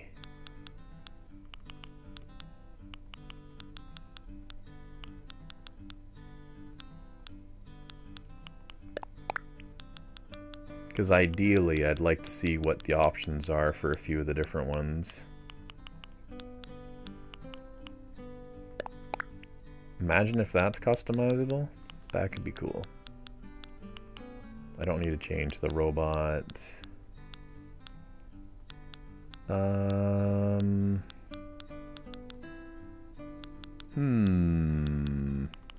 I highly doubt that the... I'll check and see. I highly doubt these are customizable, because with the Sanrio collab, they probably are like, no, you can't change anything. I know the Lego stuff is, and that's kind of neat. Being able to have the Lego be all the different colors.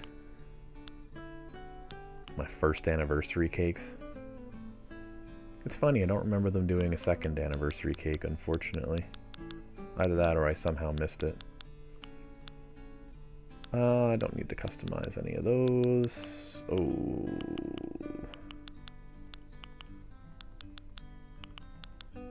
Toy duck. My goodness, it's funny going through the inventory and seeing all the different things you have.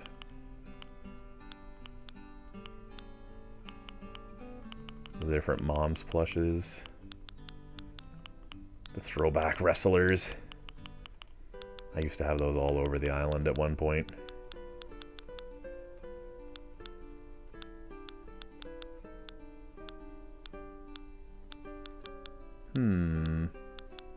Festive confetti. Throwback wall clock. Actually, can that change color? I know a lot of these can't, because these are all, of course, the pictures and things. Walls, no. Floor, no. Same thing with the clothes.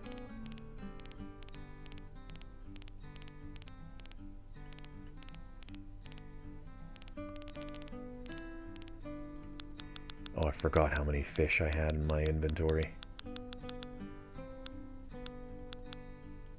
I forgot that the plan was to try and make more models, and then I've just completely kind of walked away from that just as a result of being busy with other things and other tasks. Let's see.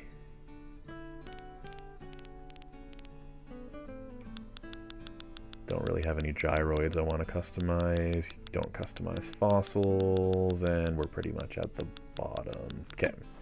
Let's see if these can be customized and what they can be customized into.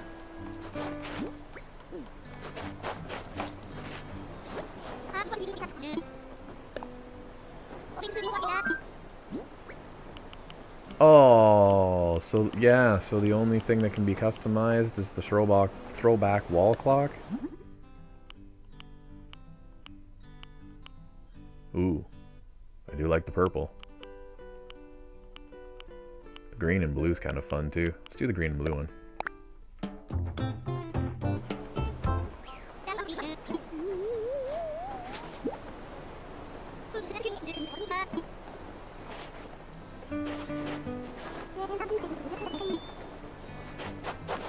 Cyrus and Reese.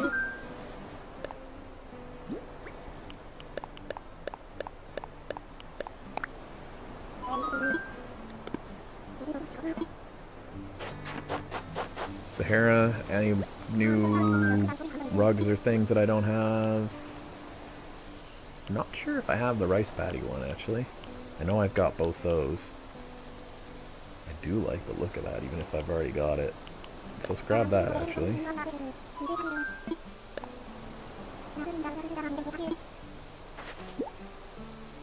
Do a little extra shopping while we're here.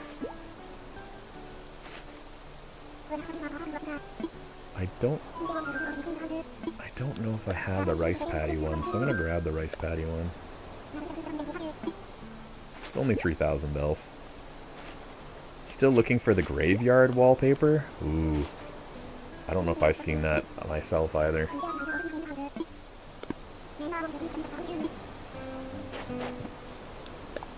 I don't think I have.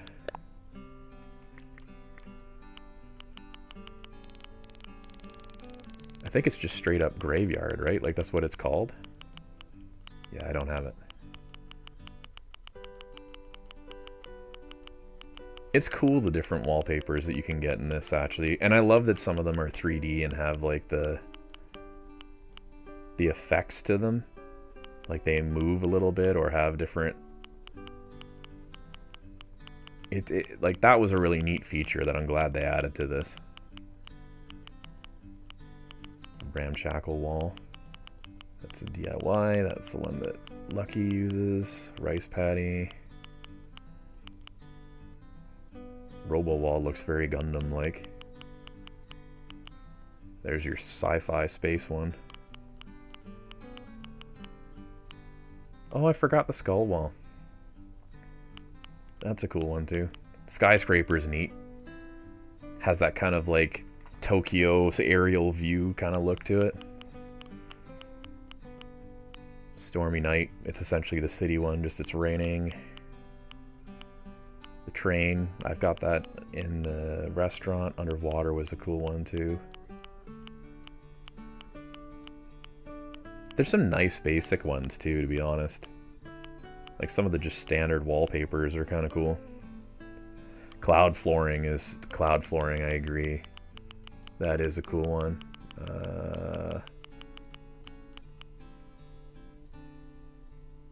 And then whenever you have it put down, it kind of like has the clouds floating through it, so you walk through them.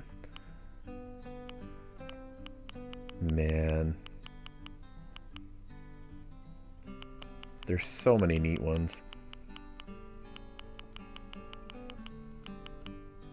The Galaxy one's a nice one too. Hot tub, yeah. Too funny. Do I want it? I mean, we're kind of done with most of the stuff today, so I don't think I'll do Katrina's prediction of how my day's going to go, because I think, end of the day, she's going to be just telling me that everything's fine, probably. I don't think we need to take any pictures for posters. Although it's never a bad idea, actually. Because I can't remember the last time I did this, so I should probably just bring everybody in here and just get that quick poster mix.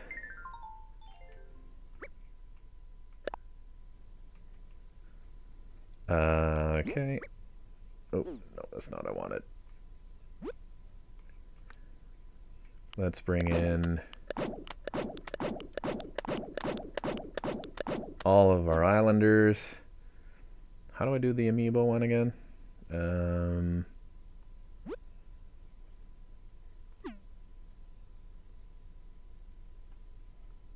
Is it just touch and then they go?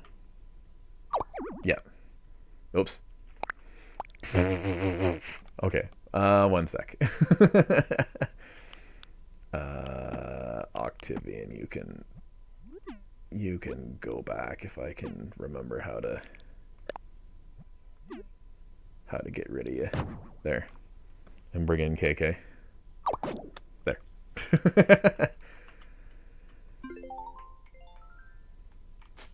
Okay, everybody, we're taking a photo.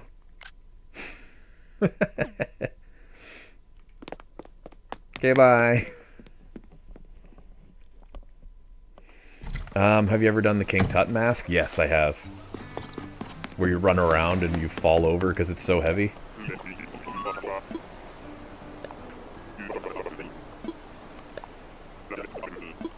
It's a funny item.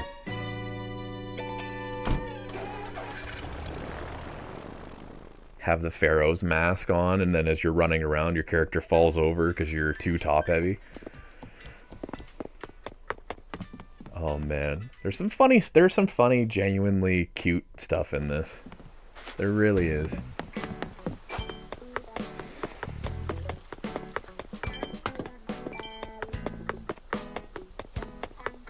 It's just a good time. Animal Crossing in general. Just a good old, chill, relaxing game. Opportunity to have a bunch of chats about stuff. Opportunity to do a few different progressive things here, complete an objective.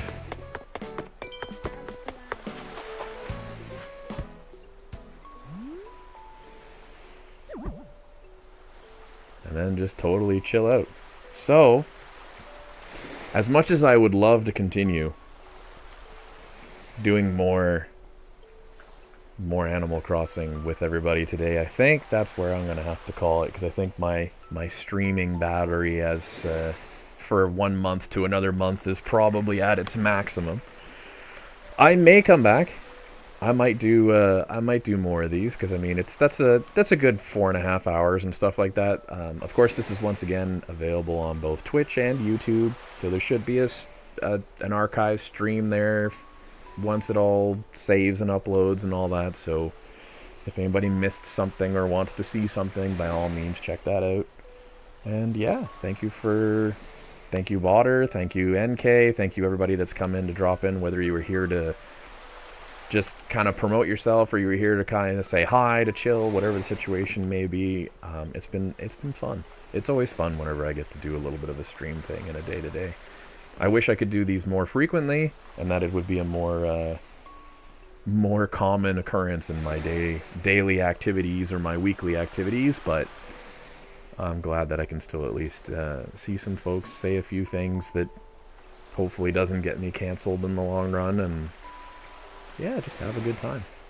So yeah, until the next one, folks, whenever that may be, have yourselves a very safe, happy, and healthy 2026, and we'll see you all in the next one.